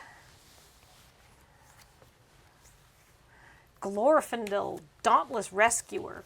Whenever you scry, choose one. And Glorfindel Rescuer gets +1/+1 until end of turn. He either must be blocked this turn or can't be blocked this turn by more than one creature. So everybody has to block him, or nobody. Well, somebody has to block him. All right. So if you have one creature, it's bad. Okay. Go ahead. He wants to get into a fair fight. Just him and one other person. Lives for the duel. Yes. Swamp. I would like to move to my declare attack step. Yes. All of my homies. Oh. I will give the Easterling Vanguard +1/+0. I'm just going to take 5. I'm sorry, did you attack Cameron last turn? No, because he played a 2/3. Right, yes, of course not. Sorry, I was just making sure I had my life totals accurate. I will say go. Oh. For those keeping score, off camera, we have now exchanged Judge Serge for Judge Nellie. We love Judge Nellie. Enjoy keeping score. I'm going to play a Lothlorien Lookout. Whenever they attack, scry 1. Ooh. They're a 1/3. Lothlorien Lookout. I'm also going to play a Bewitching Leechcraft on your Haradrim Spearmaster. Okay. When it enters the battlefield, tap enchanted creature. That's already tapped. Double tap it. Enchanted creature has, if this creature would untap during your untap step, remove a +1/+1 counter from it. Instead, if you do, untap it. Gotcha. So if you can put some +1/+1 counters on it, it can block again. But for now, I am going to choo-choo for 5. Okay. This guy is Vigilance. No blocks, no effects. All right, go ahead. Okay. 15 to 13. The third color. I would like to move to my combat step, please. Yes. I will give my Easterling Vanguard +1/+0, Okay, and I will declare an attack. I'll take 2. Okay, 3. 3. Yeah, I'll take 3. Second main phase. I would like to cast Spiteful Banditry. X equals 3. Uh-oh. When Spiteful Banditry enters the battlefield, it deals X damage to each creature. Whoa. Whenever one or more creatures your opponents control die, you create a treasure token. This ability triggers only once each turn. Oh, so everything dies. Yes. And Cameron makes one treasure? Yes. Well, yes. And then I also make an orc army.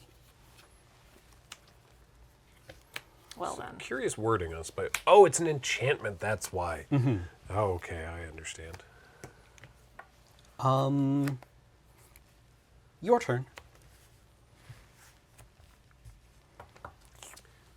Gross.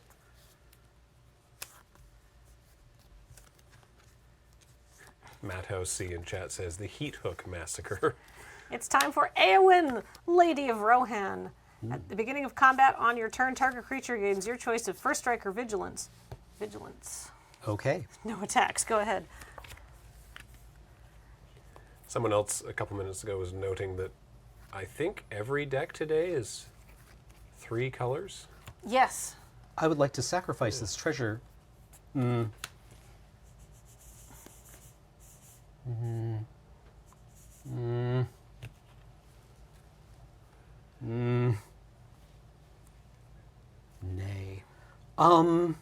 What are we even going to do here?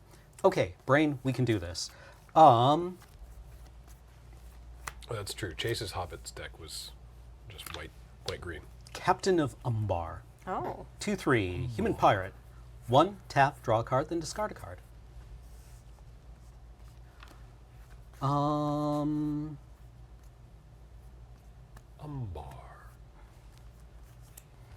I will say go. They say you get less migraines if you get a chair with Umbar support. Oh. I waited to tell that joke. I thought about it, realized I was going to talk over Cameron, and then still thought it was good enough to repeat I later. appreciate your discipline. I'm going to tell my kids that's the editing process. Yep. Kier Royale says, I remember the vids y'all used to make. I missed that. We still make a lot of different vids. It's very possible that we still make the ones you're thinking about. I'm going to play Gwai here, the Wind Lord. 4/4 flying. 4/4 flying Vigilance. Nice. Caw. At the beginning of combat on my turn, I can say target creature either gets Vigilance or First Strike. So you have a 3/2 and a 1/1. That's a 2/3. Oh. Yes, 2/3 and a 1/1. Okay. Nothing happens if I give her First Strike. So I'm going to say she has Vigilance, but she's not attacking because I don't really feel like trading Eowyn for an orc army. Fair enough. That seems reasonable. Go ahead. Okay, untap. Draw. I would like to play this other mountain.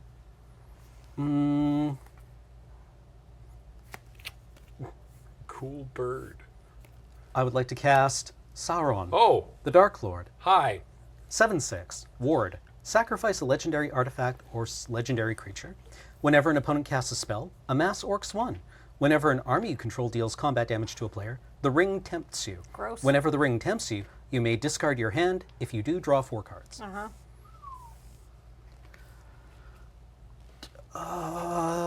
Nevertheless, I cannot attack.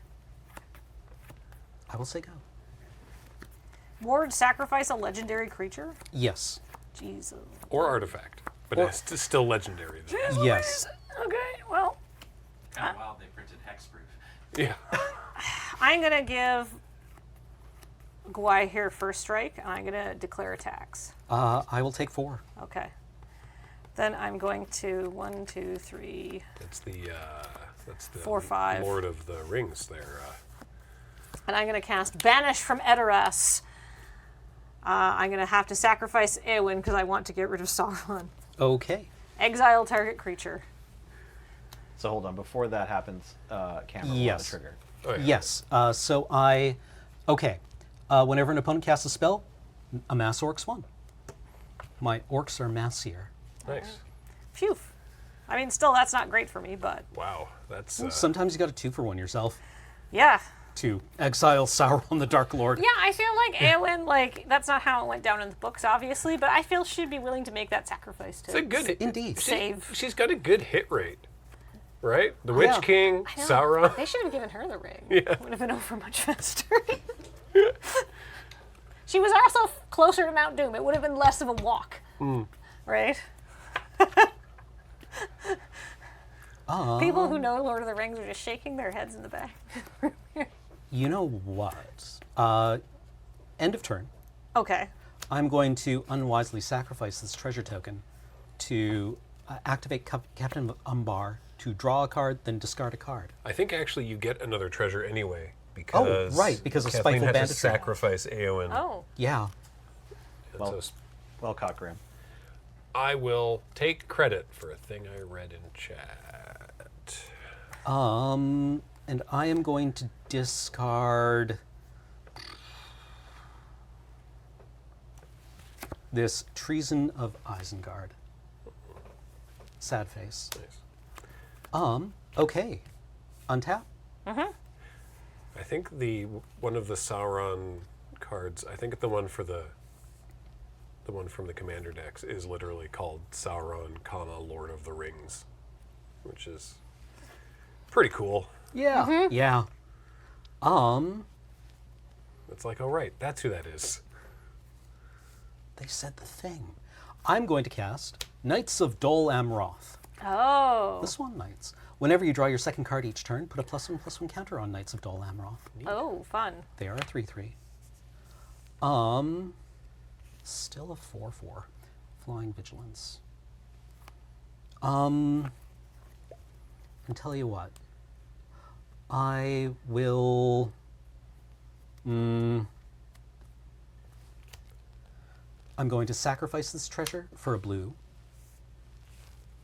and cast Athelian Kingfisher. 2/1, flying. When Athelian Kingfisher dies, draw a card. I will say go.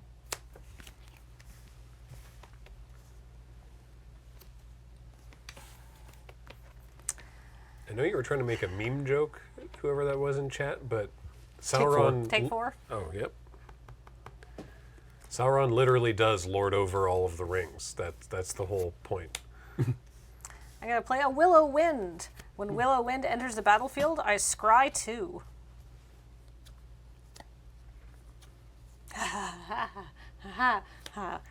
Which one do I want? Okay. Good scry, everyone. All right. So Go much ahead. flying. Philippe Cav says, Merry or Pippin also calls Frodo the Lord of the Ring at some point, and Gandalf is like, don't call him that. That's a very Merry and or Pippin thing to do. Yeah. I will actually just say go. A stalemate. I love this. Well, Well, someone's hitting someone else for 4. Well, and someone's got a handful of cards. True.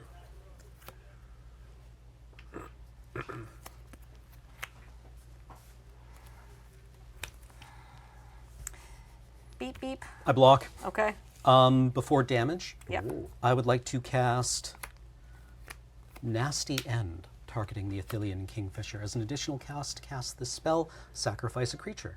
Draw 2 cards. Okay. So you get to draw 2 cards from the Nasty End And then one from the Kingfisher. Wow. Yeah. Sweet. You've turned it into a... And you get a trigger on your Knights May of I get a blue die, please? Amorth. Here you go. Sorry, excellent. We'll bring that up when we can. It's a Nasty End. There we go. It's the borderless panorama variants have not been playing nice with the card reader today. Okay.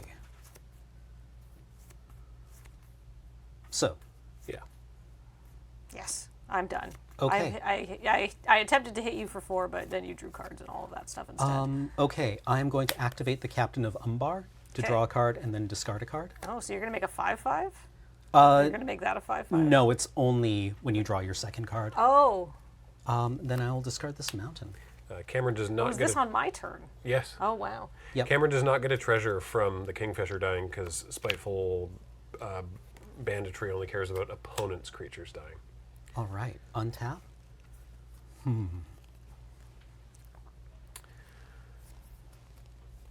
Well, that was a lot of draw and or filtering. Yeah. No kidding.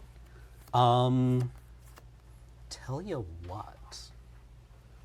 I would love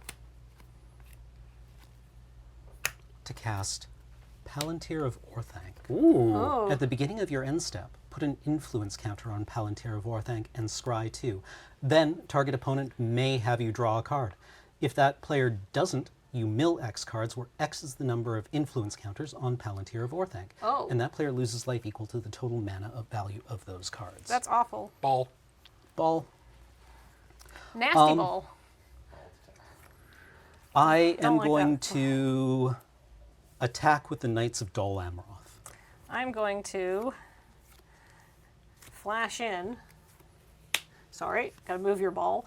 The Grey Haven's Navigator. When they enter the battlefield, scry 1. Where were you? All right.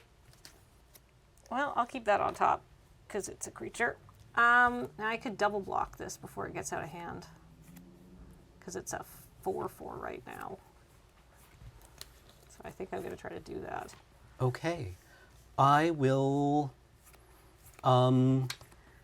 order the Willow Wind first. Okay.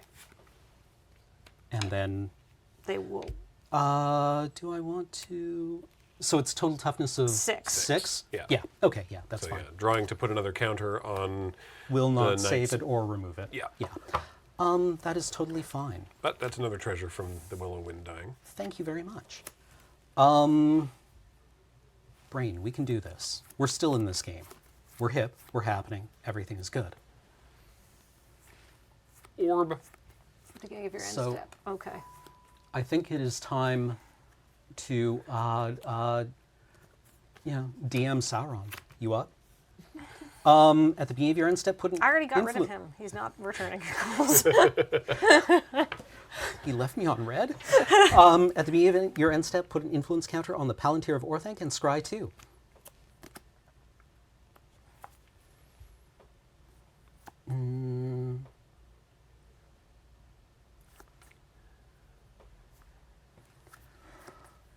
I would like to one on top, one on the bottom. So then, just so that I'm clear on it as well. So now, Kathleen has the option of either you get to draw that card, Or I lose a life. you mill 1, Yes. and then you lose life equal to the mana value of those cards.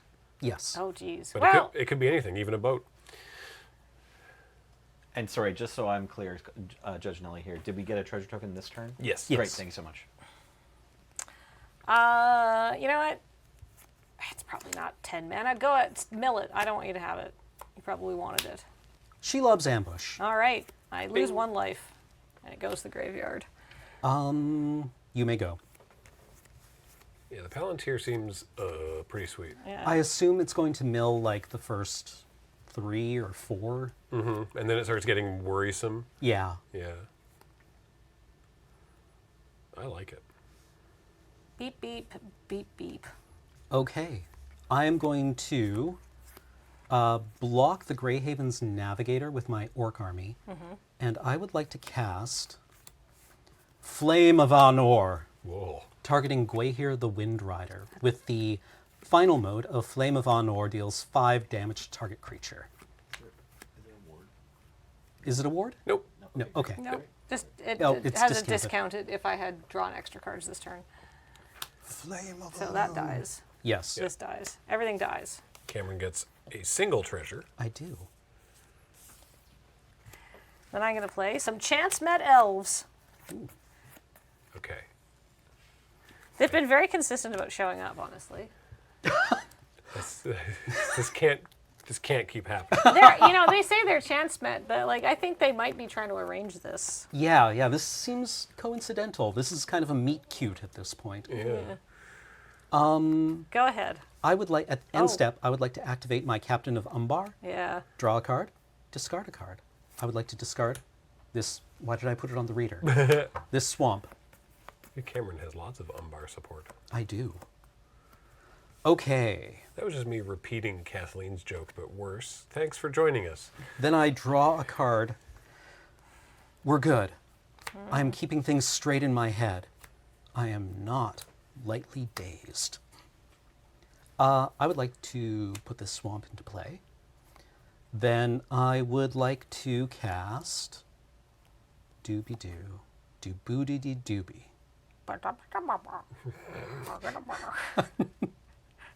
I'm going to tap 6 and cast this Troll of Khazad-dûm. It's over. 6/5 can't be blocked except by 3 or more creatures. Yeah, that's a Oh boy.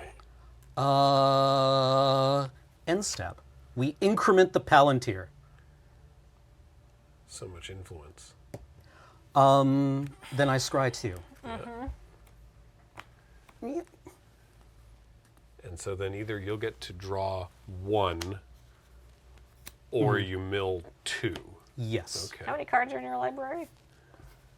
I love the 1, idea. 2, 3, 4, 5, 6, No. 7, If you're 8. counting past 6, it's not relevant to this to these Okay. life totals. Yeah, try to mill someone out with their own orb. The orb greed is real. Yeah. Yeah. Oh, yeah, absolutely.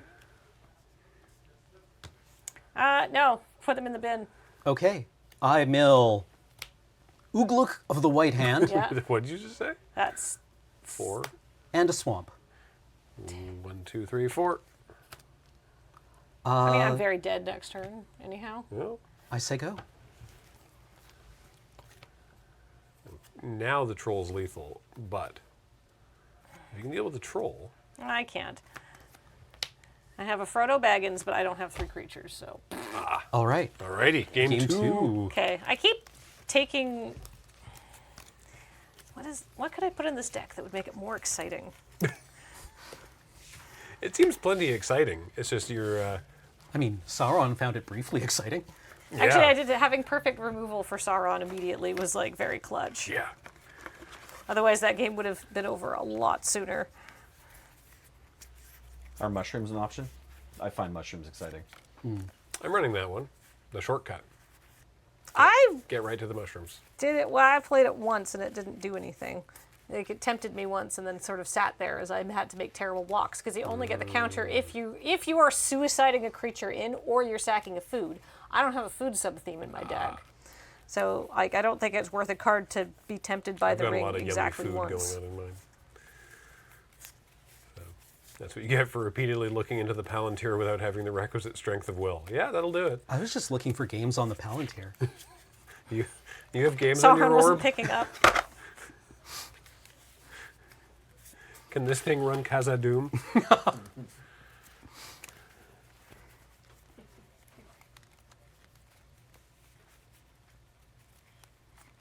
Theonor, your orb has a virus.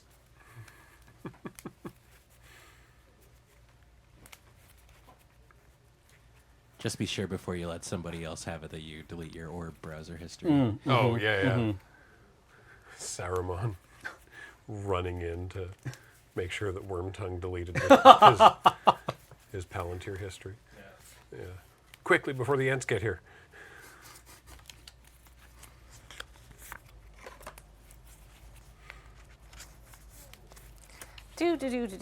While we're sideboarding, Yeah. I would like to talk a little bit about killing time and how we're all Oh, I love that. ostensibly professionals. I'm at a big this. fan about it, actually.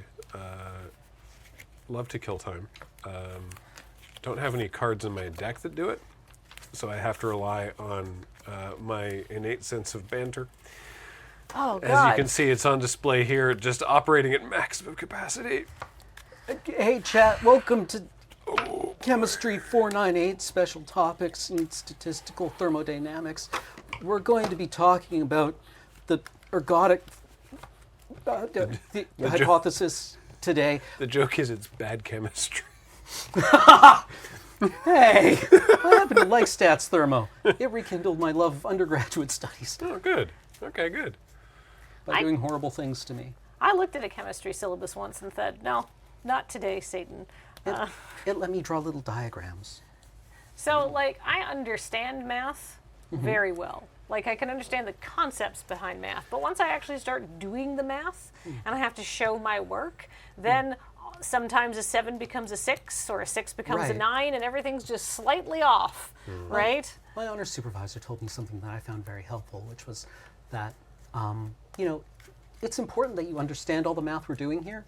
And that, you know, it makes sense to you and that you be kind of able to follow it and, you know, if necessary, perform it. But ideally, there's a whole building full of math nerds over there who will collaborate on a paper with you and they won't make the mistakes you make. Wow. You know what? But the thing is, you can't get a lovely pep talk like that from a thesis advisor in chemistry if, like, Chem 12 was like, no, we're done. We're done here.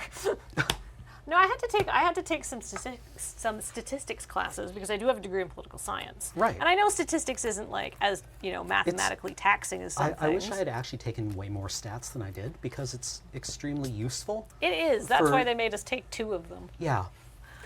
Someone was asking, I'm going to change the subject while you look at your hands. Someone was asking if there are many or any board wipes in the set. We did see the banditry from Cameron, which is the kind of a, red board wipe, and that it deals, it's an enchantment that deals X damage to all creatures. So there's that. Beyond that, I don't know. I know that there's the Ring Saga. Okay, yeah. That its second mode or second chapter. Oh, it's destroy all non-legendary creatures. Yeah. Yeah, and there's there's a black, it's common or uncommon. There's like a sickness or whatever that does -1/-1 to all your opponent's creatures. Nausea, yeah. It's usually good if you have the right number of lands to cast the one spell in your hand, right? Yeah. Yeah. If you could, yeah. Good call. Good call. I gotta keep this. Okay. I acknowledge that you will keep that and not give you any outside information. I just wanted somebody to see it. Okay, but after the game, I'll tell you what I think about it. How about that? No. Deferred judgment. Meet me in my office at the end of the day. Oh no. I want Wheeler and I are both getting fired. No. I want to model good Table friending? Yeah. Yeah. Yeah. Not offering coaching, but not afraid of feedback. I don't know if you're allowed to do that at like a regular pre-release. If you're allowed to be like to your friend who's not in the game, be like, "Hey, would you keep this?" No. I don't think so. Yeah, I didn't think so. So No. I want to make sure that people aren't going to the thing. So Cameron's going to 6. Also, Kathleen, I love your nails today. Thank you. I wanted to get something Lord of the Ringy, so I got some blue and some sparkles and stuff like that. I wanted to do my nails, and then I didn't. So cool story, bro. So I walked over to get my nails done at a nail salon on crutches, and I explained this to my physiotherapist, who looked at me like I was an absolute idiot for walking 1.5 kilometers on crutches to get my nails done. And I was like, "But you don't understand. I play Magic for a living." Hard. All right. I've kept a 6. All right. I assume, Kathleen, that you're on the play. I'm gonna be on the play. I'm gonna play this planes, and I'm gonna say go. You right there? Yeah, I inhaled some falafel. All right. You're back? You're back. I'm back. All right. He feels bad, but Swamp, go. Kathleen explaining why she's a hand bottle. I actually have what I would call crone hands because I have eczema, so they look very dried out all the time. So I like the nails because it's kind of like dazzle camouflage. You get distracted. I'm gonna play Frodo Baggins. Whenever Frodo Baggins or another legendary creature enters the battlefield under your control, the ring tempts you. And as long as Frodo Baggins is your ring bearer, it must be blocked if able. So now, you are at ring level 1. it can't be blocked by creatures with greater power than 1. Okay. Turns out, Frodo makes an excellent ring bearer mechanically Yeah. in the set of Magic the Gathering. Yeah. Huh. Good stuff. Okay. Go ahead. Well, draw a card. Mountain. I would like to cast this Goblin Fire Leaper. Oh, it can't be blocked. What is it? It is a 1/1 Goblin Warrior with expensive fire breathing. 1 in a red. Goblin Fire Leaper gets +1/+0 until end of turn. And when Goblin Fire Leaper dies, it deals damage equal to its power to target creature an opponent controls. I mean, that's still pretty good, honestly. Unfortunately, it cannot naturally kill Frodo Baggins. Well, it can if you pump it and then Yes. block. Yeah.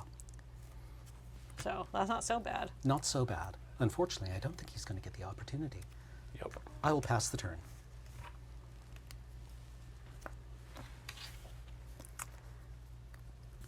I'm going to play Minas Tirith, which is a legendary land that enters the battlefield tapped unless you control a legendary creature. And for 1 and a white and tap, draw a card. Activate only if you attack with 2 or more creatures this turn. I will be attacking with 1 creature this turn. I will deal 1 damage to Frodo Baggins. All right. He takes 2 damage and is wounded, but is okay. Ow. He gets over it. Yeah. That's like where he gets stabbed with the Morgul knife. Yeah, the Morgul knife. Yeah. What are the chances? These All right. elves. I might be. Could we rename these thirsty elves? I've decided I'm going to be trying to actively avoid these elves going There's forward. only 1 in my deck. Really? Yeah. Wow. I know. What are the chances? Yeah. Go ahead, Cameron. Benny's asking what sleeves you're using because they like the color. I think they're just Dragon Shield. These I are don't just- know the name of the color though. Dragon shield sleeves. Haradrim Spearmaster. 2/3, reach at the beginning of combat on your turn. Another target creature you control gets +1/+0 until end of turn. I will pass the turn.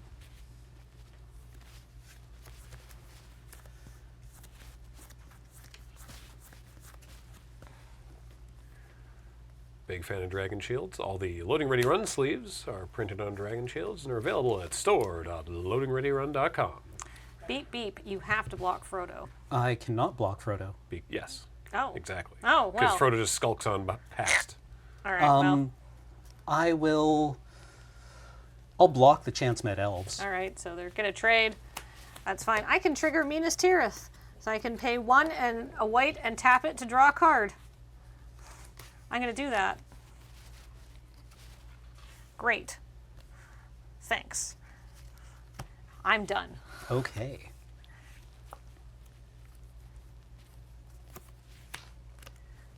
I would like to cast Orcish Bowmasters. Uh-oh. They have flash. Do you want to not cast No, it? it's fine. I think the element of surprise has been expended at this point. When Orcish Bowmasters enters the battlefield, and whenever an opponent draws a card except the first one they draw in each of their draw steps, Orcish Bowmasters deals 1 damage to any target, then amass Orcs 1. My Minas Tirith. I would like to do 1 to you, Kathleen. Daggers. Burp. Burp. Wait, what? Hang on. Oh, and whenever. I see. Got it. Good. My orcs are so massive. I will say go. If it makes you feel any better, Wheeler did casting flashcards in main phase during round 2. So Oh, yes. you're not even the first one today. I remember. I perceived it from beyond. That's what we call the other part of the office where we watched from. Or the chair that Graham is currently sitting in. Oh yeah, right. Yeah, you were right. You were here for this, for that round. I'm going to play Glorfindel, Dauntless Rescuer. Whenever you scry, he does stuff. When I scry, I'll tell you what happens. But, Frodo trigger. A legendary creature has entered the battlefield under my control, so the ring tempts me. Now, whenever my ring bearer attacks, I draw a card and I discard a card. That's very exciting. I don't think I'm going to be making him my ring bearer, though, because I like that Frodo can kind of skulk on by. Although now he gets blocked by a orc creature. I'm also going to play an Eastmark Cavalier. He has vigilance, and whenever he deals damage to a goblin or orc, it gets destroyed. Now the question is, do I attack? I'll probably just chump with an orc token, or maybe you have some sort of a thing.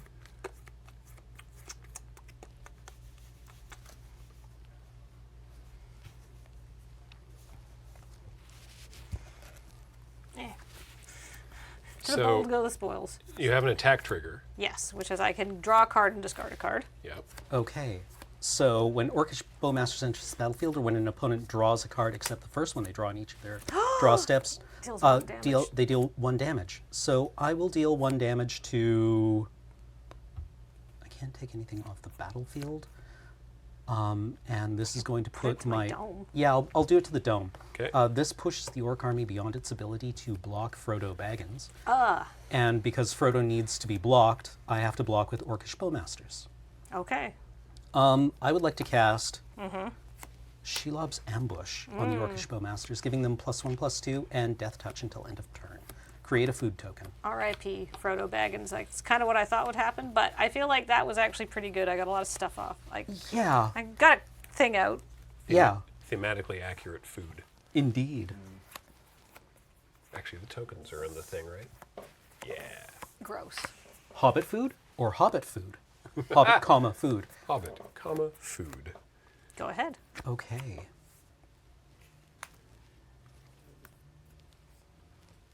So obviously that combat trick was unfortunate, but the line of play leading up to it, sort of like drawing, making the orc army unable to block, forcing the bowmasters to block, was very cool. I would like to I mean, cast that combat trick was going to get me sooner or later. Oh yeah. Ugluk of the White Hand. Oh. Whenever another creature you control dies, put a +1/+1 counter on Ugluk of the White Hand. If that creature was a goblin or orc, put 2 +1/+1 counters on Ugluk instead. Nice. Ugluk. Well, not so nice. I will say go. I don't think I... Well, I mean, yeah, no. I suppose I could have swung in with the army. Or the leggy. Or the leggy. I'm going to play Oh, I this. really got Ben with that one.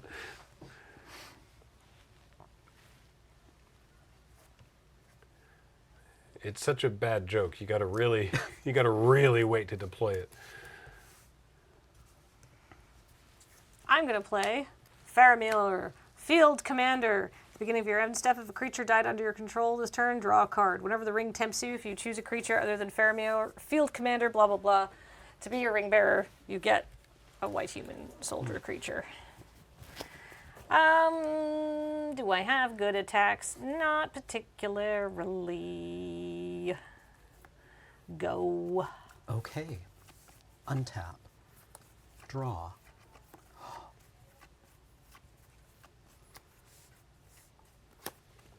Palantir of Orthanc. Ooh. No. I have no good attacks either. I guess I'll just move to end step. I will put 1 counter on the Palantir. Orb. One counter. I did that. I put Yeah. a 3 down instead of a 1. At least yours somewhat looked like the right number. Yeah, plausibly. Okay, I scry 2. It's going in your bin. Don't tell him that. I'm never going to let him draw a card after this, just like so everyone's clear here. Heck yeah. Like so. All right. Okay, put it in your bin. Treason of Isengard. All right, I take 3. Go.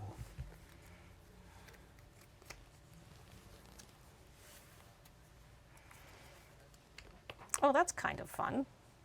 Ruh-roh. I love kind of fun. Celeborn the Wise. Whenever you attack with 1 or more elves, scry 1. Whenever you scry, Celeborn the Wise gets +1/+1 till end of turn for each card looking at while scried. I'm going to attack. I'm going to attack with these 2 guys, Glorfindel and this Eastmark Cavalier. Whenever you trigger, I'm going to scry 1. Get out of here. Now Glorfindel gets triggered. He gets +1/+1 until end of turn, and it must be blocked or can't be blocked by more than 1 creature. Sorry, the counters for Celeborn. Celeborn. Yeah. And so Glorfindel. No, because it also gets +1. It's only +1/+1 till end of turn. Oh, end of turn. I'm sorry, I thought it was a counter. My bad. So I'm going to say he can only be blocked by 1 creature this turn. army famously composed of a single creature. And then I'll throw my legendary guy in front of the guy who kills orcs. I think that's the only block I'm going to do. Okay, so he's gonna die. They will. They will trade. Oh no, he doesn't die. That thing dies. Glorfindel's a 4/3, right? Glorfindel's a 4/3 right now. Do we want to do a different block? No, that's fine. Okay, so Actually, yeah. Sorry, I thought it was that he could only be blocked. He can only be blocked by one creature, Right. and he's a 4/3. Hey everybody, Judge Nelly here. There's a bit of confusion with all these You elves know what, and all their that's +1/+1s totally until my fine. turn. No, I just want to say I think it's okay in this instance that we back up to blockers and just make it really clear here. So after Celeborn comes down and we attack with these two, the Eastmore Cavalier is attacking with Vigilance, and then Glorfindel triggers because we scryed, right? So first Celeborn triggers when we attack with an elf. So we scry 1. Celeborn is going to get bigger, but we don't care about that because he's not in combat. But Glorfindel will have to get bigger and choose must be blocked or hard to block. And we chose hard to block. Can only be blocked by one creature. So 4/3 can only be blocked by one creature and a 2/2 Vigilance. That is totally fine. I'm happy blocking the 4/3. Okay. Then Ugluk Yep. will get 2 +1/+1 counters because an orc died. Can't take 2. yeah, Yes, and Cam takes 2 damage. Yes, I was waiting to do combat damage. Okay, second main phase. C'est dommage. Fog on the Barrow Downs to enchant Ugluk. Ugluk is a spirit and can't attack or block. Okay. Oh, neat. He gets to wear the spirit hat for a while. I love that it's not arrest with set mechanic, it's arrest with set flavor. Yeah. Very cool.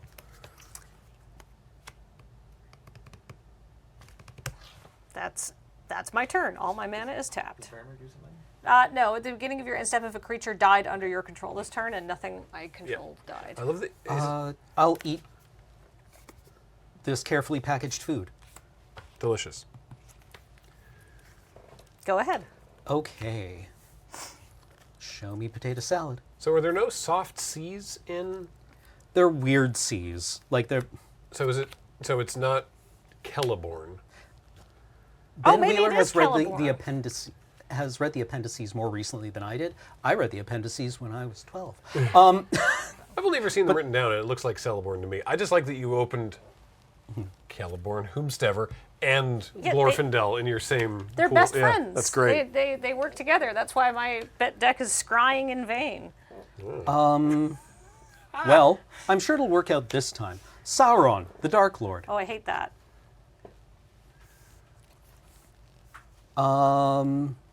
We move to our end step. We increment the Palantir. I scry 2. Sure wish I had Fog on the Barrow Downs now. Bottom. Bin that card. Bin both of them? Yeah, because Yeah. it's 2 now. Oh yeah, bin both of them. 1. Hoo-hoo. Lucky. No No draws ever. No draws ever. Go.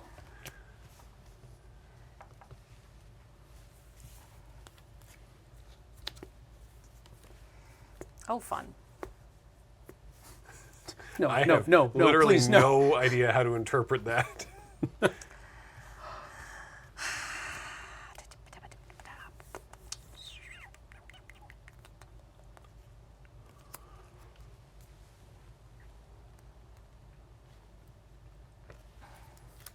Scry? Okay. So that's attacking? Yes. Okay. Go away. That's this is attacking. It has to be blocked this turn. Okay. All right, Orcish Bowmasters, get under the bus. And it's bigger too, to be clear, right? Yes, it's a 4/3 4/3. that must be blocked. Okay. Yes, correct. Okay, Orcish Bowmasters has gotten under the bus. Woohoo! We increment the Ugluk. Not that does much, but Did that ghost get bigger? All right. then I'm going to play We inflate the Ugluk. Where is all this fog coming this Lothlorien Lookout. And whatever. I amass orcs. due to a spell being cast. Oh, yes. Ah, good. Orcs with the fiery eye. Go ahead. Oh, there are 2 different armies. Mm-hmm. Oh, that's cool.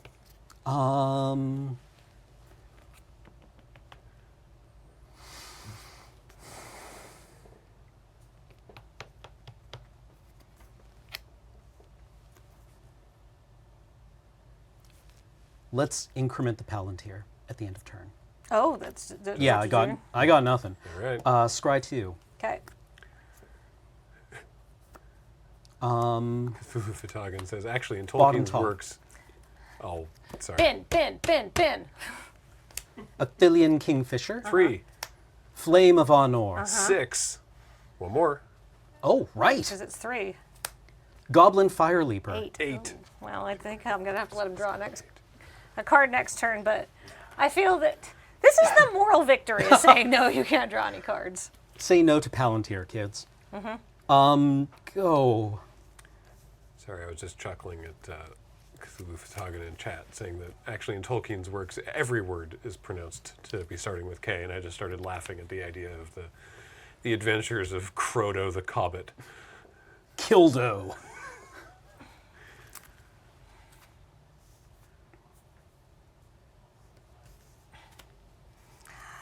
Beep, beep, beep, beep, beep, beep, beep, beep. Are we making Glorfindel unblockable or must be blocked? Well, we've got a lot of triggers to resolve. Okay. So, whenever Lith attacks, scry 1, and whenever you attack with 1 or more elves, scry 1. So that, they stack, right, Nelson? Or Yes, you get Is to it scry 1 off instances? this one, though? Yeah. It's whenever it's scry... So you scry 1 and scry 1 again. Perfect. Okay, Alright. so you'll... Yeah, So I'll resolve this scry 1 first. great. Go away. Now you have both of these triggering. So this gets bigger, and this gets bigger, and you have to choose. Let's give them temporary dice. Sure. Just for... Okay. So do you want to choose... I guess basically if you choose can't be blocked, then that's kind of... You'll have to lock that one in or whatever. That'll affect your second choice, but you have to choose one of the 2 each time. I'm going to choose must be blocked. Okay. I believe in you, Well, Orc. no, we've got wait. another round of scrying. Okay. Now we've got another round of scrying. So this is going to happen again. Whenever you scry, I'm putting so many land on the bottom. This is incredible. Whenever you scry, this gets another temporary +1/+1 until end of turn, and this gets another temporary +1/+1 because it's 2 separate instances of scry 1. Oh wait, no. Whenever you scry, Celeborn the Wise gets +1/+1 until end of turn for each card looked at while scrying. So that was 2. So it's kind of the same thing, but not exactly rules. Okay, and I'm going to say must be blocked again. So this is a 4 thing, and then so now I have a 5/5 and a 1/3 and a blocked card that's not super relevant. A 5/5 and a 1/3. Yes. Come on through. All right. Take 6. I ain't hurt. The Orc army dies. We increment the Ugluk. All right. I am going to play Melindor. No wait, I could what could I do here? I could draw a card. That would be good. Let's draw a card, because I can do that. No wait, that's too many. It's 1 wait and tap this.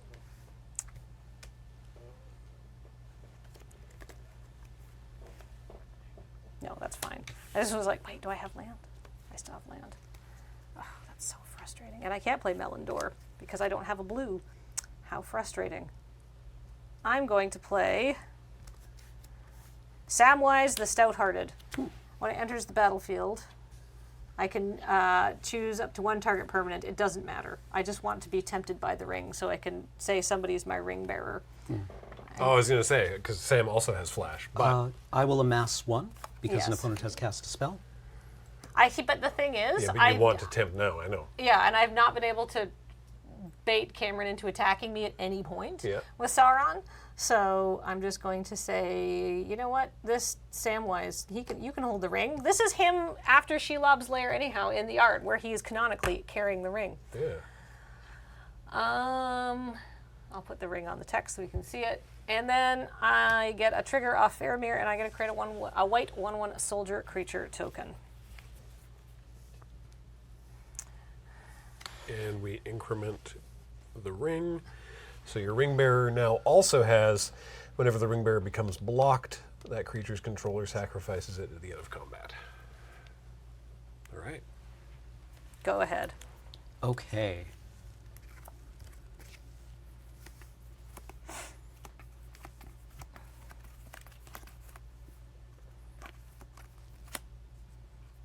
Montaigne. Easterling Vanguard. 2/1. When it dies, amass orcs 1.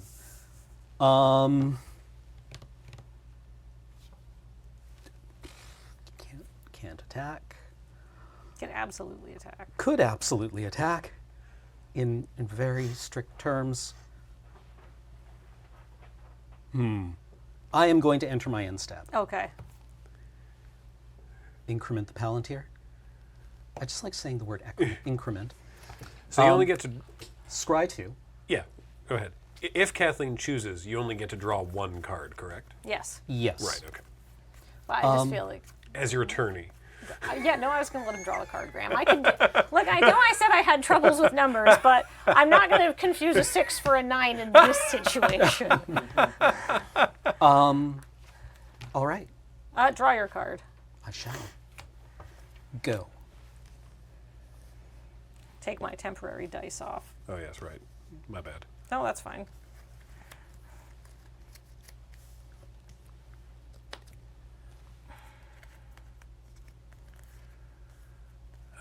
Marina Valenhart asks, is there a significance to the Vanguard having the metallic-looking border? That's the Universes Beyond border. All the cards in the set have kind of a metallic-looking... Fancy border. It's the same as the ones from the Warhammer 40,000 decks.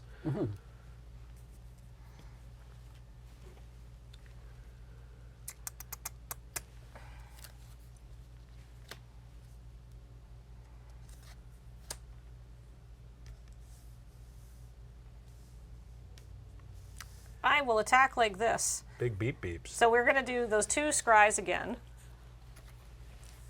Get out of here. Put that on top. Finally some payoffs. So, what do you want to do with Glorfindel? Glorfindel... temporary reminders? Temporary reminders of their power and toughness. Glorfindel can only be blocked by 1 creature this turn. Then you have a ring bearer trigger. When your ring bearer becomes... when your ring bearer attacks, draw a card, then discard a card. Look at that. I'm going to discard this Illithin Kingfisher.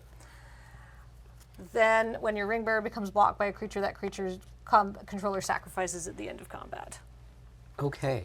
I'm going to block Samwise with the Easterling Vanguard. Okay. And then I'll block Glorfindel with the Orc Army. And I think I can take another hit. Okay. So you'll take another... 6. Okay. So how do you get 6? From 5 and 1. Oh, 5, yeah, yes. 6. All right. 1, 2, 3, 4, 5, 6. So Glorfindel eats that. Yep. The Easterling Vanguard dies. And Sam goes to the graveyard. The Orc Army comes back, thanks to the Easterling Vanguard. But it comes back smaller and crappier. And that's what matters. Like this is... Look, the training pipeline for the Orc Army when attrition is this high is somewhat abbreviated. Yes. Oh, yes. Take those I'm away. going to remember this time. Oh, and Ugluk increments. Oh. So 1 orc and for 1 the- creature. Yeah. So it goes up to 9. Okay. I'm going to play Flowering of the White Tree. Legendary creatures you control get +2/+1 and have ward 1, and non-legendary creatures you control get +1/+1. I grow my Orc Army because you cast a spell. Yes. Then I'm going to play Woze Pathfinder. So, and do you grow your Orc Army because I cast a spell? Yes. Oh, it's every time? Wow. Every time. How All awful. And then when I go to my end step, I get a Faramir trigger. If a creature died under your control this turn, draw a card. Whoop. Meoop.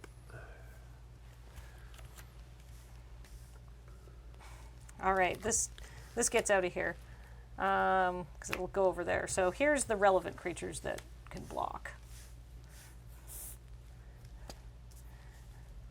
Go ahead. Okay. 8 to 6. This is a tight game. Quite.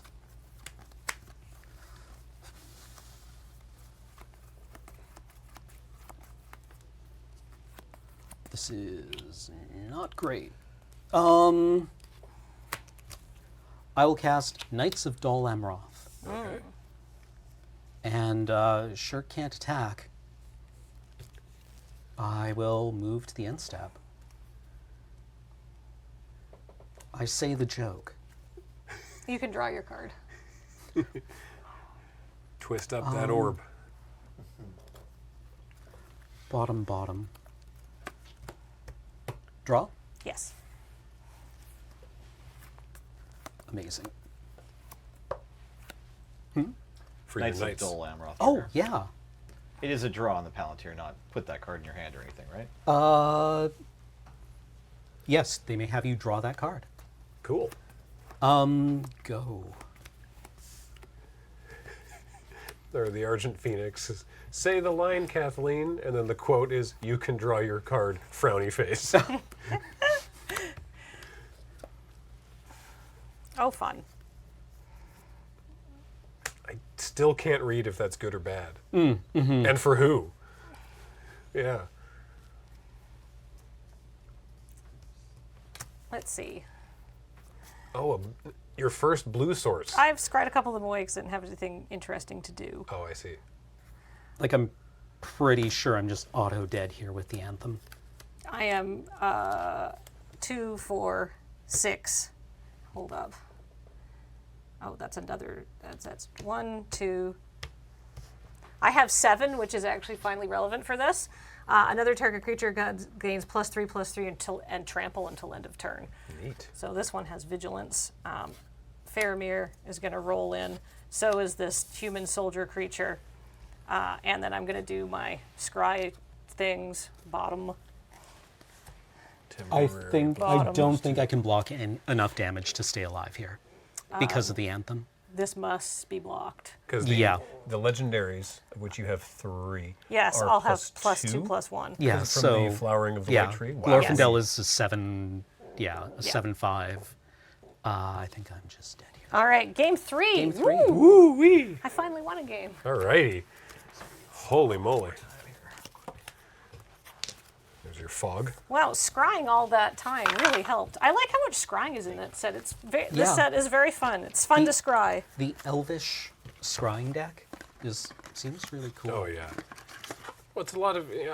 once again, I just think so many of the things in this set are just flavorful home runs. Mm-hmm. But, there's a lot of... Like, even within the world of the stories, there's so much lore and knowledge and research and stories. Yeah. Like, within the world. And it's just really cool that, a lot of scrying going on. I do very much enjoy the Gandalf card that has the abilities, and the last one is that he takes off back to the library. Oh, yeah. Literally. Yeah. Love it. Mathos says, I think this set may have been developed by nerds, just a hint. I'm getting that impression. Yeah. Yeah. Well, You might be onto something. I can tell y'all without, it's being played by nerds right now as well. Yeah, definitely. Enjoyed by nerds. Ben looks wounded behind the desk. Mock offense, yeah. Sorry, Ben, you were cool when you moved here, but now we've just... Yeah, we've ruined you. Corrupted your aura. We've corrupted you, yeah. James used to be a jock. I guess Really? he still is, I mean, kind of. yeah, he goes to the gym. That sounded so rude and dismissive, but I swear to God, that's just how my voice sounds. This is just what I'm like. That's a good point. He plays Minecraft, like, for fun. Oh. I do like, I can't remember who mentioned it there, but I did like, I didn't even realize it when we were talking about it on the podcast, but my favorite like sort of story as mechanics joke in the set is that, both going to 6, is that Shadowfax has the reminder text for what haste means, because in the book it's Shadowfax, show us the meaning of haste. Yes. And so literally the card, because it's like, that's weird to have the reminder text for haste of all things, especially on an uncommon. That's very strange. And so I think that's very clever having the reminder text for haste on there. It's like, oh, the Cake Meister says, Graham, what did you think of Kathleen's hand? Yeah, I would have kept it. Absolutely. And I'm not just saying that because she won the game. it was a slow hand, but it got there in the end. Yeah, not the one that you just threw back. I didn't even see that. I mean, last well, game that when you one were... I couldn't cast any of the spells in it, so that's kind of like I probably makes your would argument have for you. probably would have not kept it. I should probably cut your deck. Thank All you. right, we're the 6 crew. It's the first time they've put the reminder text for haste on a card in like 3 to 5 years. Yeah, that makes sense. Uh-oh. Don't like to hear that when someone's looking at their 6. I don't think I can keep this. I am going to keep this. Oh, I'll play. I should have declared that before we started. Yeah, looking that's at our the face hands. I'm making. But is a 5 going to be better? Okay, I have been drawing a lot of land this game, so if I could draw land, I'm okay. That's true. You gotta put one of those back, though. I know. Well, that shouldn't be too hard. It's not going to be one of the lands. I want to see a round where both players mull to 1. I think we've done that on a paper fight as a goof. Just like... Yeah. Yeah, we rolled dice to see what you had to mulligan 2. Yeah, or like how many Go ahead. cards you would mulligan away. Yeah. Sorry, Ben. Montaigne. We're Say go. aggressive. We want to play. Magic the Gathering. Well, I didn't draw land, but I'm going to play this island. Go ahead. Nerds. Island. I will say go. Yes, go ahead. Ominous. Well, it's a land, so I'm really happy. Montaigne. I didn't even see you look at it, so it looked like you just flipped it straight from the top of the library. Palantir of Orthanc. Oh, Let's get it to boy. consume. I could mill him out this time. Yeah, Yeah. absolutely. Yeah. Scry 2. What do I know of Kathleen? I will destroy both of us. Yeah, absolutely. Yeah. Kathleen, you don't need to throw yourself into the fires of Mount Doom as well. Watch me! Don't tell me what to do. Yeah, exactly. All right. Both on top. Put one into your bin, please. I mill Haradrim Spearmaster. Yeah, that guy sucks.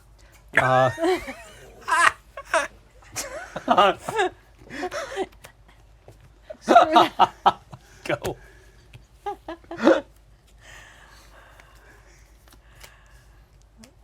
We've reached whatever part of the day this is. Go ahead. I draw a card. I will play Captain of Lumbar. Oh, that guy. It's that guy. He's back on the battlefield again. All right, end step. We Yep. increment the Palantir. Put it in the bin. He's got to scry first. Doesn't matter. I just want to make the fit. It's late in the day. The If you process mill- needs to be more efficient. Don't forget, if you mill out his whole deck, you're taking damage equal to the mana value It of is his the whole absolute deck. principle of this. All right, fair enough. Okay, bottom. Wow. Okay, put it in the bin. 2. Ouch. And Swamp. Oof. That was a good one. Yeah. I've honestly been generally pretty lucky with this. He doesn't have black mana yet either. Nope. That was a good hit. Yeah, no, it's a good, yeah, definitely.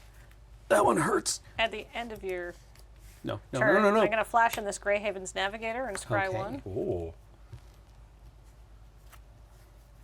Double checking for the scry. You know what? I do kind of want it, so I'm going to leave it on top. Do you think the food deck could tank the Palantir? Maybe. Probably, Do honestly. you think the food deck could generate enough food to just survive Palantir hits? I mean, it depends what's in the like, do Palantir decks run a lot of, like, high-cost spells? You still got... Also, right? Like, if you... Ooh. No blocks. All right, take 3. Whoops. Also, there's still, like, the actual game as well as the sub-game. Raggy. More burbs. More burbs. Go ahead. Okay. Meneldor, Swift Savior. Whenever Meneldor deals combat damage to a player, exile up to 1 target creature you own, then return it to the battlefield under your control. Ooh. End step.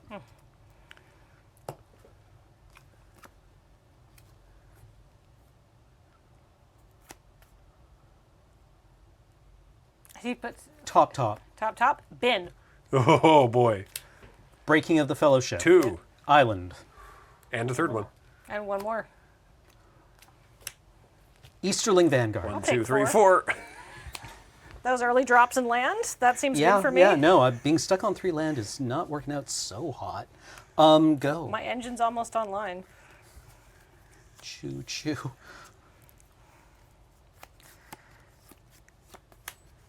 It's a very intense Palantir-focused game.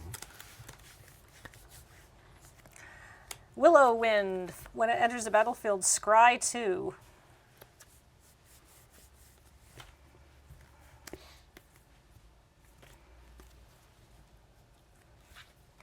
Both of those are going on the bottom. Beep, beep.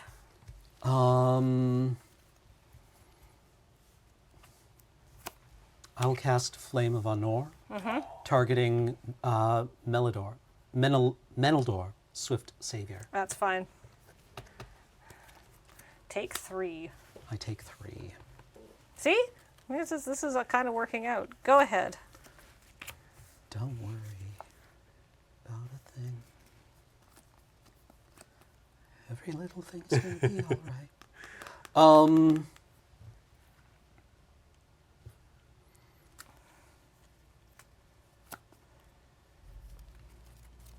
Increment the Palantir. Oh boy. 4.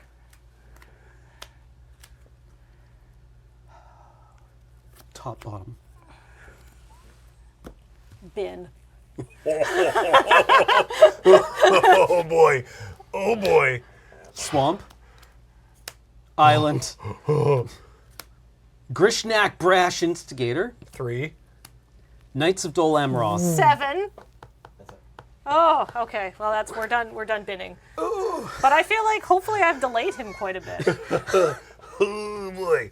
Everything's fine. We're fine. This is fine. This is normal. Go.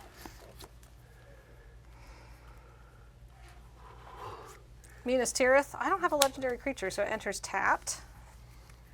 4 lands in Cameron's graveyard, someone was asking. Palantir has dealt 16 damage, yes. Celeborn the Wise. Whenever you attack with 1 or more elves, scry 1. I block. Scry trigger? Yep. Hold on. That's not a... Okay, so you it's scry an elf, before Yes. damage is dealt. I would like to activate the Captain of Umbar. Draw a card, discard a card. I will discard this Treason of Isengard. I've only ever seen you discard that card. It seems like the wrong play with a card that gets something back from your graveyard, but here we both are. All right, and then they trade. They trade. And Cameron takes 3. And Cameron takes 3. Go ahead.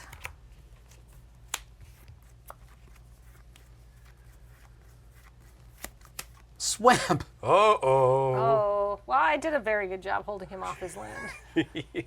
He milled 2 swamps off the Palantir nonsense. This is Terabad. Increment the Palantir. Oh boy. You're going to get to draw this card.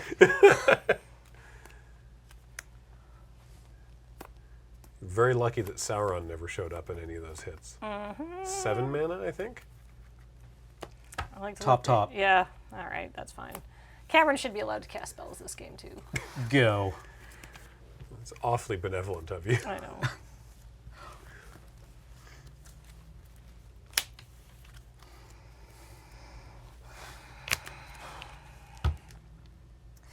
Beep beep. This is a 4/4. Once that ability resolves. Right.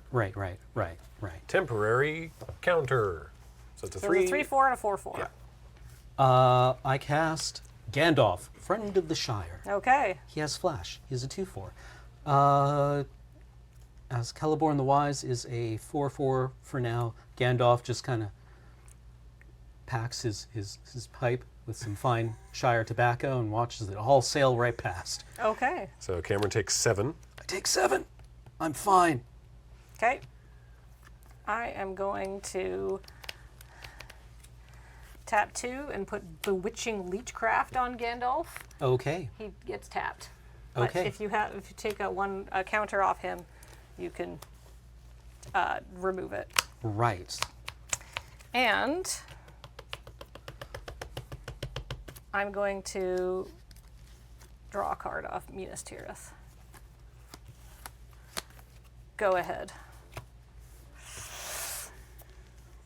This is a very, very tight game. I know, this is super fun!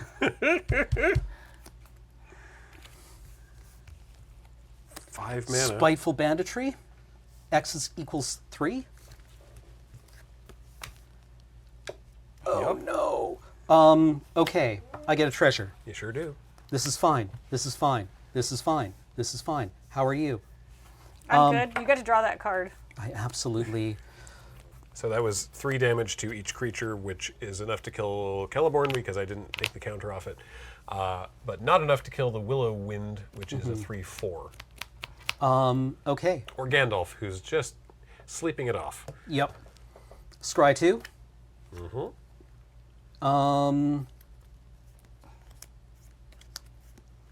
Bottom. Draw a card. Yep.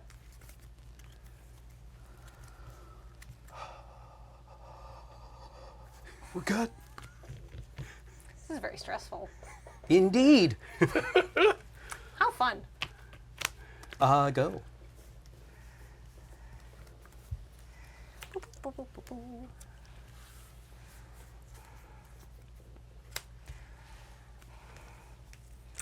Beep beep.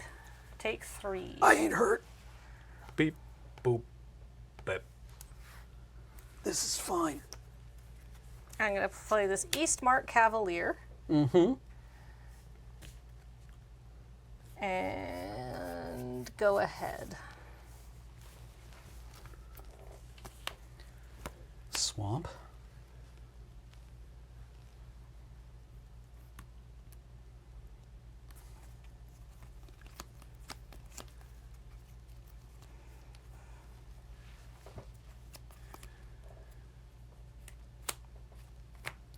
Gandalf meets a nasty end. Okay. Oh, to sacrifice to kill this Willow Wind? No. It's Nasty end. yeah. So Oh, you're gonna I draw 3 cards. Oh, okay. Hey, Ben? Sorry. Can you throw nasty end up? It's the borderless thing. Oh. That Leechcraft did good work, honestly. So yeah, sack a creature, draw 2. If the sacrifice creature was legendary, draw 3.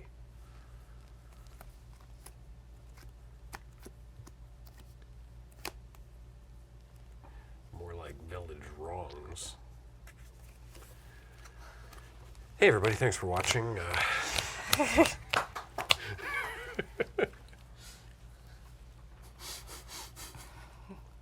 We had a good run. We did. Yeah. Did we? Yeah. I'm proud of what I've done. Who among you cannot admit you were at least amused? I would like to cast.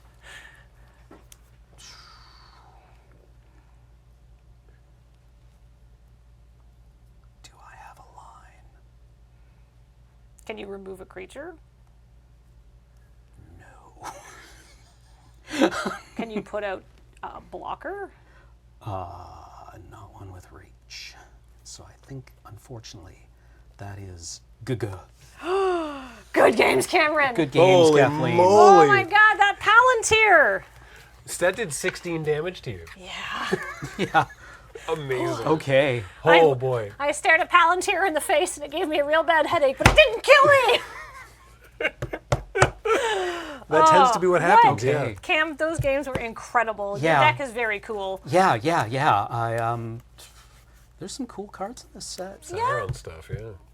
All right, we are going to take a quick break and come back with round 5, which is going to be ZBexx versus Chase with Wheeler in this seat. But first, we have another Lore of the Rings. Please enjoy. See you in a few minutes for round 5. Hi, Graham here, and welcome to Lore of the Rings.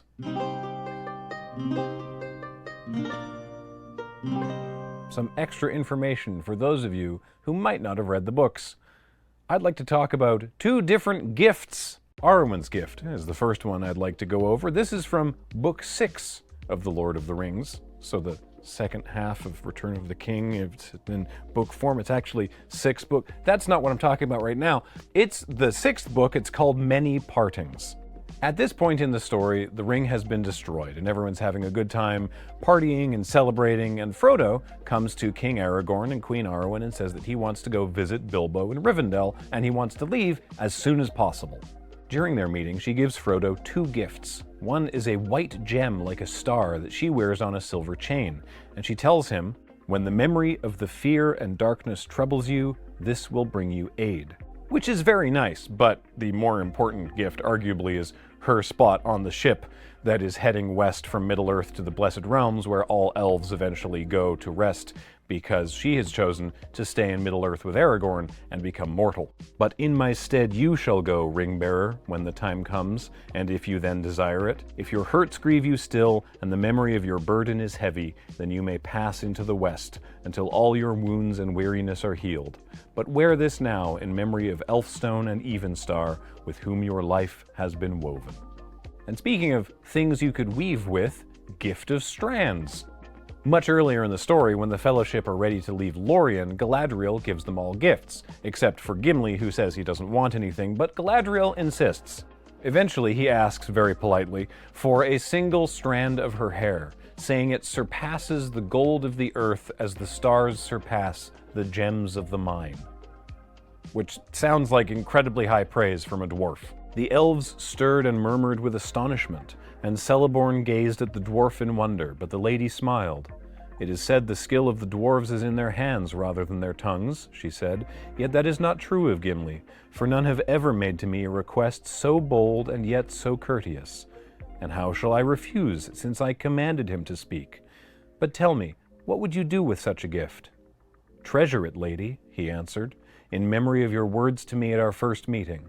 And if ever I return to the smithies of my home, it shall be set in imperishable crystal, to be an heirloom of my house, and a pledge of goodwill between the mountain and the wood until the end of days." Then the lady unbraided one of her long tresses, and cut off 3 golden hairs, and laid them in Gimli's hand. "These words shall go with the gift," she said. "I do not foretell, for all foretelling is now vain. On the one hand lies darkness, and on the other only hope. But if hope should not fail, then I say to you, Gimli son of Gloin, that your hands shall flow with gold, and yet over you gold shall have no dominion." Which is about as amazing of a gift as one could make of hair, I would think. So take you now from me this gift of knowledge. Yay!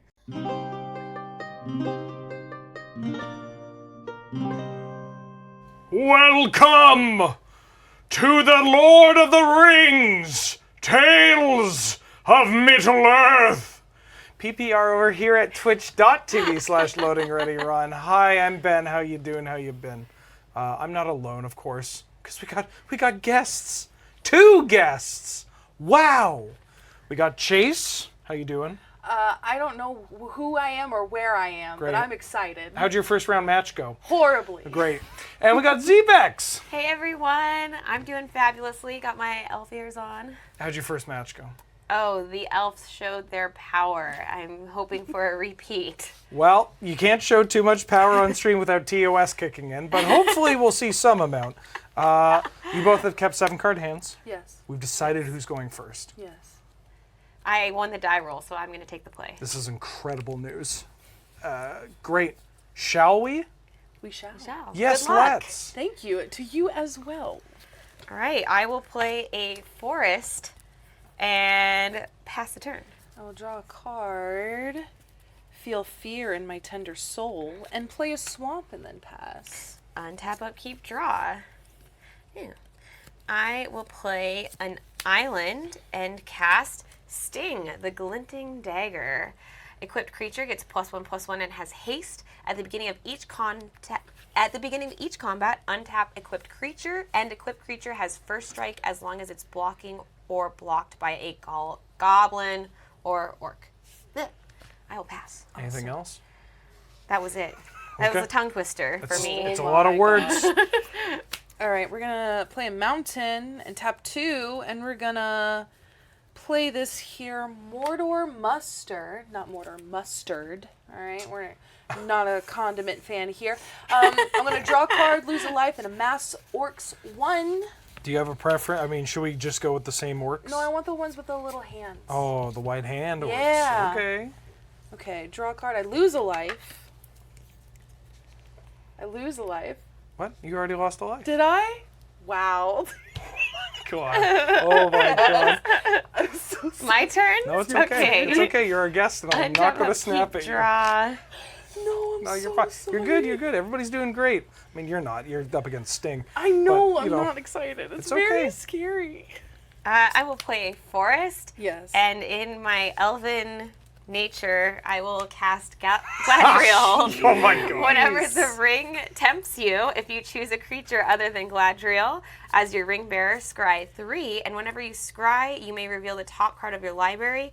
If a land card is revealed this way, put it onto the battlefield tapped. This is giving me chest pains. So she is a great blocker against your current 1/1 army. I do not have the mana to equip Sting, so I will just pass the turn. Do you mind if I read? Oh, never mind. We got it on the reader. Gladriel of. It's so pretty. You got the good art too. Yeah, the like cam doesn't even pick it the up. stunning art. Okay, I feel fear. How big is she? A 3/3. That's a lot. That's a lot that she's doing. I think what I'm gonna do is tap 3 and play Swarming of Moria, create a treasure token, and then I amass 2. So we are now at a little 3/3 orc army. Thank you. And freak out because it's really good. And pass. Okay. Untap, upkeep, draw.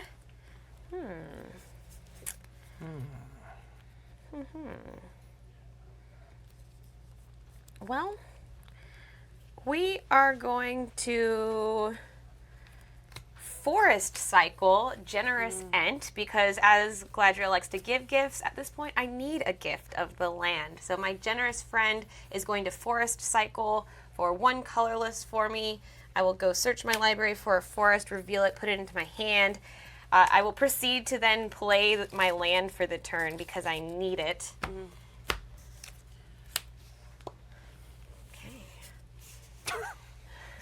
That was just a very okay. Not cutting my deck, huh? Be gentle with it. Just All right. Okay. Let's go ahead and equip Sting to Gladriel like this. This is rough. Yeah, it's not going to be good. I like your confidence in me so much. Well, I mean, when your deck is built around goblins and orcs, and your opponent has an equipment that just says, "Oh, you got goblins and orcs, huh?" Well, sorry to hear that. Oh yeah, that's an orc army? Yeah, wait, what does that other ability do? At the beginning of each combat, mine and yours, I get to untap the equipped creature. So Gladriel is a 4/4 first striking against your creature. Okay. And has haste. Okay. So I can attack with her, but I mean she's been on the battlefield. And I'm terribly sorry, but there's a last line of text. That's what Could I get that's you to what read I that need too? to know. Oh, on her, not No, this. oh, on the sword. The equip 2? Very good joke, streamer. That was great. 10 out of 10. Above the equip 2. Equipped creature has first strike as long as it's blocking or blocked by a goblin or orc. That's so a it's little just icky. perma-vigilance and pro your deck. I don't like it. It's fine. I feel okay. I don't. Okay. I mean, I don't really want to give you any options for things, and I kind of want to do this just for card advantage.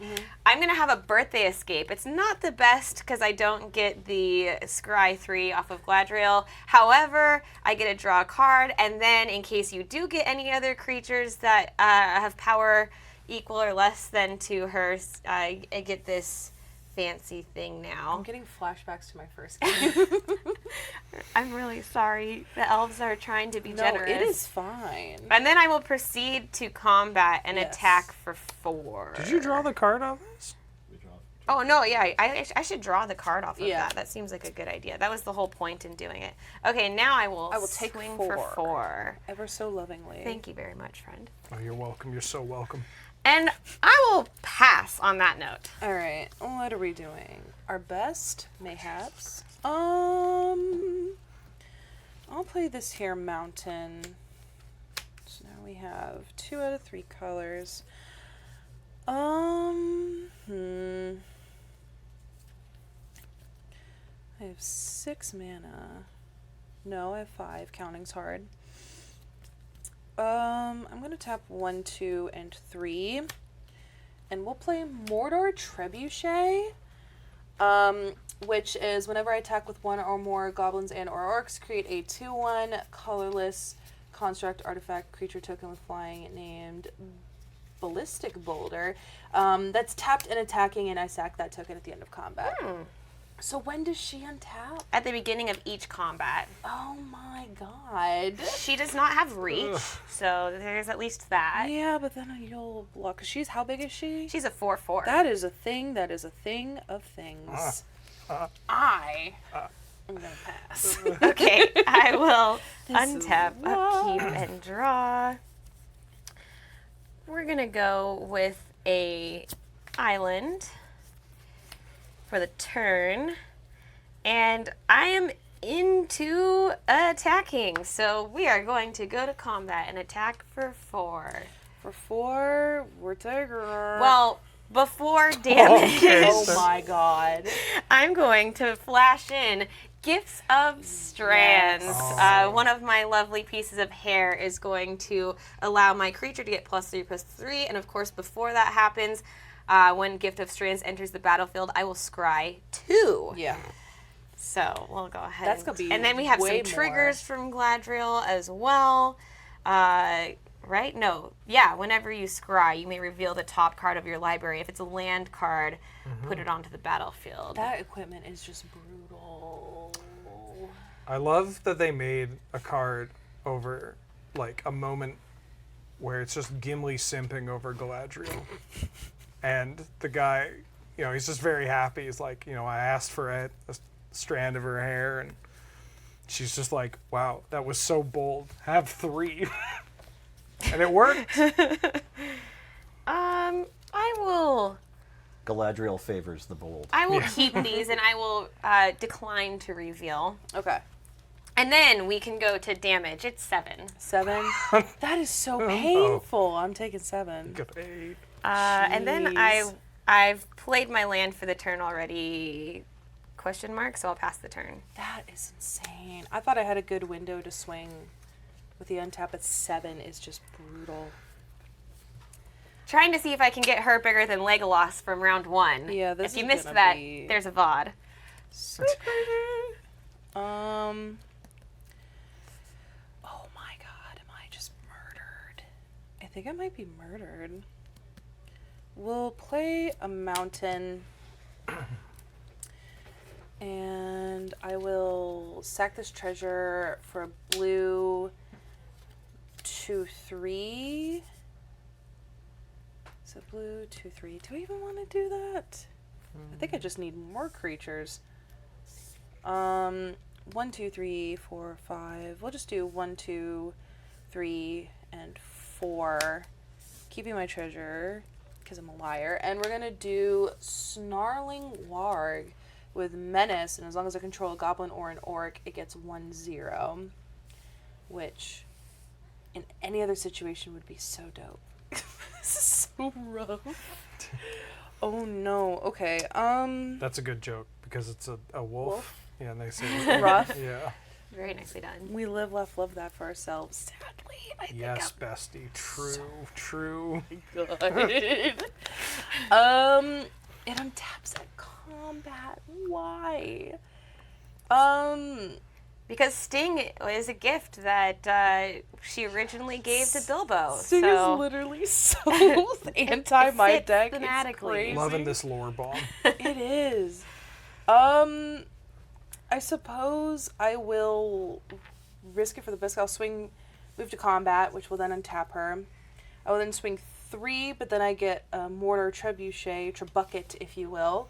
I'm going to put this on the reader just in case we haven't seen it yet. Yeah.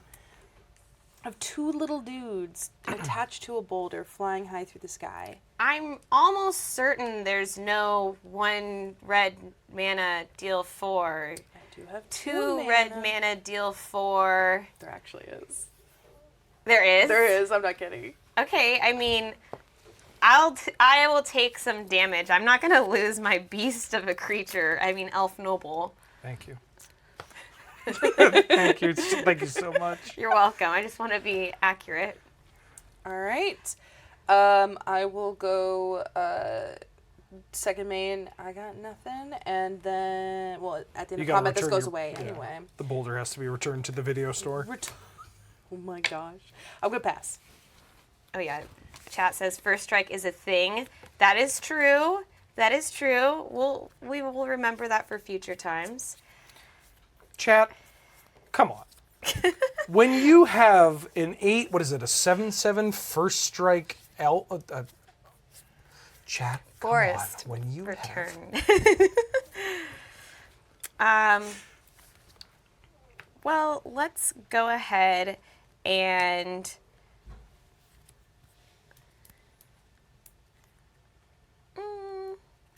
we'll go ahead and attack for 7. I will block with my warg. Okay. I accept.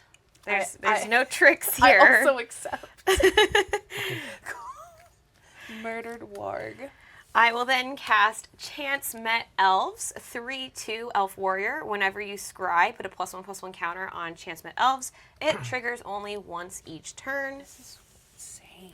And to use all of my mana, because I like being efficient, I will cast Captain of Umbar, a human pirate. I can pay 1 and tap it to draw a card and discard a card. And it's a 2/3. So I got some decent blockers if I want to just throw something to the orc army or use my first strike, whatever. Human. Oh. We've come together in a sort of fellowship, they might say. What do you mean? It's just a thing. Elaborate on that, please. That's going to be a pass turn for me. What's the toughness of Galadriel? 7. Yes. God. Draw for turn. I could do a really good play or a really bad play. The fun fact is I can't tell the difference between the two.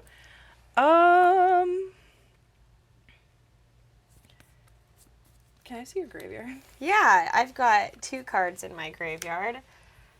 Okay. Okay, we're gonna risk it all. We're risking it all. 1, 2, 3, 4. I'm sacking this treasure to get blue mana for 5. And I'm gonna play the Mouth of Sauron. When it enters the battlefield, target player mills 3 cards, then amass Orcs X, where X is the number of instants and sorceries in that player's graveyard.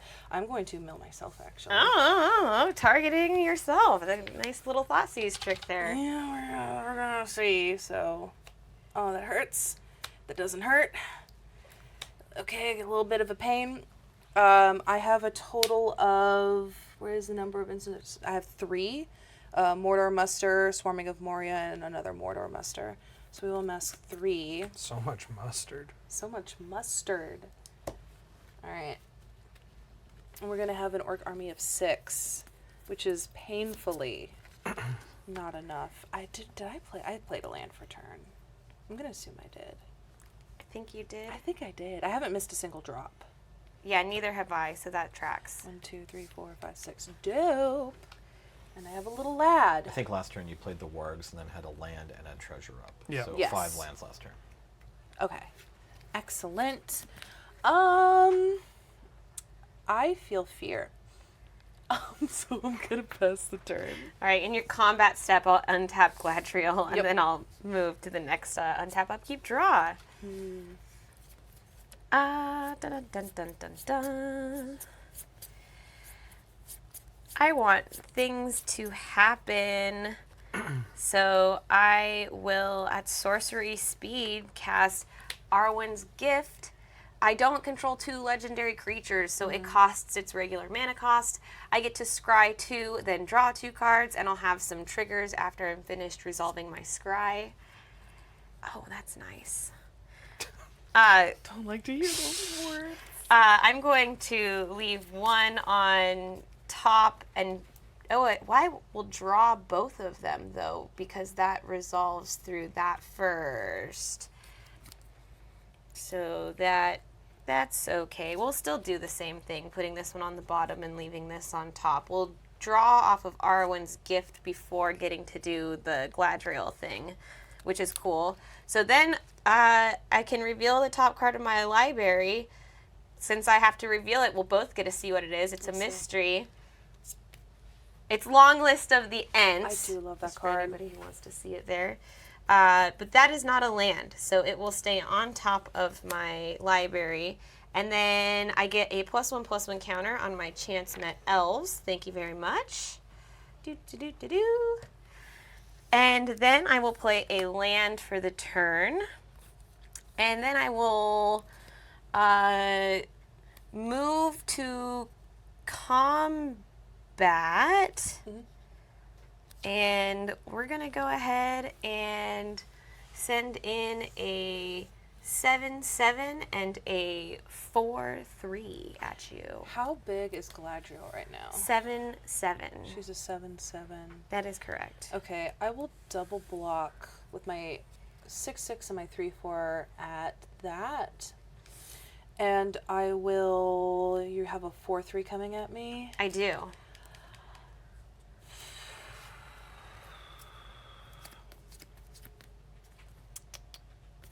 I'll take 4. I'll let 4 through.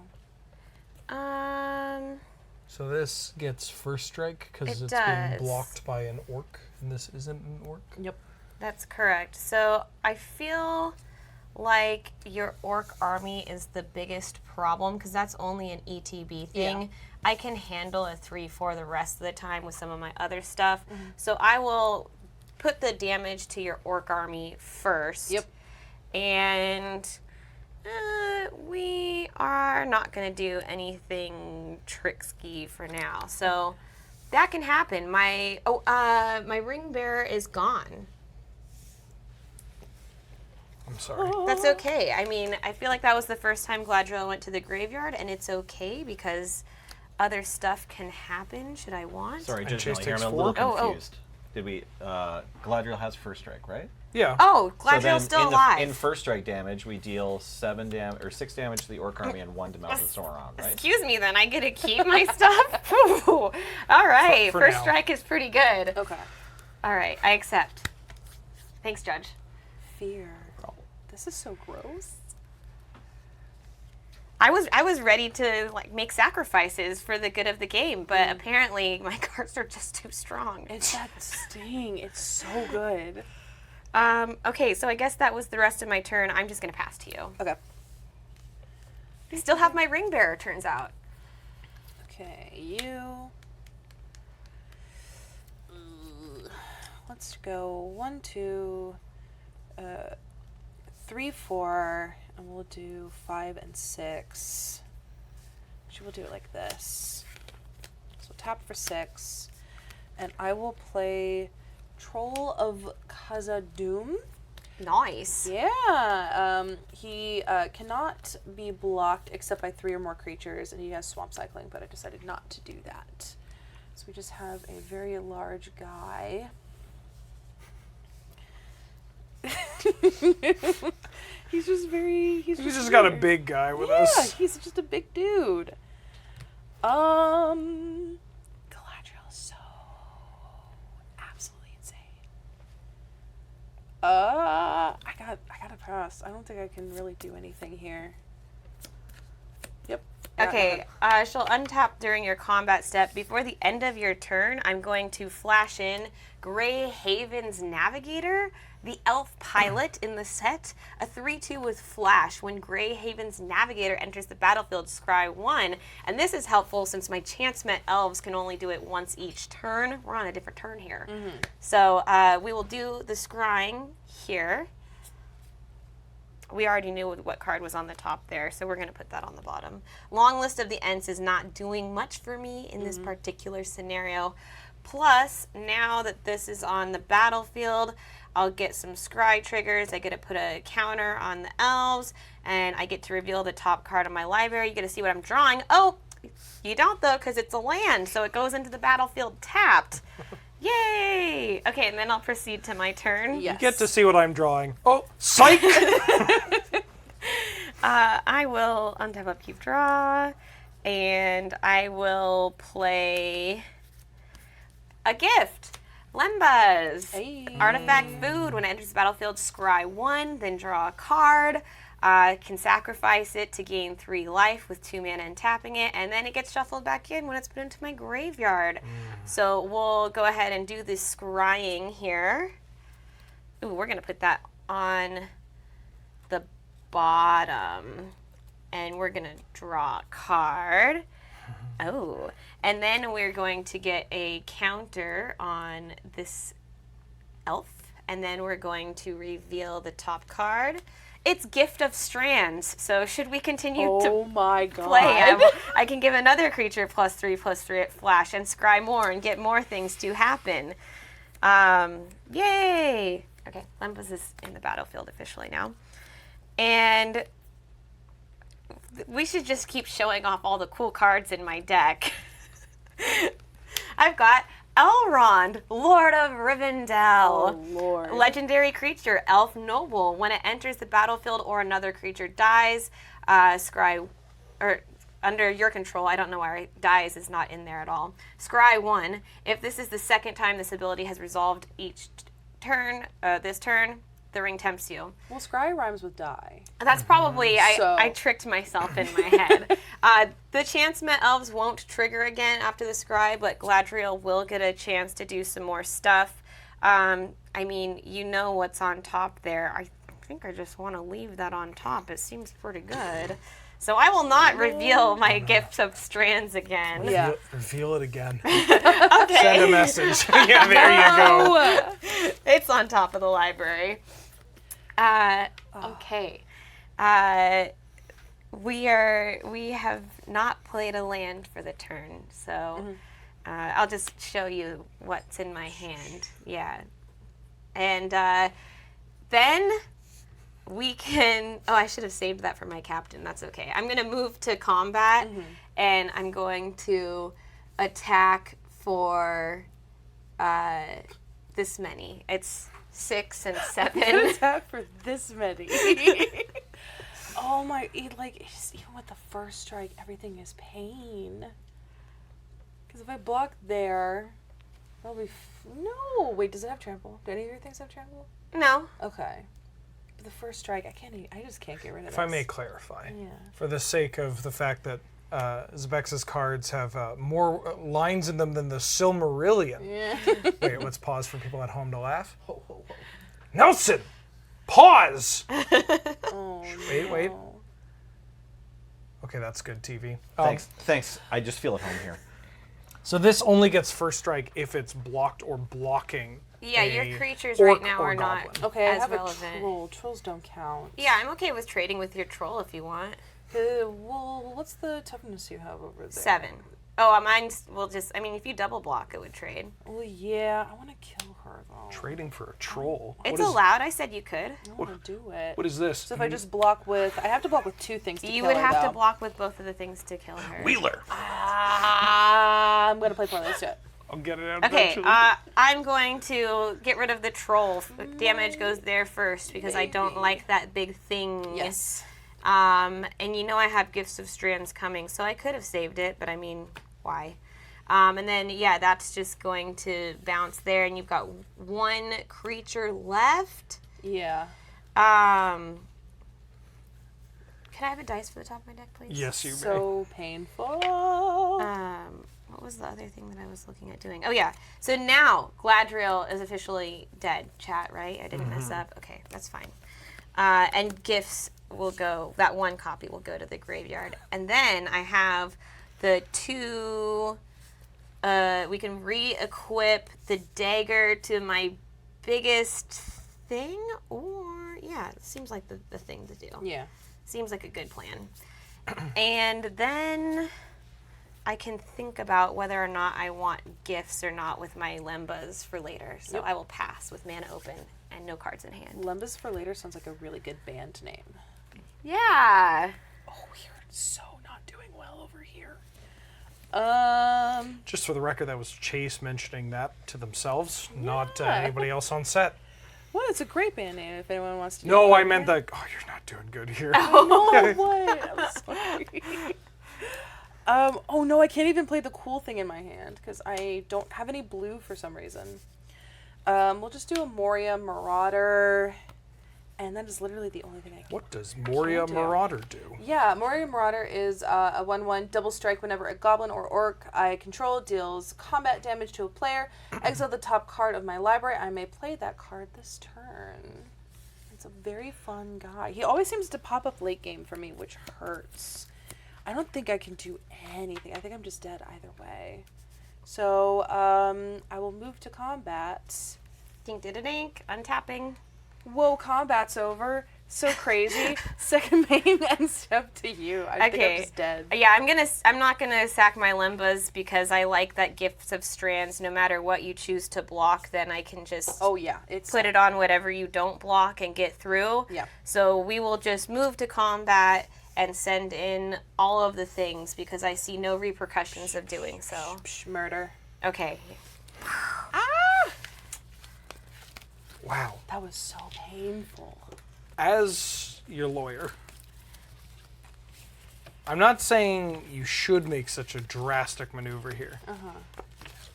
But that equipment kind of demolishes what your deck's doing. Yeah, I know. It's not good. So don't feel pressured to switch to the Hobbit deck. We're switching to the Hobbit deck. Okay. Now also, as your lawyer, what's the red splash for? You don't have to tell anybody else, but...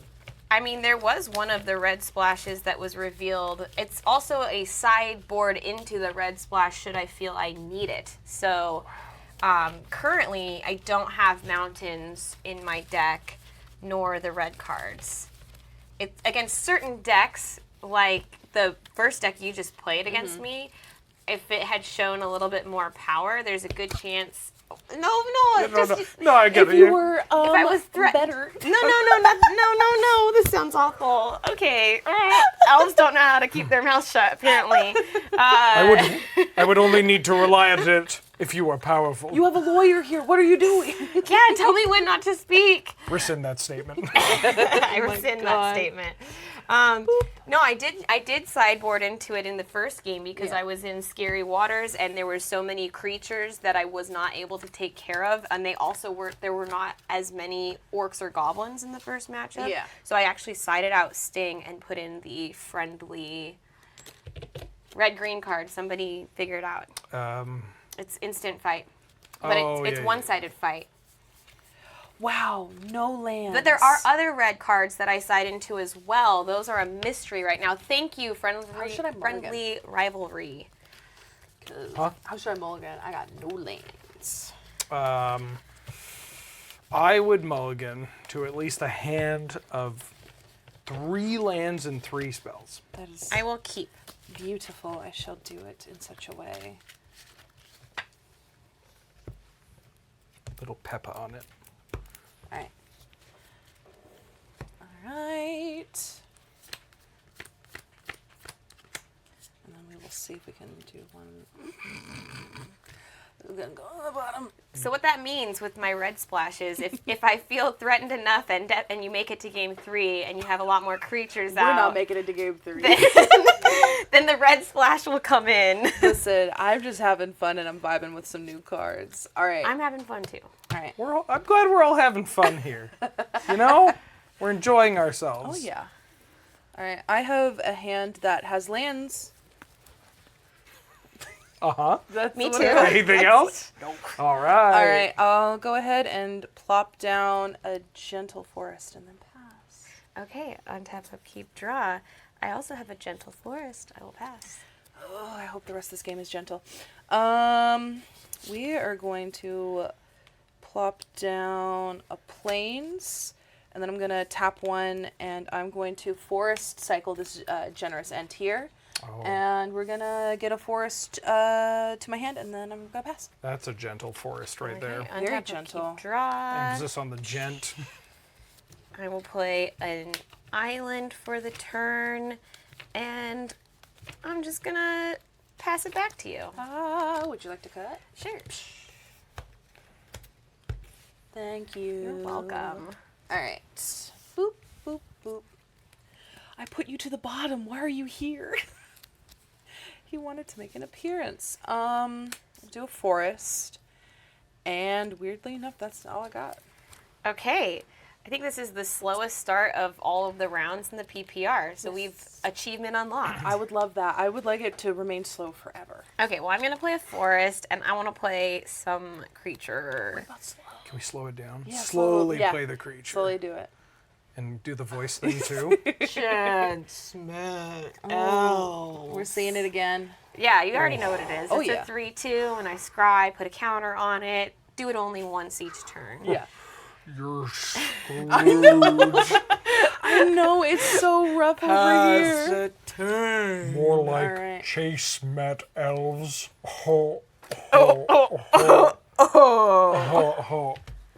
Everyone is so rough. Okay, Eastmark Cavalier. Vigilance, and whenever they deal damage to a goblin or orc, destroy that creature, but that's probably not going to matter. Gonna ever so lovingly pass the turn. Okay, on tap of keep draw, I will play a forest for the turn, and I will play Lembas. Artifact food. When it enters the battlefield, scry 1, then draw a card. Can pay 2, tap it to sack it, gain 3 life, and when that happens, it goes into the graveyard, and the owner shuffles it into their library. We're going to probably bottom that. Yeah, we're bottoming that. Thank you for that counter on my chance met elves from that scry trigger. You're so welcome. Loving that. Thank you for playing Lembas. You're welcome. It's a good egg. They could eat of it and find new strength even as they ran. You want some Lembas lore? I've got 3 pieces of deep Lembas lore. Well, maybe 4 pieces. I'm looking at the bags and all I see is Lembas bread, and more Lembas bread. Hit us with the lore, Wheeler. Well, Lembas bread's a little redundant since Lembas actually means whey bread, but I I'm won't going to hold move that to to you. combat. I'm going to attack for 4. For 4, I get 4. So painful. I'm taking 4. And then I will cast Sting, the Glinting Dagger. It's back. It's a little less stressful this time. Yeah. A little less stressful this time. Yeah, so it gives my creature +1/+1 in haste. At the beginning of untap equipped creature. As long as it's blocking an orc or a goblin, which are not in your deck, I'm assuming, it gets first strike, and it has an equip cost of 2. I'm all tapped out. I will pass the turn. All right. Just a question while we have you here. What's your favorite 2-mana artifact you played that turn? Oh, this turn?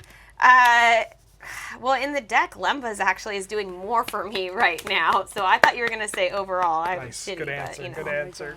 Okay, 1, 2, 3, 4. We are gonna play Elven Chorus. I may look at the top card of my library anytime. I may cast creature spells from the top card of my library, and creatures I control have tapped that one mana of any color. I mean, we're on the same team now. Yeah, they're singing. They're singing a song. What's on top of my library? Is it something I could... No, it's not good. I don't know what it is. The lands, they are flocking to me this game.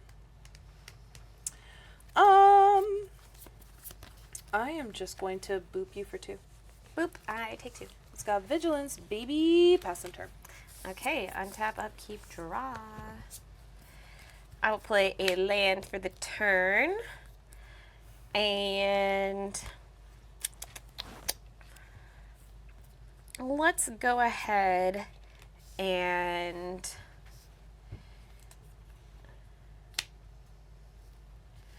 have a birthday escape. I get to draw a card, and the ring tempts me. I just want to read the flavor text. Yes, please do. I don't think I pulled a single one of these.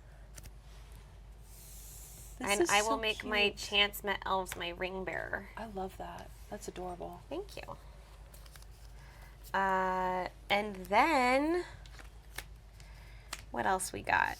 We could equip Sting, or we could play something from the hand. Oh, we got an Elven Chorus going. We do. Oh. So I like the untapping because you have vigilance. I want pseudo vigilance too. Yep. So I will equip Sting, and the elf with the sword will swing in for 5. I will take 5 ever so lovingly. Okay, and then I will pass the turn. Alrighty, Heart of the Cards. Draw for turn. And then I'm going to take a little peekaboo here. Do I want you? Am I going to change my whole game plan? I'm going to actually read what this says really quickly.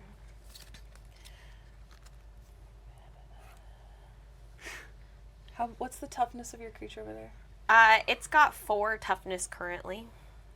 I don't like that word you used. Okay, I have 2 mana open. Okay. You have 2 mana open. Play a forest. Currently.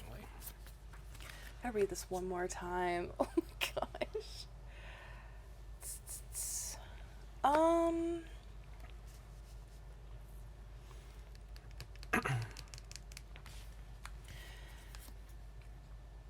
You know what? I'm gonna move to combat. Okay, I will untap the elves. It does it even if I don't have an orc? God! It's kind of like one of those cards that has 4 lines of text, That like a is questing insane. beast artifact. You just That is forget insane. all the stuff that happens there. I can't believe you put that out into the world, an artifact that makes something a questing beast. That is something. I'm not going to be able to I just sleep want to tonight. haunt people, just the way Sting does in the books. Okay, well, I was gonna swing, but no, I'm not gonna. Instead, I'm gonna go to second main because I have a healthy amount of fear. And do 1, 2, 3, 4, 5, 6, 7. Wow. And I really didn't expect to get him out twice in Wow. one pre-release, but we're going for it. Cool. Fangorn Tree Shepherd. A 4/10 tree folk I control have vigilance. Whenever one or more tree folk I control attack, add twice that much green mana, and I don't lose unspent mana, green mana, in between those steps and phases. So we are just doing fun little lad things. He may be a 4/10, but he will always be a little lad. Look at the size of that guy. You know, he's a little lad. Cool. Light of my life, fruit of my loom. I pass. On your end step, I will pay 2 and sacrifice Limbas to gain 3 life and have it shuffle, boom, back into my library.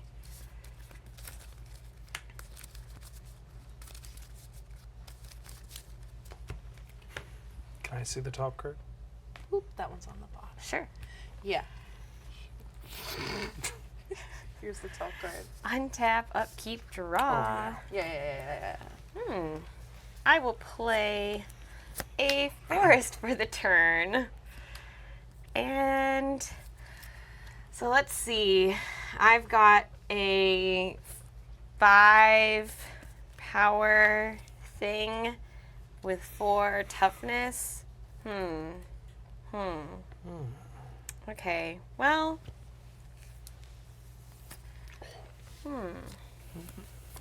Let's all take a second to just ponder what we have going for us.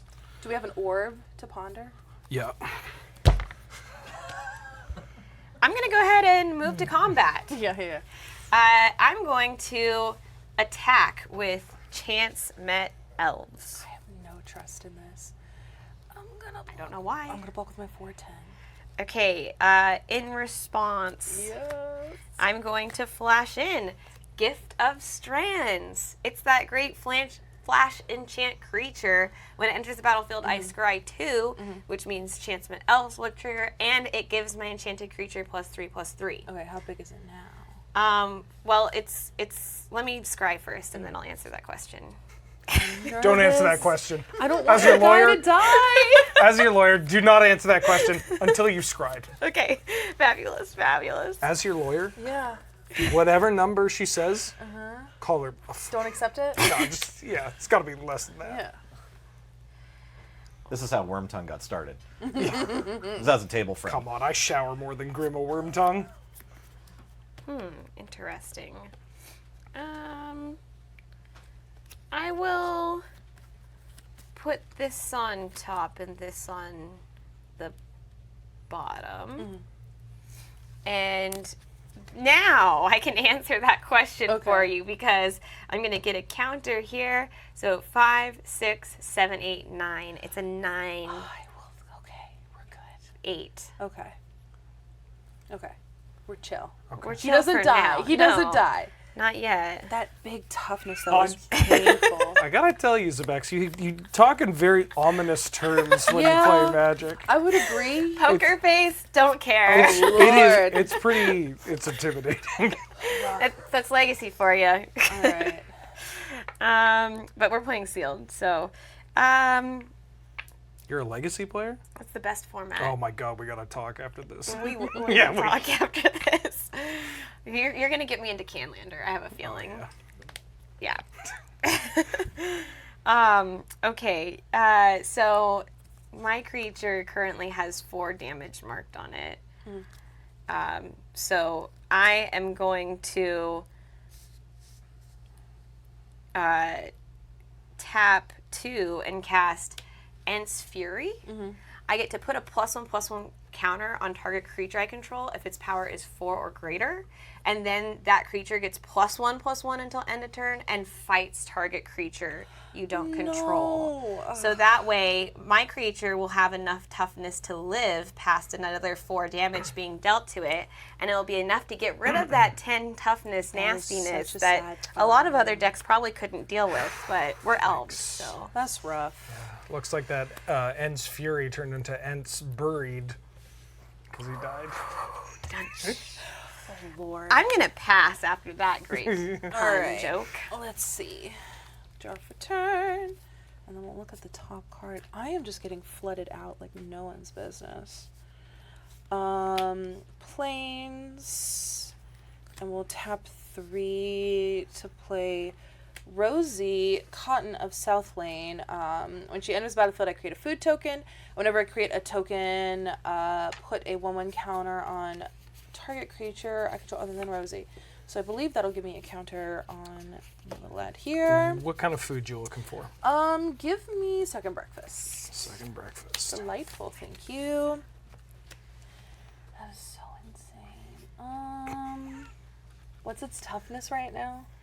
So it's 3, 4, 5, 6, 7, 8, 9. 7, 8, 9.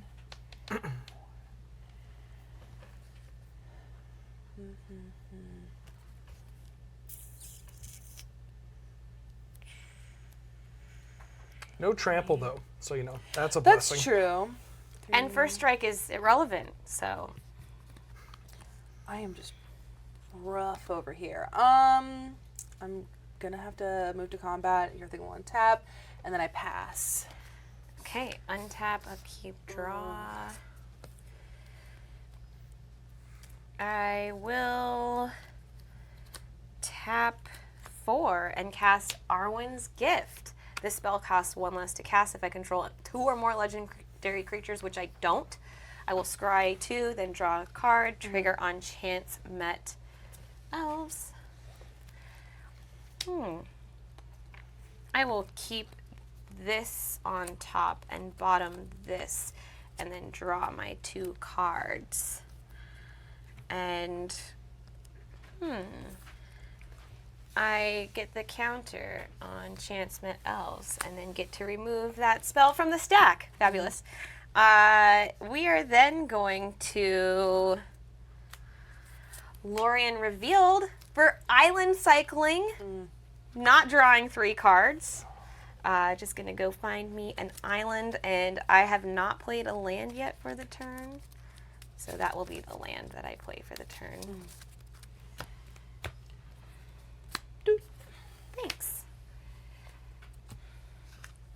And then I'm just gonna go to combat and attack for 10. It's so rough out here. I will sadly.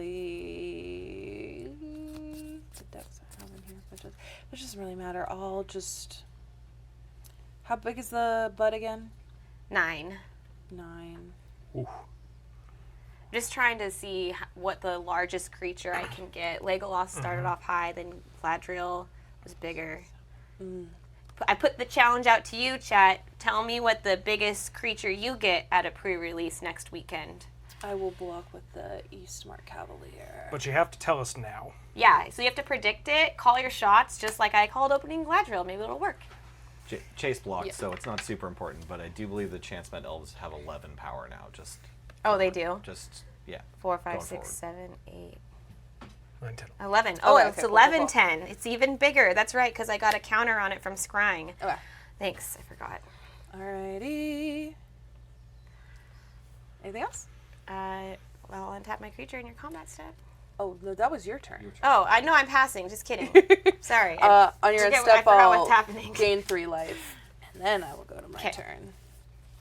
You know I'm done. Turn. What is this? It looks like a plains. It is a plains. I am flooding like crazy. We are I dead. do not wish that for my opponent. I'd rather have more interaction. Yeah, I would too. It's really rough over here. I literally got nothing else.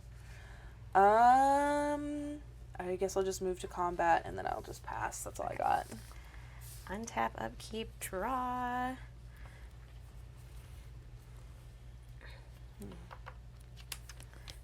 Let's go ahead and 1, 2, 3, 4, 5, 6, 7. We could do a couple of things. So because this is the pre-release, I just like showing off all the cool cards, which you may have seen before, but why not? We've got the Ithilien Kingfisher, a 2/1 flying bird. Seems to be very good as one of the only flyers that I have in my deck, the only one. When it dies, I draw a card. And for 4, Legolas, Counter of Kills. Reach to 3 whenever I scry. If Legolas Counter of Kills is tapped, I may untap it. Do this only once each turn. And whenever a creature an opponent controls dies, I get to put a counter on Legolas. And I'll move to combat. Yep. And attack with my 11-10. I will block with Rosie. Okay. And pray I can. There's no way I'm coming back. I'll But you pass the never turn. know. You could pop off with the Elven Chorus. You've got enough mana that whatever you draw, you should be able to play. Yeah, well, here we go. We'll draw for turn. We'll look at the top. Okay. Okay. I'll tap 3, and I'll play Mirror Guardian off the top. When he dies, the ring tempts me. And he's just a 4/2. And did I miss that I got a counter from that? Oh, that's not We'll just do that. That is not good. Just for those judge mongers at home. Don't worry. This is Ariel Laxed, and I'm the most corrupt judge you'll meet. Oh my god. Being a lawyer for both sides does seem kind of corrupt. It's We'll just part of the pass. business. Okay. Untap, upkeep, draw. I'll play a land for the turn. I'll just keep showing you all the cool stuff that I've got, because why not? We've got the Generous Ent. I'll actually cast it this time. It's a 5/7 with reach. When it enters the battlefield, create a food token, because I'm hungry for some lembas too. What kind of food do you Is want? there lembas food? No, I've got a big platter, or I'll take I've got. a charcuterie board, please. Okay. That sounds great. Nobody wants the spider? I never want the spider. Let that be clear. Jeez, I brought all these corpses If I and opened nobody's that eating black them. green spiders are card, scary. I don't know if I'd play it. It's too scary. Yeah, exactly. Right now, I'll go ahead and sacrifice to scry or to gain 3 life, but then I am going to whenever I'm not scrying. I just wanted to gain some life. Apparently, that's fine. All right. I will move to combat. Yep. And attack with my 11 Yeah. and my 2/1 flyer. I'll block the 11. It'll die. The ring will tempt me, but I don't have a ring bearer. Okay, and I'll get a counter on Legolas. Yep. So technically this is, the ring still tempts you, Yeah. even though you don't have a creature. Awesome. Okay. Pass. Yeah, pass turn. Let's see. Please. Okay. I know what you are already. Time to pop off. So you say that. 3, and we'll do another mirror card. All right. 1. We're going to tap 2 and play an Eastmark Cavalier off the top. 2. We're going to tap 3, and we're going to play an Errand Rider of Gondor. And when it enters the battlefield, I draw a card. Then if I control... I don't have a legendary creature, even though... Because I don't have a ring bearer, technically. So enters the battlefield, I draw a card. Then if I don't control a legendary creature, put a card from my hand to the bottom of your library. That's actually fun. So enters the battlefield, I will draw a card. And then I'm going to put a land on the bottom. Not a land, but like a thing. I'll put this card on the bottom of my library.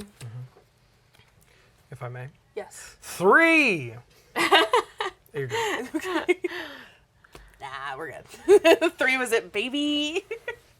I don't think I played a land for turn. I should be more vigilant on that, low-key. Because I did 1, 2, 3, 1, 2, 3, 1, 2. I don't think I played a land. I don't believe you played a land. I don't think you played a land either. Play a land. And all these creatures have been... just got out, so they cannot tap for mana. I... pass it a turn. All right. I will untap, upkeep, draw. Oh ho ho. Let's play Long List of the Ents. Note a creature type that hasn't been noted, and when you cast your next creature spell of that type this turn, that creature enters the battlefield with an additional +1/+1 counter on it. Oddly enough, I'm going to be naming the same creature type the first time that I cast this in round 1. I'm going to say dwarf. I know, right? Lovely. Strange. So I'm going to cast Bag End Porter. Whenever it attacks, it gets +X/+X, where X is the number of legendary creatures you control. Currently 2, since I have the Ring Bearer and Legolas. And it's going to enter with an additional +1/+1 counter on it. Yay! And then I have a bunch of very big things. I would like to go to combat and put some heat on ya. Yep. So we're going to swing with the 11 and the 2, and you could do some cute blocking if you want, but we're going to send in Legolas and the Generous Ent. We'll block the Ent, because that's, I think, the biggest. And I think we'll block here, and if I did that, I would take 4, 6. I would think I would take 6. That's correct. Yep. Okay. We'll do it like that, but when they die, the ring tempts me. So I get to go, and whenever my ring bearer attacks, draw a card and then discard a card. And I can choose a ring bearer now, which I will choose Errand Rider of Gondor. And Legolas gets a little more swole. That's right. 2 creatures died. And whenever a creature an opponent controlled dies, so I get... Yeah, they went nasty with the sauce. You get 2. Oh, is there not? Yeah. It's not a. No, this it's only not triggers like, once. No, this Wow. one. Okay. Yeah, it's really good. Modern legal set, baby. Yeah, that's... I'm hellbent. I will pass turn. Okay.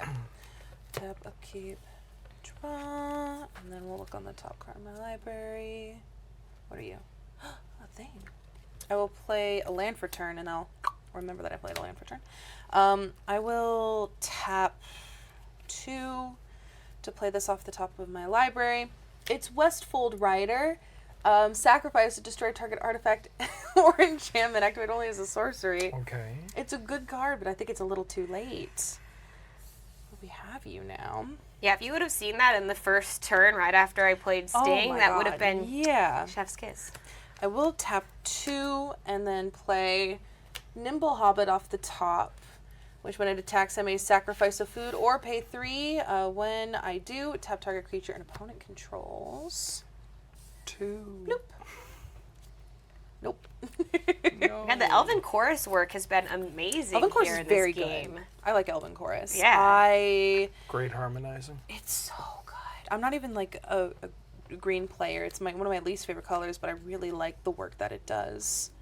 It just does good stuff. I will tap 2, and I will play this Woe's Pathfinder from my hand.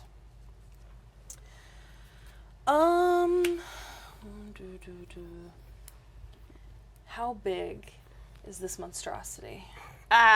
It's still just an 11-10, I believe. That's so big. I think 7, 8, yeah, 9, 10, 11. I think I am so dead, no matter what I do. As your lawyer. As my lawyer? You're very dead. I mean, not necessarily That's a right 5/7, here. right? Yeah, that is a 5/7. Why is everything so big? That's a 2/3. Not a 2/3. Sorry, it's a 6/7. Yeah. Everything is 7 toughness. Why are they so? And thick? this is gonna get +2/+2 when it attacks, so it's also gonna be a 7/7. Why is everything so thick? Your deck's terrifying. Thank you.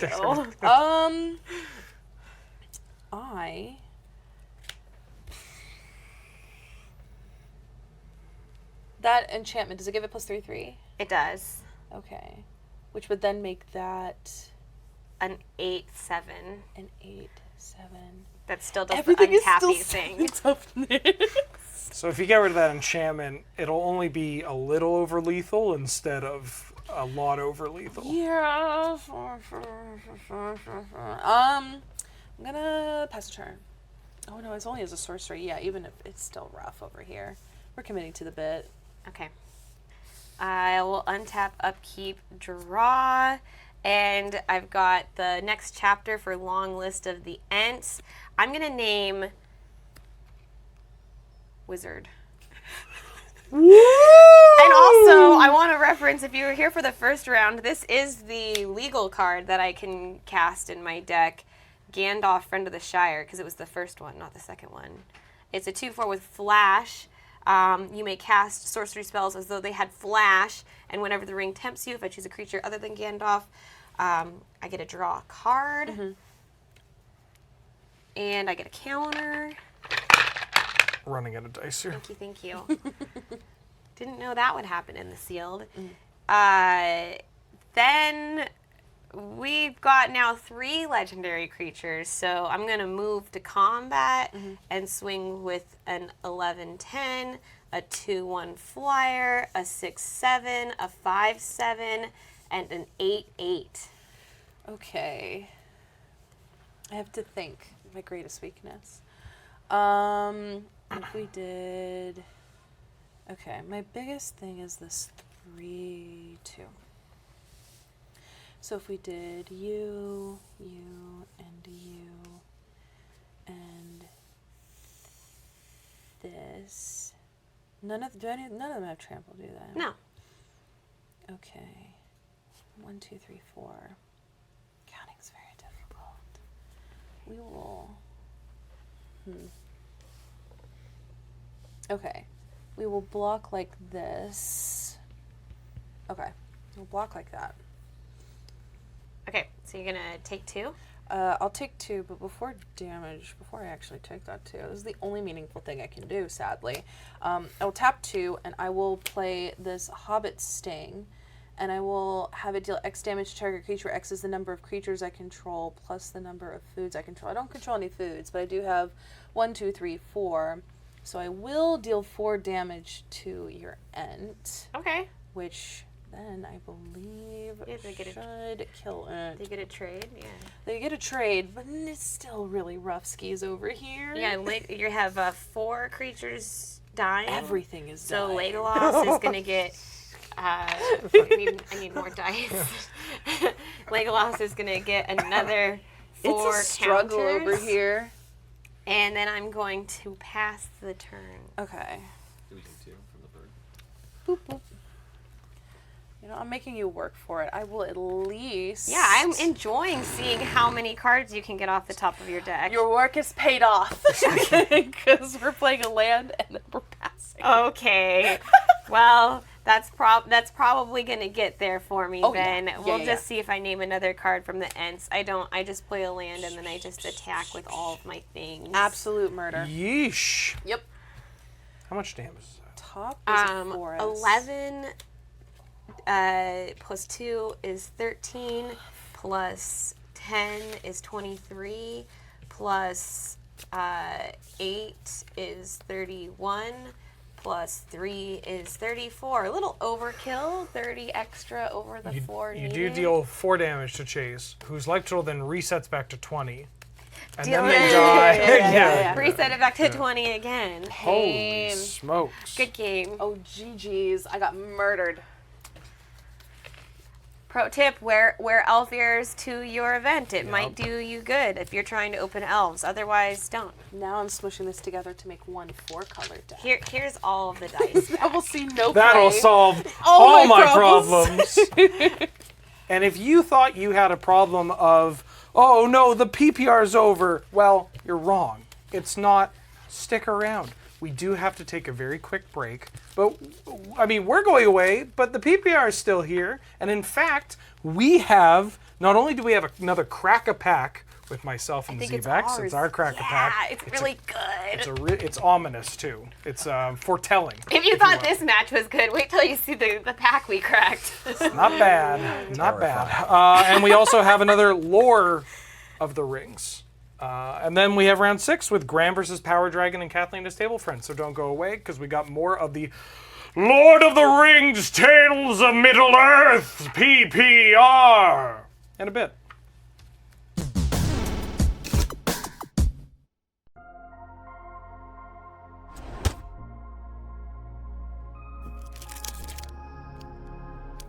What's up, you mushroom watchdogs? Mimi Wheeler, thank you for having me. It's great to be here, but I'm not alone because we've got you.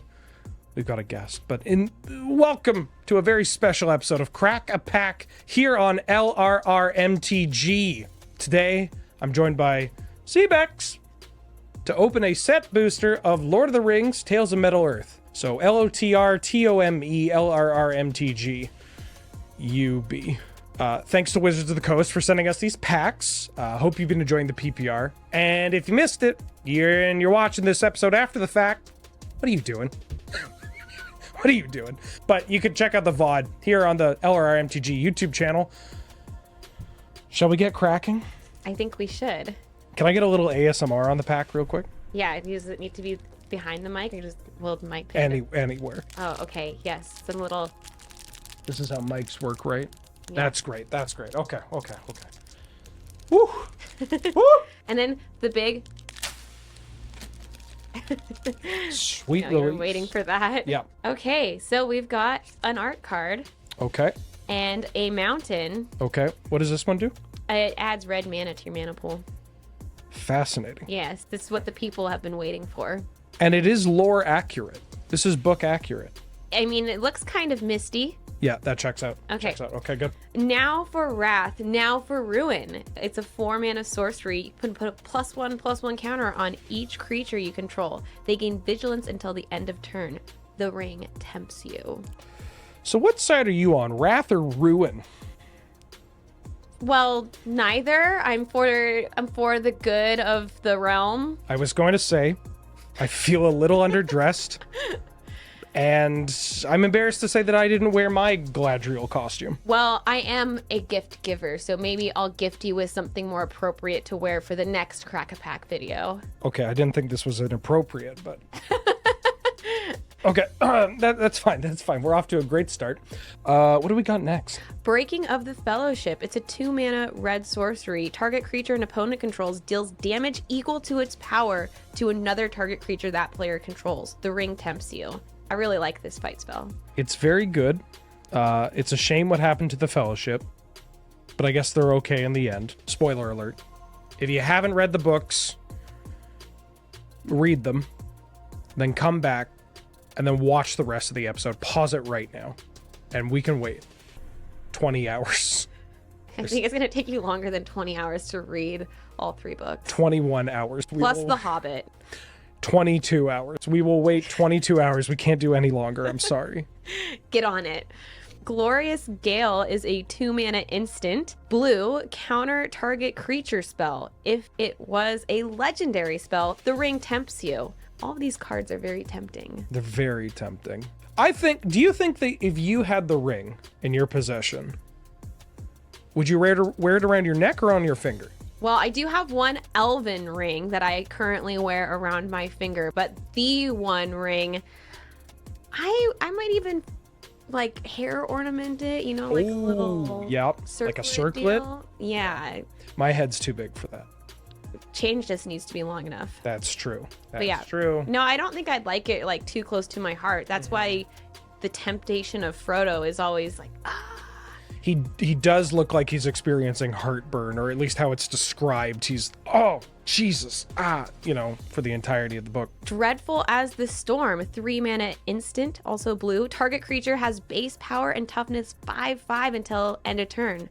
The ring tempts you. Okay, I'm getting a little weirded out by this.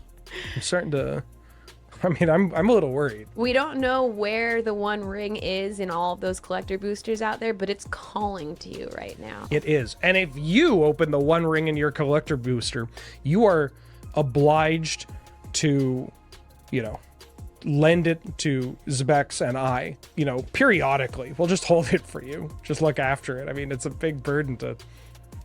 For safekeeping. Yeah. Oh, now here's a fun one. Stone of Eric. Erich. How are we saying this? Graveblade Marauder. No, you're supposed to flex your Tolkien knowledge here. Oh, Stone of Eric. Oh, the rolling R. There's a lot of rolled R's in these names, folks. If a creature an opponent controls would die, exile it instead. I prefer to call it rest in peace. 2 mana, tap it, sacrifice the stone, exile target player's graveyard, draw a card with bonuses. I do like drawing cards. And no tempting by the ring. Yeah, but this goes in any deck. Any deck. Any deck. Beautiful. I like the way you think. Artifacts that draw cards go in any deck. We'll get along swimmingly. So, 2-headed giant? Mm-hmm. Okay, great. Then you don't even need to worry about how you're dressed because we're sharing one body. Yeah, it will be really awkward if we're sitting together, though, and someone says, oh, you look like twins. Well, I can see it. Maybe like in the eyes or something. I don't know. Okay, The Bath Song, a 4-mana saga. Great call out from the book. Chapters 1 and 2, draw 2 cards, then discard a card. Chapter 3, shuffle any number of target cards from your graveyard into your library. Add 2 blue mana. And folks, we have some accompanying music. ZBexx has agreed to sing the Bath Song in its entirety. James, roll that tape. Spotlight, please.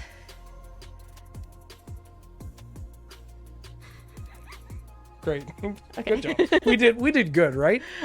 Let us know in the comments below if we did good, please. And then we'll let you know when our album is dropping next. The Grey Havens, a legendary land. The Grey Havens enters the battlefield. When it enters the battlefield, scry 1. You can tap it to add a colorless, or tap to add 1 mana of any color among legendary creature cards in your graveyard. Huh. Gone but not forgotten. So this kind of implies that legendary creatures, or like named creatures, would have died? Does that happen? Sometimes in the book, some characters do perish. Oh. Well, at least Boromir's probably fine. He's my favorite. Oh, good job, the lucky son. Yeah, nothing happens to Boromir.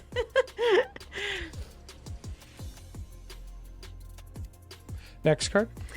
Many Partings. 1 green mana sorcery. Search your library for a basic land card, reveal it, put it into your hand, then shuffle and create a food token.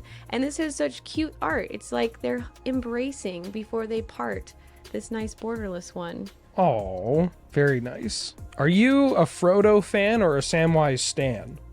I'm a Samwise stan. All right. Yeah. What about you? Oh, I'm on Team Samwise entirely. Samwise the Brave, you know? Built like a dump truck, that man. Yeesh. He's a gardener. He's a cook. He's got a hot wife. He's got 13 kids. He's not afraid to take out Gollum, need be, which... There we go. I've chosen sides. Living the dream. Living the dream. Oh, now this is a great card. As an elf, Legolas, Counter of Kills, 4 mana, blue-green, legendary creature, elf archer, 2/3, with reach.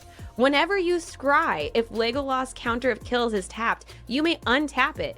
Do this only once each turn. But wait, there's more. Whenever a creature an opponent controls dies, put a +1/+1 counter on Legolas. Wow. Boom. The set is very... I mean, this sounds kind of almost unnecessarily... We're just going to cut it. Just start it raw right from the beginning. I screwed it all up. James, you're not looking at me. This set is so full of flavor. It almost seems unnecessary to say. But yeah, that's a slam dunk for me right there. Well, and this is just one part of the book. This is the part where him and Gimli are fighting side by side, correct? Yeah, there's a Gimli counter of kills as well. Right. What's the highest number you've ever counted to? Starting at 1 or 0. Being recorded over 100.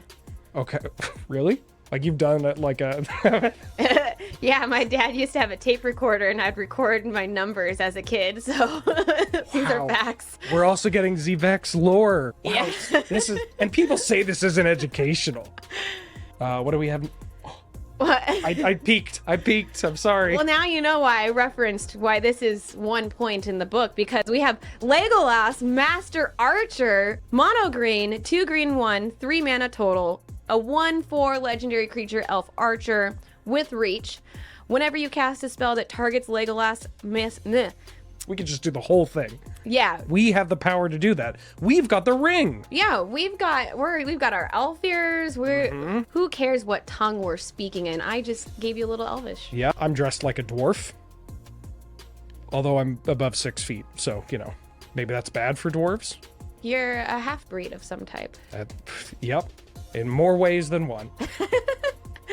We've got reach. Whenever you cast a spell that targets Legolas, put a +1/+1 counter on Legolas. And whenever you cast a spell that targets a creature you don't control, Legolas deals damage equal to its power to up to 1 target creature. I don't even have a bit. That card's just really good. I gotta say, I opened this one, but I kind of wished I opened that one too for my sealed pool. It's really good. Spoiler alert. Spoilers. Yeah. Is this before or after? Before or after they read the books, or the episode comes out? The episode. Let's see. So they start the episode, then they got to go read all the books, and that because 22 hours later, they're gonna watch the VOD. The PPR is like 8 hours or something. It's fine.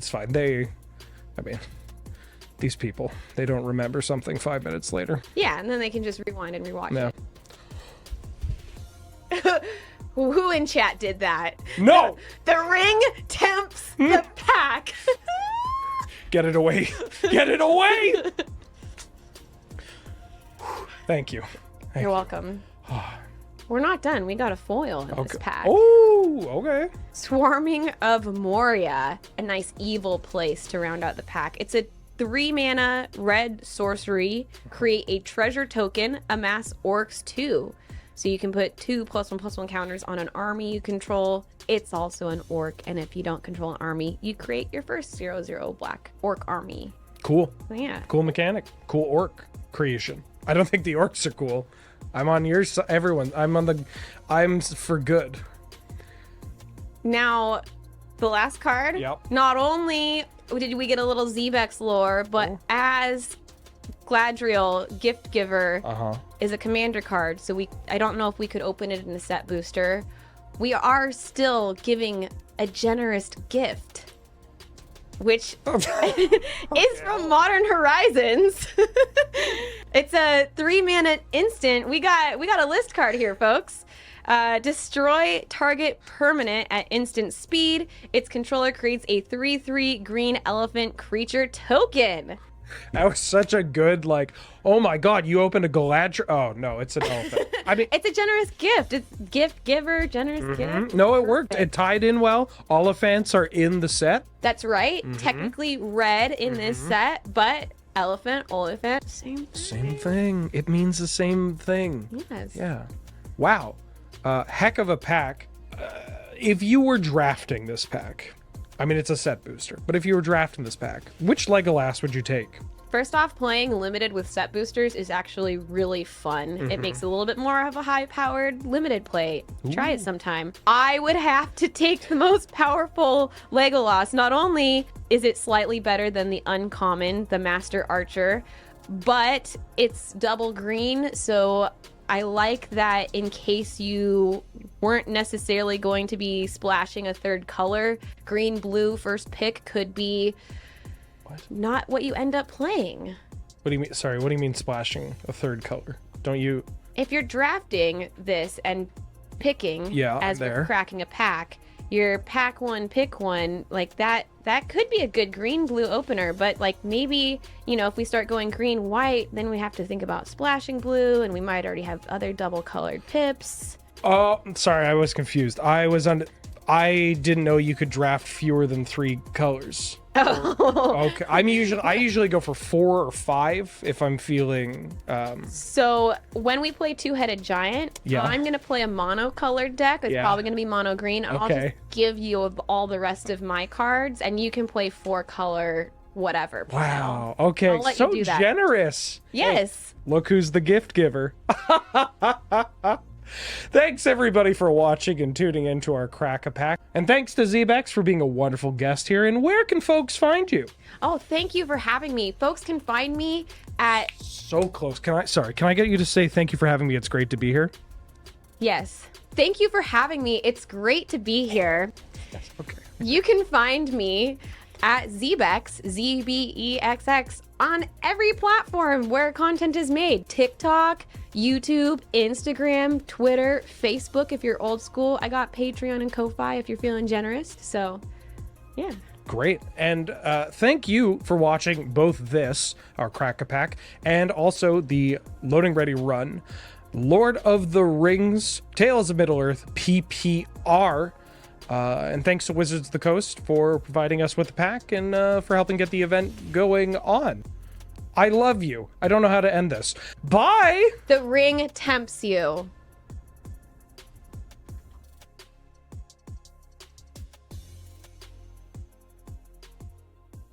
Hi, Graham here, and welcome to Lore of the Rings. Some extra information for those of you who might not have read the books. For example, why is there a saga called the Bath Song? It's a good question with a very straightforward answer, because people like singing in the bath and the books are full of poems. After a stressful start to their travels through the Shire, Frodo, Sam, and Pippin arrive at Crick Hollow and are delighted to discover Merry has readied 3 baths and a copper full of hot water. This, of course, prompts Pippin to sing one of Bilbo's favorite bath songs. I don't know if there's a canonical tune to go with this, so you get this one. Sing hey for the bath at close of day that washes the weary mud away. A loon is he that will not sing. Oh, water hot is a noble thing. Oh, sweet is the sound of falling rain and the brook that leaps from hill to plain. But better than rain or rippling streams is water hot that smokes and steams. Oh, water cold we pour at need down a thirsty throat and be glad indeed. But better is beer if drink we lack, and water hot poured down the back. Oh, water is fair that leaps on high in a fountain white beneath the sky. But never did fountain sound so sweet as splashing hot water with my feet. At which point Pippin gets carried away and sloshes hot water everywhere. Thanks, Pippin.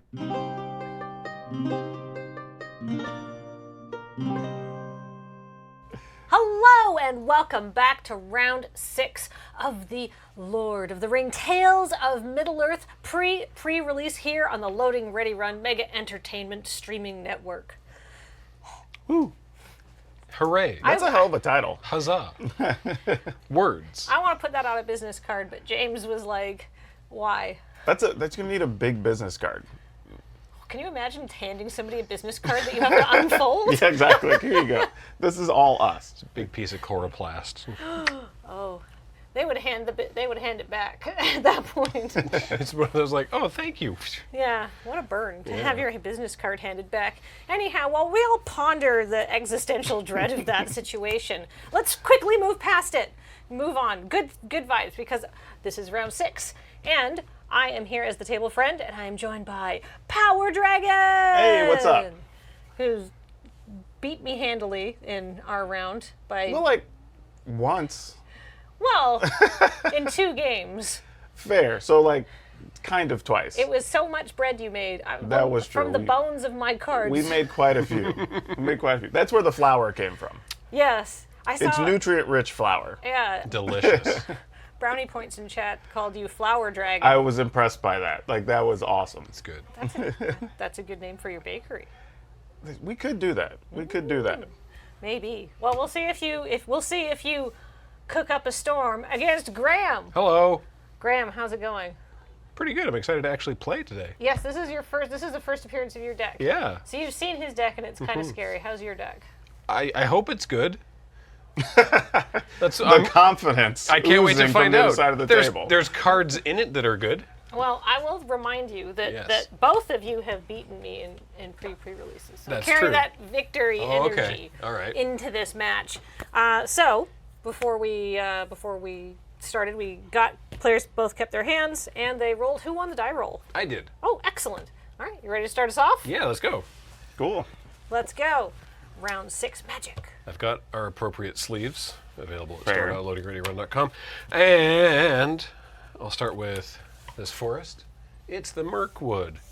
And I'm going to play Many Partings. I'm going to search my library for a basic land, reveal it, put it into my hand, and shuffle and make a food. Seems good. That's exactly when you want to play that card. Yeah. You're making way more food than me already. I don't feel good about this. It's going to be a bake-off. That is a fantastic show, by the way.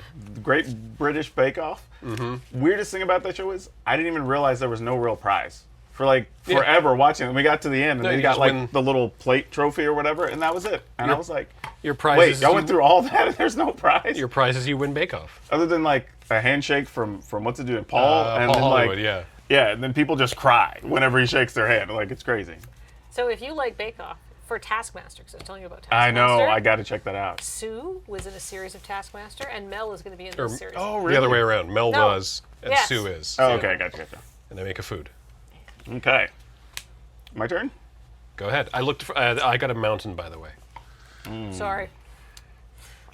I might have one of those explosive starts here because I get to play No, don't say that.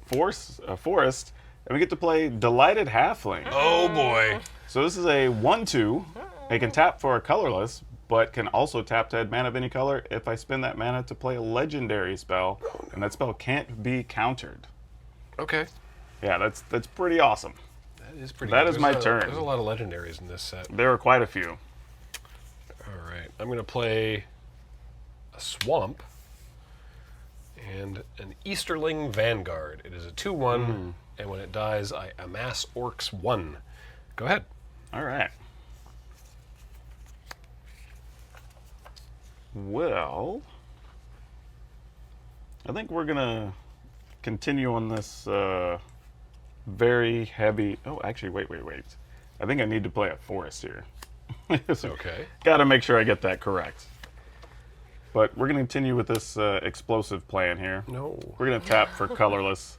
We're gonna play some Mushroom Watchdogs. Oh boy. They're 2/2 for 2, and I sacrifice a food and put a +1/+1 counter on Mushroom Watchdogs, and it gains Vigilance until end of turn, but I have to play it as a sorcery.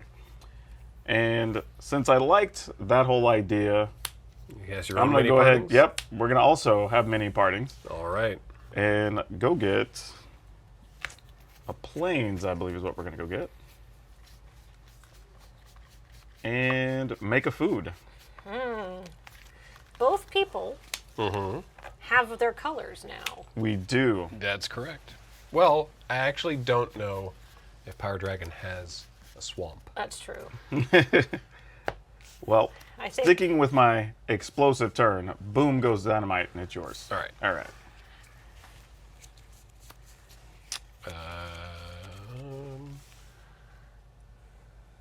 So you can only do the food thing as a sorcerer. Correct. All right. In that case, I will attack with the Easterling Vanguard. I will gladly take 2. Great. Then I'll play that mountain we know about. This one's the White Mountains between Rohan and Gondor. Nice. And I will play Gimli, Mournful Avenger. I think we've seen Gimli once or twice today, but as a reminder, Gimli has indestructible as long as 2 or more other creatures died under your control this turn, which is a lot. And then whenever another creature you control dies, put a +1/+1 counter on Gimli. And when this ability resolves for the 3rd time each turn, Gimli gets so mad that he fights up to 1 target creature you don't control. And he's a 3/2. All right. Yeah, I don't know how likely this deck is to make that last thing happen, but whenever something of mine dies, Gimli gets a counter. That seems good. Fair. So, go ahead. All right. Let's see what we can do with all this. It is some hoop jumping, Megados in chat observes, but pretend that last sentence isn't there, and it's just, if another creature dies, you put a +1/+1 counter on Gimli, and then it's like, oh, that's great. That's a perfectly reasonable card for Magic. I think I want to sacrifice this wonderful food to these watchdogs. Uh-oh. Oh, here, let me give you Oh, the yeah, there we color go. coordinated. And we'll have a 3/3 dog with vigilance. And we'll attack with just that for 3. I am not going to block with Gimli. I assumed, but Yeah. I was kind of hoping There's you a might want to give them up. chance. There's a chance, yeah. Thought maybe you might consider it. All right, let's play the plains. We'll tap everything. And we're going to play a Bag-In Porter. 4 mana, 4/4, and when it attacks, it gets +X/+X for each legendary creature I control. All right. Your turn. Okay. You know what I've been missing since I've been here? My cats. Oh. I know. We need cats at the new place. At the new moon base? Yeah, the new moon base. It needs a resident cat. Explicitly forbidden to bring in cats to the office because many people here are allergic to them. Unfortunately, yeah. So we're not allowed to have pets. We love cats. I'm going to play 4 mana for Mirkwood Bats. Nice. A card I Nice. am excited to see. That card's going to wreck me. Hopefully do stuff. So whenever, 2/3 flyer, whenever you create or sacrifice a token of any kind, each opponent loses 1 life. And then, I'm just going to pass it on back because you've got a couple big creatures over there. You know the silly thing? I was about to ask, can I give a shout out to my cats? But it's not like they're going to be watching. Like, they're just like, I really was Do it like, anyway. I don't. How do you give it meow? Like, I don't know how you shout out a cat. Like, I don't, They're just happy to hear your voice. yeah, exactly. Okay. I'm going to play that swamp that I imaginarily played a couple turns ago. And figure out what we're going to do against That was this me with the soul Mirkwood read. bag. Yeah, exactly. Like, what do we do here? I legitimately didn't even realize that it was a swamp when he pulled it back to hand. Okay. Let's spend... Oh, right. Thank you, Mangle Pixel. Yeah. Oh, that's true. Our cats don't actually respond to that. Yeah. One of them responds to his name, and the other one doesn't really care. All right. About sounds. We're going to play Int's Fury. Oh, no. What's this? It's a 2 mana sorcery. Put a +1/+1 counter on target creature you control if its power is 4 or greater. I am targeting the biggin. And then that creature gets +1/+1 until end of turn and fights target creature you don't control. Ooh. So we will put a counter on it, and then it'll get additional +1. So it is a 6, and we will fight a bat. No, not the bats. You get a counter on Gimli. Yeah, I got to counter. The bat is just a bit scary, sadly. And we will also take this time to play Mirror Guardian, which I believe is actually a lady dwarf. It is, yeah. When this dies, the ring tempts me. It's a 4/2. And I think we're going to go ahead and make an attempt to... Oh, wait, actually, if you get the second, you have to have 2 things die? Yes. Mm. So something would have to die before combat damage for Gimli to be indestructible during combat. So okay. Yeah.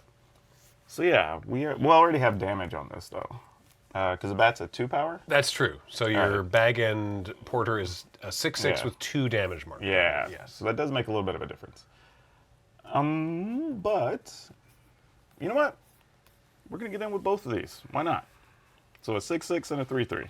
This does not have vigilance because it didn't sacrifice a food this turn. So the bag end porter doesn't get any bigger because you don't have any legendary No legends on the battlefield for me currently. This kind of sucks, but I think I gotta get that off the board now while I can. So I will block with Gimli to trade with the bag end porter Totally and take fair. 3 from All the right. mushroom watchdogs. Sounds good. And that is my turn. All right. I take 3. Creatures trading all over the place. Yeah, we're trying our best. Play a forest. I wanted to have the Mirkwood bats in play when I played Swarming of Moria. Yeah.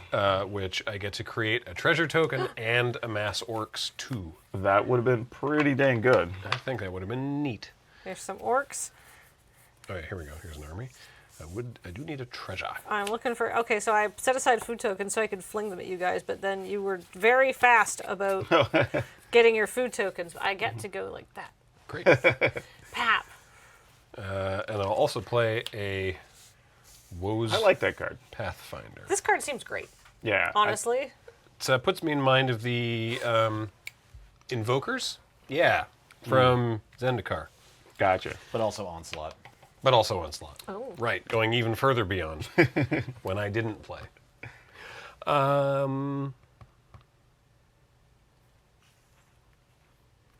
Yeah, no, that's my turn. Go ahead. Okay.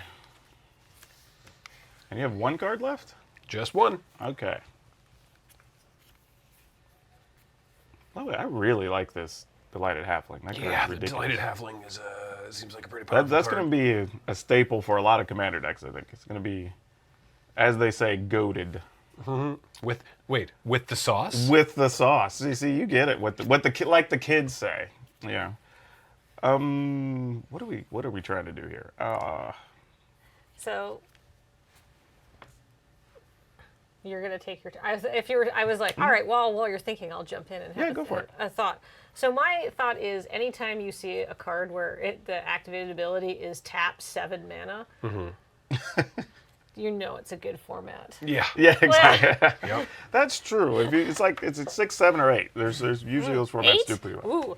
Ooh, so spicy. I think we are going to attack. We're going to put some things at risk here. Okay. But I think it's worth it. So these are going to continue to attack. So a 4/2 and a 3/3.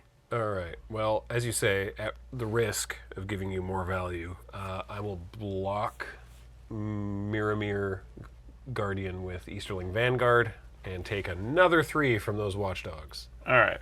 Then this dies and the ring tempts me. So you get tempted and I amass orcs 1, so my army For some gets reason, slightly bigger. I think the dogs are going to be carrying the ring. Those are good dogs. So the ring level up. Oh, ring level 1. And nice. Let's go ahead and spend. So the ring bearer, just to remind those watching at home, yeah. because it is the day negative whatever for this Yeah, set. sure. So you've been tempted by the ring. So your ring emblem is now at the first stage, which is your ring bearer is legendary Yep. and can't be blocked by creatures with greater power. Yep. And then you pick a ring bearer, which in this case is those dogs. So now those are legendary mushroom watchdogs and can't be blocked by anything with power 4 or up. Yep. Cool. Let's go ahead, though, since we have this opportunity, to play Labella. I had to discard this earlier, Sackville Baggins, but it's a 2/3 with Flash and Menace. When it enters the battlefield, I get to remove a creature from the opponent's graveyard that went to the battlefield this turn, and I get to make treasure equal to its power. So Easterling Vanguard has a power of 2. All right. So then you make 2 treasure. 2 treasure. Nice. Unfortunately, I do not have bats in play, or that would have been a fantastic turn. Yeah. I do have to tap some mana here, though. 2, 3. Right, you're tapping the halfling because you can tap for legendary creatures. Absolutely. All right. And then we're going to play... I only have 5 mana out there. I think I'm going to go ahead and play my own Woes Pathfinder, just like yours. Oh, boy. Oh, that's how you can tell a card's good if both exactly. players have it. We both thought so highly of it. Oh, here we go. Oh, yeah, treasure. All right, cool. And that, you know what? Let's just go for it. Let's get everything out there. I'm going to also play Easterling Vanguard, since we saw one of those earlier. Oh, my goodness. We're playing a lot of the same cards, as it turns out. Yeah. Your turn. Oh, boy. And I'm now hell-bent. I have nothing. All right. I mean, I have a lot of things, just nothing in my hands. You put it all out on the battlefield Yeah, exactly. so you can see it easier. I put it all on the battlefield. Sorry, Judge Nolly here for just a second. Oh, sure. What's up? Did we? I just want to make sure that we had enough mana to cast all the spells we did this turn. This was 3. 1, 2, 3. And this was 2, and this. Oh no, we just are cast sure. this one Yeah, too, so I'd have to or- use treasure to do that, wouldn't I? Yeah. So you Okay. can decide. I mean, you cast like these 2 first. Yeah. So if you want to so- just hold off on the use. No, that's fine. Or you can I think spend in my the head, I treasures. think I counted the treasure. Oh, Yeah. okay. Great. Yeah. Cool. All right. I'm tapping 3 mana for Nazgul. So it's a 1/2 with Death Touch. When it enters the battlefield, the ring tempts me, and when the ring tempts me, I put a +1/+1 counter on each Ooh. wraith you control. So That's first, going to be a problem. I will. Thank you. You know what? I think we'll make. Gosh, who should my ring bearer be? I don't know if I want it to be the Nazgul because I feel like Nazgul might want to block. Yeah, he's probably going to chump block something somewhere Yeah. along the way. You know what? All you orcs, you hold this ring. Yeah, it's an awful lot of responsibility for one person. Yeah. And the ring has tempted me, so then I'll put a counter on the Nazgul. So And the orcs are already a little bit crazy anyways. Yeah. What's the worst that's going to happen? This card seems very good, by the way, Nazgul. Yeah. Very, very cool. I like the, obviously the flavor of being able to have 9 of them, because they're just an identical card. It's not legendary, but you can have 9 of them, and there's 9 different arts, which I love. That's very cool. But it's just a very good And they card get on bonus its to own. other wraiths. Right? Yeah. Yeah, so Yeah. they don't have to be Nazgul, which is kind of cool. Mm-hmm. And I don't think I'm in a position to be attacking with my army, so I will pass the turn. Okay. Let's see what we can draw. Well, that's a card. Okay. I don't know what that means. Let's see, what can we do with this? Maybe it's in your deck too. It might be. Like, that's a real thing right now, actually. Let's... all right, I gotta do That's something. going to make sideboarding awkward. So you've got a 3/3 pile of orcs. Yeah, 3/3, 1/1, and a 2/3 Death Touch. Okay. The orcs have a job. That's true. The orcs are going to be a bit busy, as it turns out. Yeah, I think I have to do this, or else I don't think I can really attack. So we're going to stew the conies. Oh. And target creature I control deals damage equal to its man. power to target creature I don't control and create a food. Oh boy, all right. So our biggest guy is we have this take down a Nazgul. Oh. Those dogs just took out a ring wraith. Well, the dogs are angry. Brutal. All right. They didn't sign up for this. They wanted to guard mushrooms. Fair enough. And now they're carrying a ring. They don't know what to do. But we are going to Uh-oh. sack a food to the dog, I think. Add another counter so it has vigilance till end of turn. Oh boy. And attack with dogs. Labella. Why not Easterling Guard too? Just for sport. Actually, do I need to? Yeah, we'll attack with those. This is just all bad. That's how I felt earlier today. Yeah. I will double block Labella because Fair. she's got menace. All right, I can only kill the small ones. So. Yep. So I take 6. 4, 6. Yep. All right. And that is my turn. End of your turn. I'm going to chow down on this food. Seems good. Tap 2 mana to gain 3 life. Untap. Draw. Sure. That seems reasonable. 1, 2, 3, 4, 5, 6. That's a lot of manas. It's a lot of manas. He has nothing to be gained for attacking with the army or trying to hit you with it yet. So instead, I will just tap all this mana. Uh-oh. For an Oliphant. Ooh. It's a 6/4 with trample, and whenever it attacks, target creature you control, or another target creature you control, gets +2/+0 and trample until end of turn. Okay. Also, it has mountain cycling. That is my turn. Go ahead. That's pretty good. Yeah, the fixing in this deck is that many partings that we saw, the mountain cycling on this Oliphant, and I have the Entish Restoration, I think it's called, the slightly different Harrow. It's like the lands come into play tapped, but you could get 3 if you have a big enough creature. It's an interesting one. This doesn't. Suddenly, all your attacks are bad. Yeah, it's not great. It's just not great. I think it's excellent. I think it's not really fantastic. Let's see what we can do here, though. I don't really want to do that. That's not good. Man, I kind of want to play this card just to see what happens. You know what? I love that. Like, I don't think it even really benefits me, but I kind of want to just see what happens. And that's a lot of fun. I love hearing stuff like that. It's like, oh, well, let's see what happens. Mix it up. I'm trying to think what happens here if I just attack. Well, this has to block, though, right? Oh, no, it doesn't have to be blocked yet. It just can't be blocked. Okay. Yeah, I can't block your ring bearer with the Oliphant. Yeah. So that's I good. can only chump block those dogs. Which is problem. Yeah, I'm kind of okay with that, though. I wouldn't block the dogs. Block the dogs next turn when it's lethal. I'm going to attack. Well, for I can't block 4. them anyway. Well, I wouldn't chump them. Oh, I Like, see I what would you're saying. just Okay, take yeah. 4. Yeah, no, that's what I'm doing. I'm taking 4. Yes. And then... Embrace the void, Graham. Oh, okay. We're going to do it. We're going to do it. All right. Chat, we're going to do it. We're going to do the thing. What are we doing? All right, What's black the thing we're mana. doing? Uh-huh. Tap these 2 and this. We're going to play One Ring to rule them all. Whoa. So this has a lot going on. So chapter 1, the ring tempts me.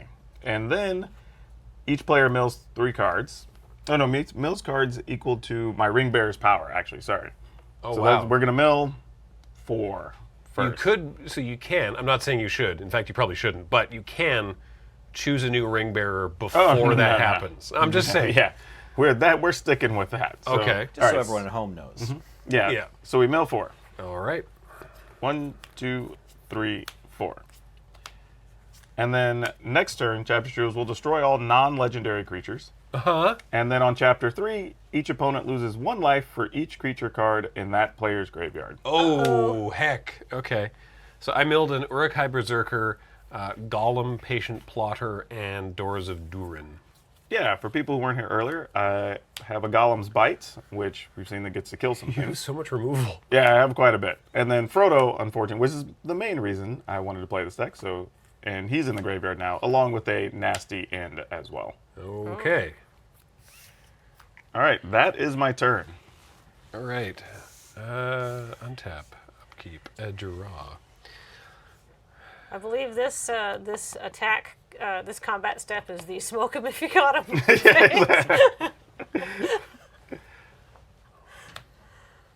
Only as a sorcery. Boo. Yeah, there is a lot of that in this set. You can only use stuff as a sorcery. That's definitely one of the things I noticed. Only a couple of few true actual instant speed tricks.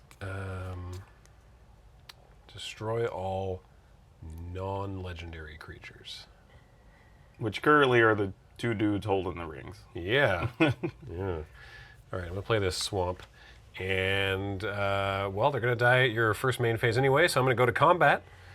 And I'm going to attack with both of these creatures. And because the Oliphant is attacking, as a reminder for those watching at home, the army gets +2/+0 and trample. Yeah, so they're all trampling, huh? Yeah. Okay. That's 6. So it's 5 and 6. So 11? yeah, it's a total of 11. 11 trample. I can eat like 3 of it, so I'll take 8. Because these are going to die next turn anyway. Actually, wait. I'll take 9, actually. Because when this dies to this, I'll get the amass token when Smart. it dies next turn. Okay. I took 9 in total. Yeah. Yeah. So then I will pay 1 and sacrifice my army. Okay. To bring Gollum back to my hand. Ah, yeah. And then I will cast Gollum. Whenever Gollum leaves the battlefield, the ring tempts me.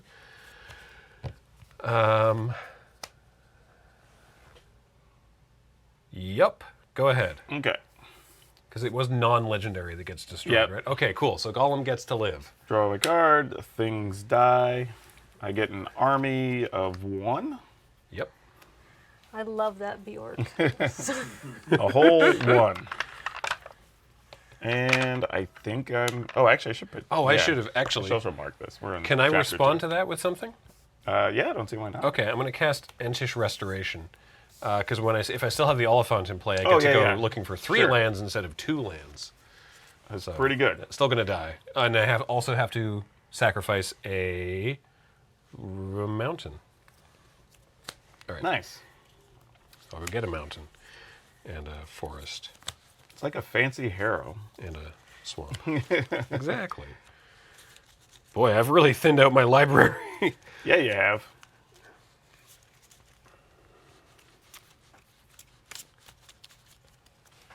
Okay.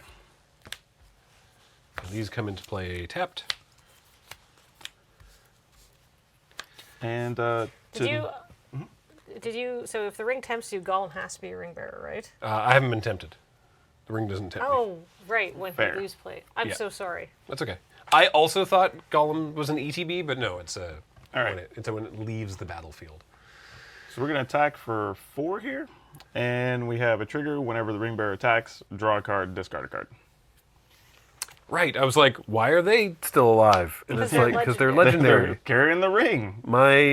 These aren't just ordinary dogs. These are the most well-trained and well-behaved dogs. I didn't have to sacrifice my my army. Yeah, I'm only just realizing that now. Okay, well, I pointed that out to you. Like I told you. Nothing. Just wind whistling through my ears. I block. All right, and so the ring tempts me. And then my emblem advances, but I have no other creatures. Call of the ring. The ring during my upkeep, the ring tempts me. And I can choose, whenever I choose a new ring bearer, I can pay 2 life and draw a card. All right. And that is my turn. All right, so I'm going to untap and draw and everything here. But on your next turn, 1 ring to rule them all is going to deal. Yeah, each opponent will lose 1 life for each creature card in that player's graveyard. 3, 4, 5, 6. 6. And I'm at 4. So make a let's food. See what we draw. Or make a creature that makes a food, so you can block and then sack for 3. No, that does not make a food. And I can play it and sack it and get Gollum back and play Gollum, and that doesn't accomplish anything. So, let's go to game 2. All right. Ooh. I don't think keeping that army around would have helped. No, I think it would have chumped. You would have been in the exact same position. True. So it was probably better with Gollum, though, because you did get to at least advance the ring. Yeah, if I'd sacked the Oliphant, because I could have done Entish Restoration anyway, and then sacked the Oliphant, and then I'd have Gollum and Oh, the that's army. true. That's true. Yeah, you could have had But 2. having Gollum and the army still doesn't help me, because I just died of the saga. Yeah. So. Yeah. I was just holding on because I don't feel like, early concessions in the last round of the PPR, and that's just bad television. No, we're having fun. We're building headcanons here. Exactly. How long until someone watching is like, what's television. Do you mean bad content?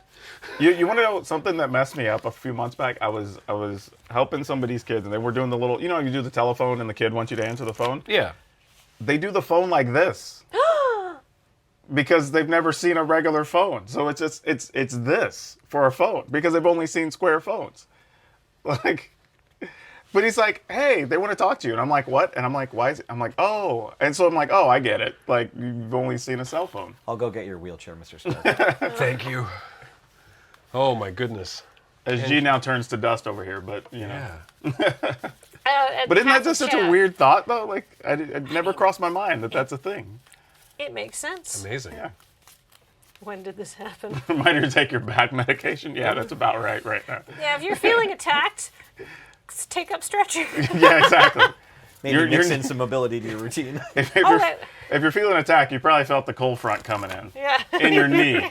And actually, Angelic Bovine says, I'm only 23, but I felt a pain in my back upon hearing that. Good. Yes, join us in booking a preemptive physiotherapy appointment. I'm terrible for chat. Y'all don't need me around here. I'm the worst. Good grief.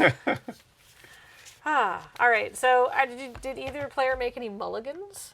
Or no. Or like not sideboarding? Sideboarding. No, we didn't. I didn't even look. We talked about that earlier. I looked earlier. I have most of my good stuff already here. There's nothing left. It took me, I said this while Serge commented on sideboarding earlier. I agonized over the cuts so much that I don't think I have anything that is worth bringing in. I don't have any like silver bullets for whatever. Now I could have Dick switched One's decks doing over entirely. I have enough to squeeze out another deck, barely, but The fully transformative sideboard. yeah. But this is just way more fun. Fair enough. I'd like to be on the play for whatever that's worth. Sounds good. And I'll keep this. All right, me too. All right. Fantastic. Let the games begin. Let's do it. Wapow. Forest. Powerful start. Many partings. Powerful start. Looks just like last game. Yeah. I swear I've seen this story before. I guess I want that one. Kathleen, can you hook me up with the food?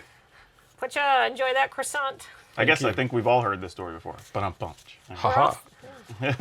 This time I'm getting a swamp. So that's different, at least. Fair. Because I have potential need of extra swamp. All right. Food goes there. This goes into my graveyard. Swamp goes into my hand. Go ahead. Okay. Since your turn was exactly the same, I really enjoyed that explosive start from last time. So, yeah, there we go. Delighted halfling. All right. Go ahead. I don't think I have quite the same start this time. Swamp. Yep. I really like the maps. They are great. Go right ahead. Uh-oh. It's fine. Go ahead. If it makes you feel better, It'll be while great. I do have this card, I was about to say my explosive starts are not all that. So. Okay, good. You're not immediately following it up with the dogs? And your own many partings? This is how you know it's business time. Uh-oh. Taking one, getting you into the red zone there. I take it. That is going to be the only time that happens, probably ever. And we're going to play a Woes Pathfinder, which we've seen a few times. All right. Tapping for some mana. Go ahead. In the optimistic hope that I will be tapping out for the next several turns, I'm going to eat my food right now. Fair. Oh. That makes a lot of sense. And then I will draw. I'll play a mountain. Okay. You got all your colors. Perfect mana. I'm going to play the Swarming of Moria. So I get a treasure, and I get to amass orcs 2. Yeah, that card, and the other one too, where you get to rummage and make like a human token, I think it is. Or whatever, that one's pretty good too. Yeah. Go ahead. All right. What do we have going on here? It's funny that a 2/2 orc is like monumentally sized right now. That's like thematically To a appropriate, halfling, honestly. What do we wish to do? Well, I can't really do that. All right. So we're just going to pay 2.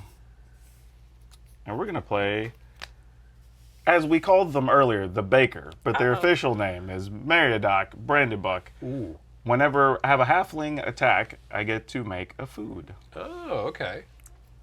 Neat. So Flower Dragon's Muffins. back in business. Oh no. The muffins are made of pain. Your pain. Yeah, exactly. No. Your turn. All right. If you're here late, you're gonna have to go back and rewatch to understand the reference. Like that was like 4 hours ago. Play another mountain. Yeah, the PPR moves fast. Yeah.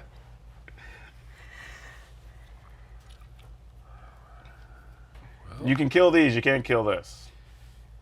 There will be no food for the civilians if you destroy that. I'm going to tap 4. People have been really eager to tell me about Fangorn and Quick Beam and those mono green tree folk. Old Man Willow. Oh, yeah, that's cool. So power and toughness, I'll use this just as a reminder. It's not actually counters, but power and toughness is equal to the number of lands I control. So it's a 4/4. Ooh. Whenever Old Man Willow attacks, you may sacrifice another creature or a token. When you do, target creature an opponent controls gets -2/-2 until end of turn. Go ahead. Well, that's sad. Okay. The bread factory may need to take a few turns to recoup. Exactly. I thought I knew what I wanted to do this turn, but so what's your trigger to do the -2/-2? When it attacks, when it I can attacks. sacrifice a Okay. creature or token. Oh, that's I kind of want Like a treasure? to do other things. Yes. A food? Perhaps. Don't feed the forest. It's like when you feed ducks to bread, or feed bread to ducks. It's bad for their tummies. That's what happens when you throw food into the forest. Yeah. Thought you were just going to go through every token in Magic. What about a Thopter? A goblin? A zombie, but not a 2/2 zombie. One of those big ones with that's like an X. It's like a blue-black zombie with menace. You know. Yeah, I'd be good to feed it a decayed zombie. It's not very useful anyhow. True. All right, we're going to pay 6 for a Troll of Kazakh Doom. Oof. It's a 6/5 and it can't be blocked except by 3 or more creatures. Okay. It does have swamp cycling, but you know, it's in play, so that's not relevant. Well, now Nope gets And to then attack. your turn. All right.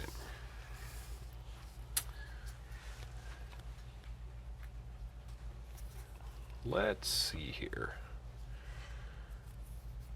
Interesting. Swamp. Now, what does that do? Chat's got a lot of good suggestions about what tokens you could feed to old Man Willow. Oh yeah. A blood token, yeah. That's pretty good. That's pretty dark. Like a tree that grows on blood. I'm into it though. I mean, I feel like, because like really all soil is broken down bodies and organic matter. So realistically, if you bury a corpse at the base of a tree, the tree's probably going to do pretty well. I'd imagine. That's a lot of fresh nutrients. As long as they weren't around a lot of lead paint, I suppose. Yeah, fair enough.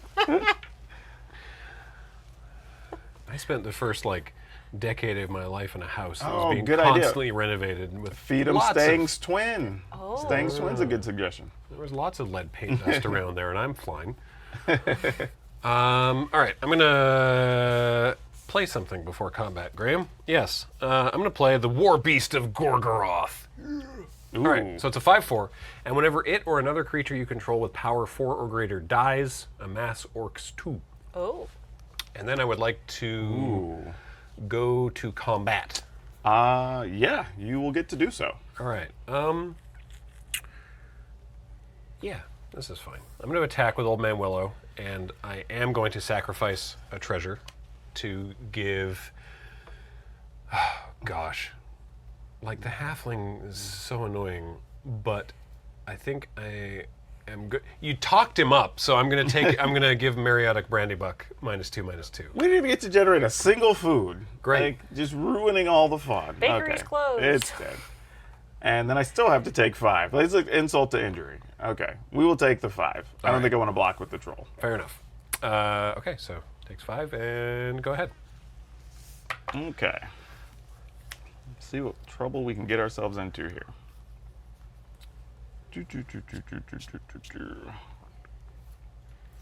Let's play a forest. Let's. We will.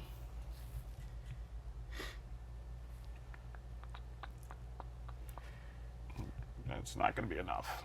Uh-oh. No, I was just trying to do multiple things. There's just not a way I can make any of it happen. We will attack with the troll. All right, which can't be blocked except by 3 or more creatures? Correct. So then I can't block it, and I take 6. I don't mind that. That sounds great, actually. Let's... Let's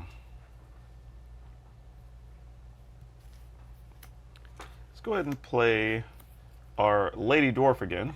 Mirror, Mirror, Guardian. Yep. 4/2. When it dies, the ring tempts me. All right. And I think that's going to do it. Okay. Untap. Upkeep a draw. We're reaching the tense, thick booties stage of the game, where all of the creatures are huge and nobody wants to attack because, like, sure, it's profitable, right? I know we just met recently, but we like to attack in my neck of the woods. So if there's big bodies on the table, they're still going to be attacking. I promise. In PowrDragn land, creatures like to die at these happy angles, not this. They like to die like this. If your creature dies tapped, that means you're pressing your advantage, not waiting, not trying to fend off your opponent. We'll die on our sword. That's how we go down here. That's the hill we literally die on. No, I think you have your community saying no, only war. Yeah, exactly. See, they get it. All right, only war it is. I'm going to play Strider, Ranger of the North. Uh-oh. That's not good. He's the one that gives stuff first strike. Yeah. So Strider has landfall, and it says... Oh, it didn't... Whoops, sorry. Strider. Wait, hold on. Strider, there we go. Has landfall. And whenever a land enters the battlefield under your control, target creature gets +1/+1 until end of turn. Then, if that creature has power 4 or greater, it gains first strike until end of turn. Yeah, that's a thing. So, I'm going to play a mountain. So, Old Man Willow now has power toughness 6/6, and Strider's landfall trigger happens, and I will give War Beast of Gorgoroth +1/+1 and first strike. And I will... And he has an attack trigger, right? No, that was the Oliphant. Oh, gotcha. This is whenever it or another creature I control with power 4 or greater dies, amass orcs 2. Gotcha. So, but I am going to move to combat. And I'm going to attack with both of these. Before we get to combat, you can go sacrifice anything to Old Man Willow. That is correct. We're going to... I'm going to move to combat. Use Bitter Downfall. What is that? You're going to get to destroy target creature. Its controller loses 2 life. Oof. At Old Man Willow. Okie dokie. So, yes. At least I'm hoping that works. Yep. Otherwise, my works. whole plan goes to hell. So, Old Man Willow dies, so I get a War Beast of Gorgoroth trigger, so I amass over here. You amass 2? Yep. Yeah. And then he loses 2 life from the Bitter Downfall. Boop, boop. Correct. So, unfortunately, now there's a good trade there. So, I think I will... you know what? No, I'll keep... I mean, I'm definitely still making this attack. I just don't know if I want to attack with the orc army as well. And I don't think I do, so I will attack with this 6/5 first strike War Beast of Gorgoroth. Okay, that's a lot of damage. Yep. I mean, 6/5. Yeah, I think we just take... Am I? Oh, that's... Yeah, sure, we take 6. Okay. That's a lot. It's a concerning amount. Yep, go ahead. Okay. I don't think... Oh, okay. No, Maybe. No. We're trying.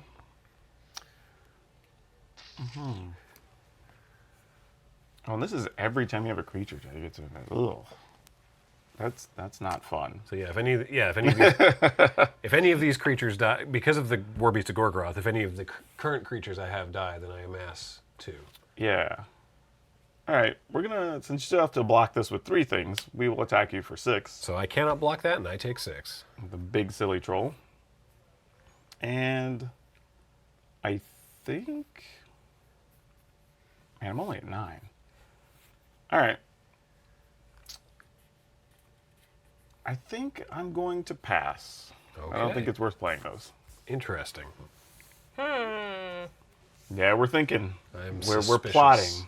We have plans. We have thoughts and things.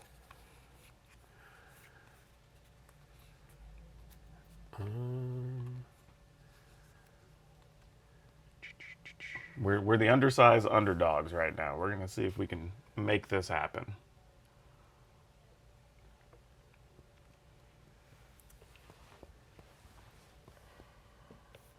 Yeah, I think Chad enjoys watching these big creatures slam into each other. I feel like attacking is more exciting when something has 6 power. Always. Always.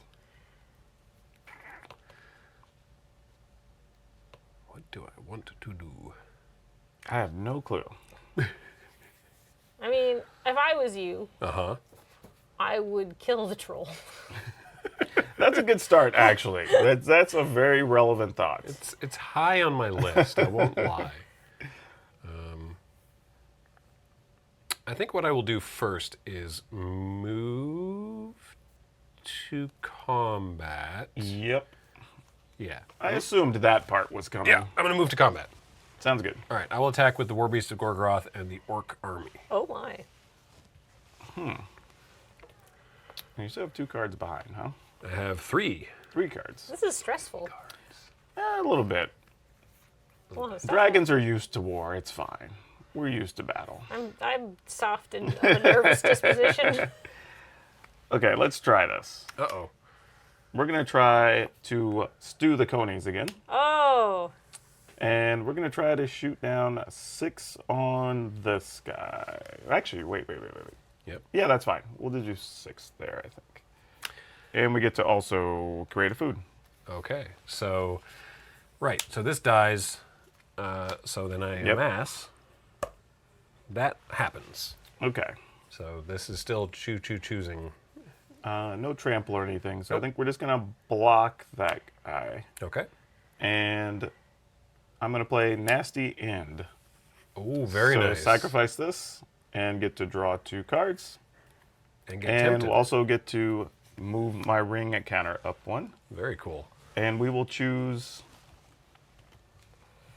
Oh my god, these guys really getting into battle? Probably not. Let's go ahead and just, well, you know, he's earned it. He at least gets a chance. All right. At least gets a chance. And we'll draw our 2 cards. On the bright side for you, Graham, this keeps your blocking options pretty open. True. All right, second main. All right. 3 mana to claim the precious. Destroy target creature. The ring tempts no! You followed my advice. My whole plan goes to crap. I destroy the troll. The troll is dead. And the ring tempts me. Long live the troll. So I move to ring level 1. And you know what? I'm going to give the ring to Strider because I trust him with it. That seems fair. And what should I do here? Strider, I know you're going to get it to Mount Doom. I believe in you. Don't give it to, like, a small hobbit. It's That's too true. stressful for Yeah. them. They're like me. They just want to be sitting in the dark eating something. They don't need this kind of drama. True. Yeah, I think we'll do... Okay, then also, I'm going to tap a green and a red. Uh-oh. To revive the Shire. Ooh. Which is return target permanent from your graveyard to your hand and make a food. Nice. And I will get back Old Man Willow. So that goes into my hand. And yummy food. All right. Go ahead. We are going to crack a food and gain 3. All right. I say crack a food. I guess you eat it. Unless you're like breaking bread, I guess. Crack that food. I mean, Lembas looks pretty crispy, if I'm not going to lie to you. That's true. Crack open a cold food with the boys. Me and the boys crack. Oh no, what are we going to do here? Just a chunk of ice. Just. Oh gosh, can I do anything? Maybe a Yes. yogurt pod? Oh, yes. 6, that's not good. That's not good at all. Yep. Oh my goodness. I think this might be a turn away from dead.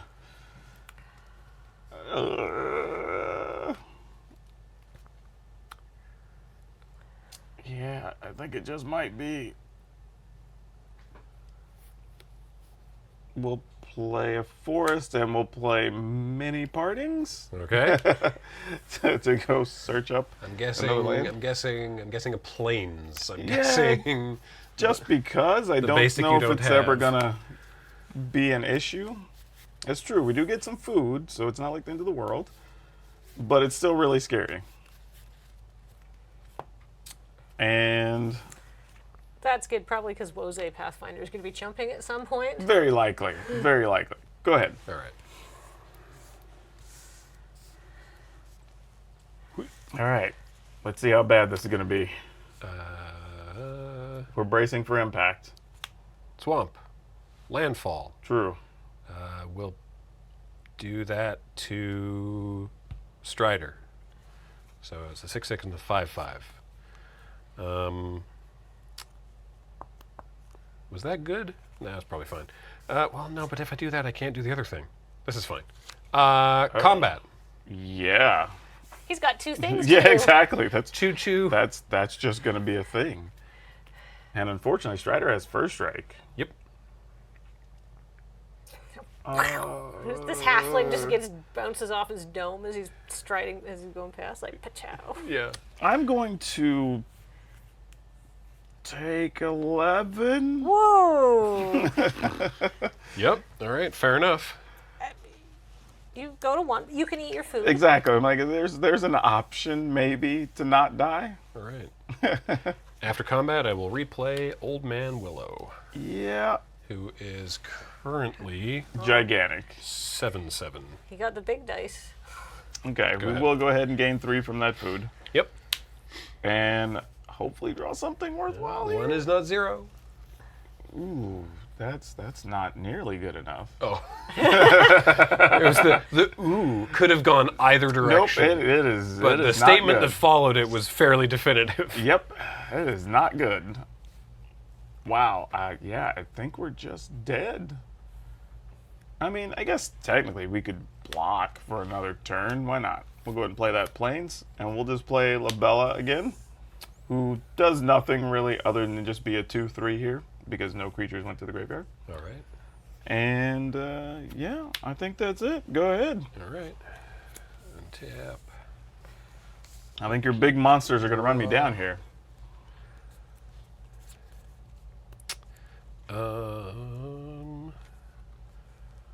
I'm going to. Or if you just kill a creature, I die. Yeah, I don't need to be fancy. I'm about it, only I at suppose. 4, so like, you kill a yeah, creature, I 'cause go I have to to attack block all and 3 I'll of them. sacrifice this food to Old Man Willow Yeah, and there you kill go. the Woze You got me. Pathfinder. All right. Game 3. Yeah, I had nothing there. Woo! That was Oh, boy. very sweaty magic. Holy My moly. goodness. Yeah, your creatures are solid. Both your strategies of not sideboarding and assuming your decks were perfect really paid off. That seemed like you had it for a long time, and then just ever so slowly ran like clawed. My whole plan was troll or no at that point. Oh. Like once the troll got dealt with, I was done. I had nothing else. Ah, good grief. So while our players are shuffling in sideboard, I have a Yeah. question for you in chat. Would you, honestly, in your deepest heart of hearts, could you be trusted with the ring? Me? Obviously not. You've all seen me. Ooh. There's no way. I'm very evil on the inside. I'd be trusted with the ring. Could you be trusted? I feel like both of you are actually the kind of wholesome people that I'd be like, no, give it to them. I would think I could. I think both of you could. I think I would be terrified to do it, That's good though. but I think I could do it. Yeah. Like, you know what I mean? Like, I would take it reluctantly. Like, I would look at my friends and be like, none of y'all are good. Just give it to me. like, this sucks, but I'll take it. You know? I'll do it. Yeah, exactly. Yeah, exactly. Like, I don't want to, but I know I kind of have to. Yeah, I would be cackling before you even put the ring on my finger. It would go directly on my finger. Like, it's not a good idea. I'd hold off on it for like 30 seconds, then I'd be like, I'm just going to turn myself invisible to get there faster, I would say to myself, and then before you know it, I'm circling a mountain with an army of cats around me. Like, I know it's too not many a good people idea. who would abuse it just to be invisible. Ooh, I turn invisible thinking it'll like get me to Mount Doom faster, and I just get run over by a cart due to my tragic lack of situational awareness. All right. Yeah. Yeah, that tracks. Oh, I would not. I would definitely assume I would have good intentions, but I would absolutely be corrupted. Not visible in this shot, Kathleen's air boot. And I guess I will go first for the first time today. Oh. All right. I've actually not gotten to go first at all. So you both kept 7? Well, I'm waiting to hear what. Yes, I'm gonna keep 7. I'm gonna keep 7 as well. Oh, all right. Well, let the game begin. This time I get to play a mini partings first. Oh, all right. This decides the match because you're 1-1. Yeah. That's how that works. That's how magic works. Okay, stop that. Professional wrestling commentators get away with saying obvious stuff all the time. All right, I got a swamp, by the way. It's a 1v1 match, so it's 50-50. Your turn. Thank you. Actually, to be honest, for it. It's true. And sometimes you need that explained. I don't know if you watch American football, but John Madden, who's an old, renowned announcer, he used to literally watch a game and be like, yeah, and if they complete this play and they get in the end zone, they'll get 6 points. And it's like, well, yeah, that's the how you goal, play John. football, It's a touchdown. Like, what, you know. Yeah.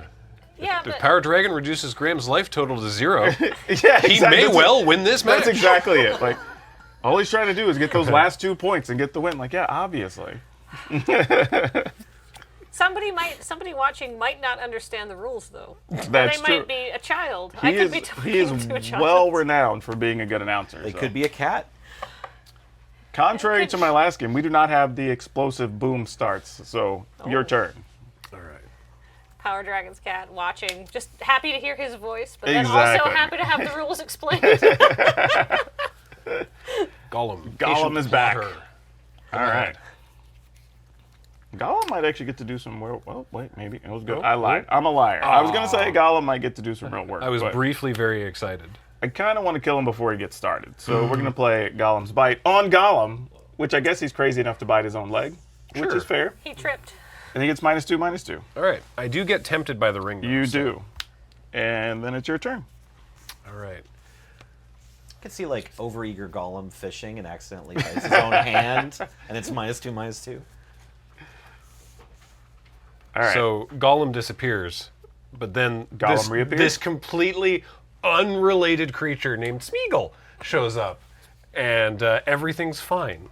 So goodness. this is 4-2. At the beginning of the end step, if a creature died under my control this turn, the ring tempts me. And whenever the ring tempts you, target opponent reveals cards from the top of their library until they reveal a land. Put that card under the battlefield tapped under my control, and the rest into their graveyard. Ooh. That's pretty sweet. Go ahead. That is a very cool card.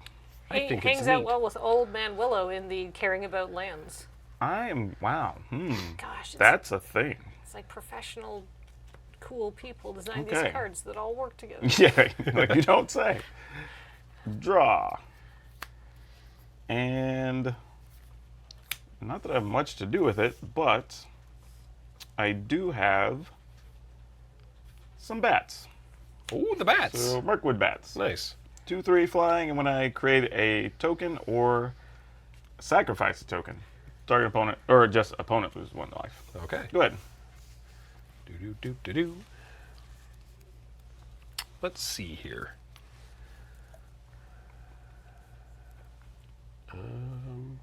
Actually, here's another question for chat.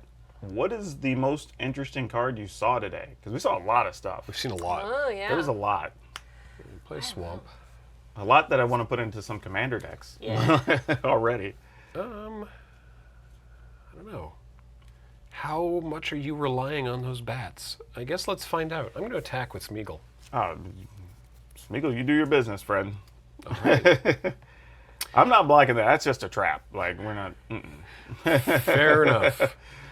All right, then second main, I will play Strider. Oh, he's back already. Ranger of the North. Okay, well then. This is going to be a problem. Go ahead. Yeah, I opened 2 of the Aragorns possible. What? But I didn't end up... There was just not enough support in the pool to try and do Gotcha. 4-color Aragorn the Uniter, which is a shame. Traditionally, you said it in the video, but you have done well with like greedy king. Greedy for multicolored kings, yeah. Play that block. Oh, there's not great. Need some help. All right. We're going to play our own golem. Patient plotter. Another one of those. And if we're not blocking, we might as well be attacking. In for 2. I like that. Your turn. It's a good strategy. You either get busy attacking or get busy dying. Or whatever the... That's what they say. That's what they say. All right. Let's see here. Again.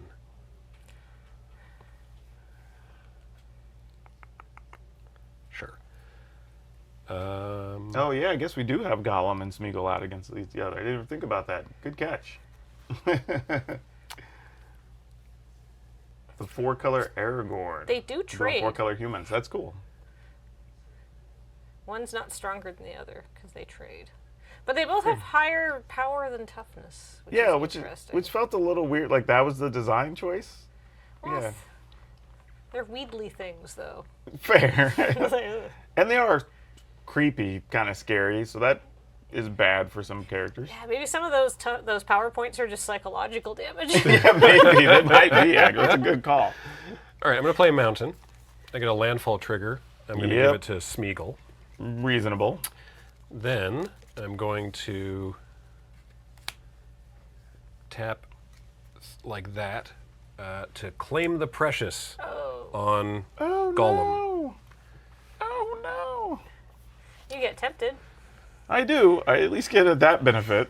I don't know if bats are so good at carrying the ring, but they're going to try. They got those grabby feet. They'd be great at holding So it. I am also tempted by the ring. So that moves to number 2. Yep. And I get a ring, which, sorry, Smeagol, I'm still giving it to Strider. We don't trust you, Smeagol. And I have a trigger here. So whenever the ring tempts me, target opponent, that's you, reveals cards from the top of their library until they reveal a land. Oh, no. I needed that. Stew the conies, and another piece of removal. Oh, losing both of those is disastrous. And then I put that into play under my control, tapped. Oh, that was so bad for me. So I get another landfall trigger on Strider. Yep. That's so good. I genuinely could have used all 3 of those, including the land. Like, that was the worst possible 3 cards. Then I'm going to take a shortcut to mushrooms. Okay. So this enters the battlefield, and the ring tempts me. So I move to number 3. Pew! And the ring tempts me, so we do that again. Oh, that's true. Oh, no. Okay. Well, that still gives you another trigger, so he's +3 now. Just triple checking. Smeagol doesn't say once per turn. Sure doesn't. Great. Let's just put that on. Yeah. How is he the one thing that doesn't say once a turn? Like... So then I'm going to go to combat. Yeah, like that's a ton. Is that 12? So I have a ring bearer trigger. I guess 11. To draw a card and discard a card. Yeah. So I will it's draw 7 and 4. Yeah, I definitely have no blockers. Discard. This was Pathfinder. And yeah, so then that's 8, 9, 10, 11. Yep. Because the landfall trigger, creature gets power +1/+1 until end of turn. And you get to do that 3 times on that turn. That's so gross. All right, so 11.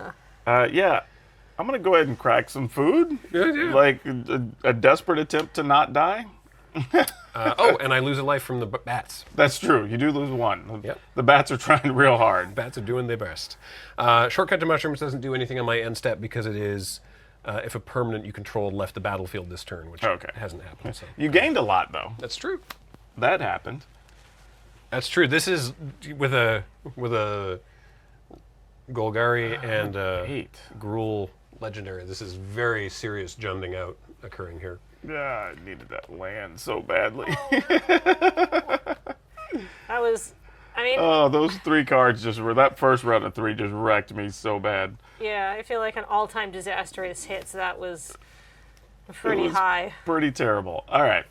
We're going to play Brandywine Farmer. It's a 1/1. When it enters battlefield, create a food. Enters or leaves the battlefield. Create a food. They bring their own lunch. But you do lose one from the bats. Yep. I don't know how on earth we're going to survive more than 2 more turns. But yeah, let's just try. Attack you for 2. We're going to try to make something out of this. Go ahead.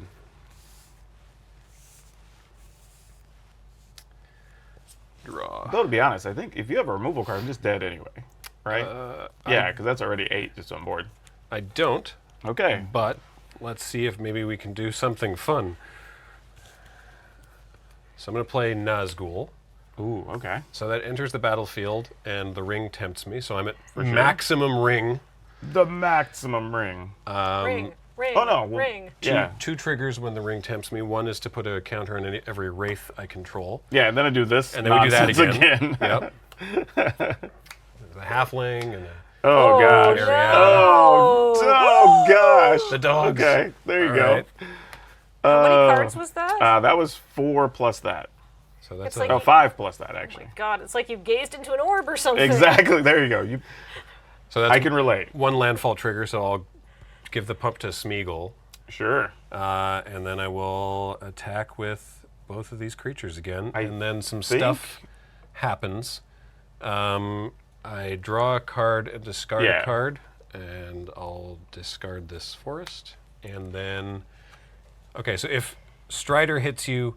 Yeah, I it have deals to an block additional Strider. 3. I'd lose. Well, yeah, it'd be a 1, I guess, because he would deal an additional 3. So yeah, I do have to just block Strider. And so then before damage... Oh, no. I will... Why are there more things? Cast With my mana? Entish Restoration to sacrifice a land and get 3 more basics and put them into play for 3 landfall triggers, pumping Smeagol to 8. Storm is 3. Yeah. Yeah. All right. Cool. You got it. Goodness. Holy moly. Wow. Yeah. Mamma mia. Holy moly. That was quite the board state. That was explosive. That was Graham. beyond explosive. My That's goodness. wild. Let me return these lands. Well, I guess Yeah. that sort of ends. Paul, we're done. I That's guess it, yeah. Strider, you win. You had the high ground, Yeah, friend. I don't know what happened there. He was clearly the right person to trust with the ring. Yeah, obviously. Oh. Yeah. Some Math House in chat says Graham with the ZBexx impression. Yeah, for sure. For sure. Good My goodness. grief. Wow. Smeagol. Messed up card. Aragorn. Probably someone you should give a ring to. Yeah. These two probably also. Me, not so much. But you know what? That does it for the Aragorn PPR. was just balling out of control. Like, I don't know what happened there. Like, that was... I haven't had a beating like that in a long time. Yeah. Like, that's what that is. Well, Like, thanks for coming to Canada. Thanks for visiting, friend. Yeah, thanks for coming all this way. So I kind of you won a game, you lost a game. that's fair. That's fair. Experienced the breath of Lord of the Rings.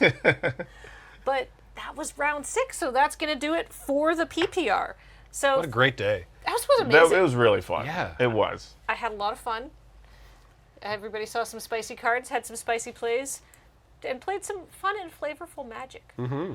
All right. So before we wrap it up, I have some thank yous I'd like to say. Sure. So first of all, I want to say thank you to our guests, PowrDragn, ZBexx, and Chase. Please, we are. I don't know what that's been a long day. I don't know what just happened. Welcome to the end of the PPR. Yeah. Yeah. It's me. Hello. Yes. Just playing some surprisingly complicated and sweaty Magic, and now I have to immediately change forms into presenter. But if you enjoyed our guests as much as we enjoyed having them, please find their content on Twitch or YouTube or TikTok or wherever their fine content is made. And of course, we wouldn't have been able to do the Lord of the Rings Tales of Middle-earth pre-release without the kind support of Wizards of the Coast. Thank you so much to Wizards of the Coast for that as well. I would like to thank all of our hardworking mods in chat who were keeping on top of things, and I'm really sorry that we didn't warn you ahead of time that we had a video that referenced Grond. But thank you, chat, for being generally respectful about that when they're like, all right, joke is done. Yep. I would like to thank speaking of chat, I'd like to thank our chat judges that we had. They were on hand to answer questions and all sorts of things. Judging today was Nate Dog, Trevor, Manalik, Pharmacist Judge, Rob, and PywoDragn. I think it's PreWreRelease. Yeah, it's not about DW. And the other point, That sounds like my cousin. Yeah. Oh, yeah. well, there you go. Dragon Clan represents. I would like to thank Mangled Pixel so much for the incredible work on our intro. Love that map. Yeah, Matt that and was Jordan, cool. who did so much work in the editing minds for all the Crack-a-Packs and for the pool opening video, which Jordan helped, or did the majority of the work, the vast majority of the work on this time around. So Jordan and Matt both killed it in the editing department as usual. Paul, who is running tech for us, and Ben, who is running tech earlier in the day. James, who of course organized all this and drove me home several times because I was like, wee, my food. And you, our wonderful community. Judge and Serge Nelson. Judge and Sergeant, I even asked if I forgot something, and I did. And Serge and Nelson, who are judging right here in front of me, but were still forgotten by me. But for real, credit to chat, because y'all came with some hot jokes today. Oh, yeah. They were on fire. So yeah, thanks. That was a lot of fun. Yeah. Don't let it go to your head, but you're a good bunch of folks. Don't listen to him. Y'all just keep balling, because ball don't lie. Y'all keep it up. And if you want to keep it up with these fine folks, thank you to these fine folks and being part of this community. We have a Discord. It's discord.gg/LRR. We have a .gg. Discord.gg/LRR. You're good. What did I say? /GG. That's right. It's in There's the a link chat. in We're chat. fine. Don't worry about it. Yeah, all right. You're good. Speaking of chat, other things that you can do if you enjoyed watching this, you can check out the VODs on YouTube when they go live and all of that stuff. And I would like to say thank you so much for being part of our community and supporting us at our Patreon at patreon.com. I think that about wraps it up. Did I forget anyone else? I don't think so. Patreon.com/loadingreadyrun. If you're watching this on the YouTube, you can give, they call them super thanks on YouTube, which we appreciate as well, or everyone who was watching live and subscribing on Twitch. One last thanks. Yeah. To all of you, because this was a really fun trip. Oh, thank you. First time I've actually been to Canada, even though I've been living just south of y'all for like 7 years. But yeah, it's first time. Every other time there's been like a snowstorm or a flood or something or whatever, so I just haven't been able to make the trip. And then of course we had COVID. So, you know. This is like PPR like 3 or 4 that we've tried to get you exactly. up to. And it So finally I'm happened. So glad you're finally here. So hopefully I can do it again. Actually, you know what?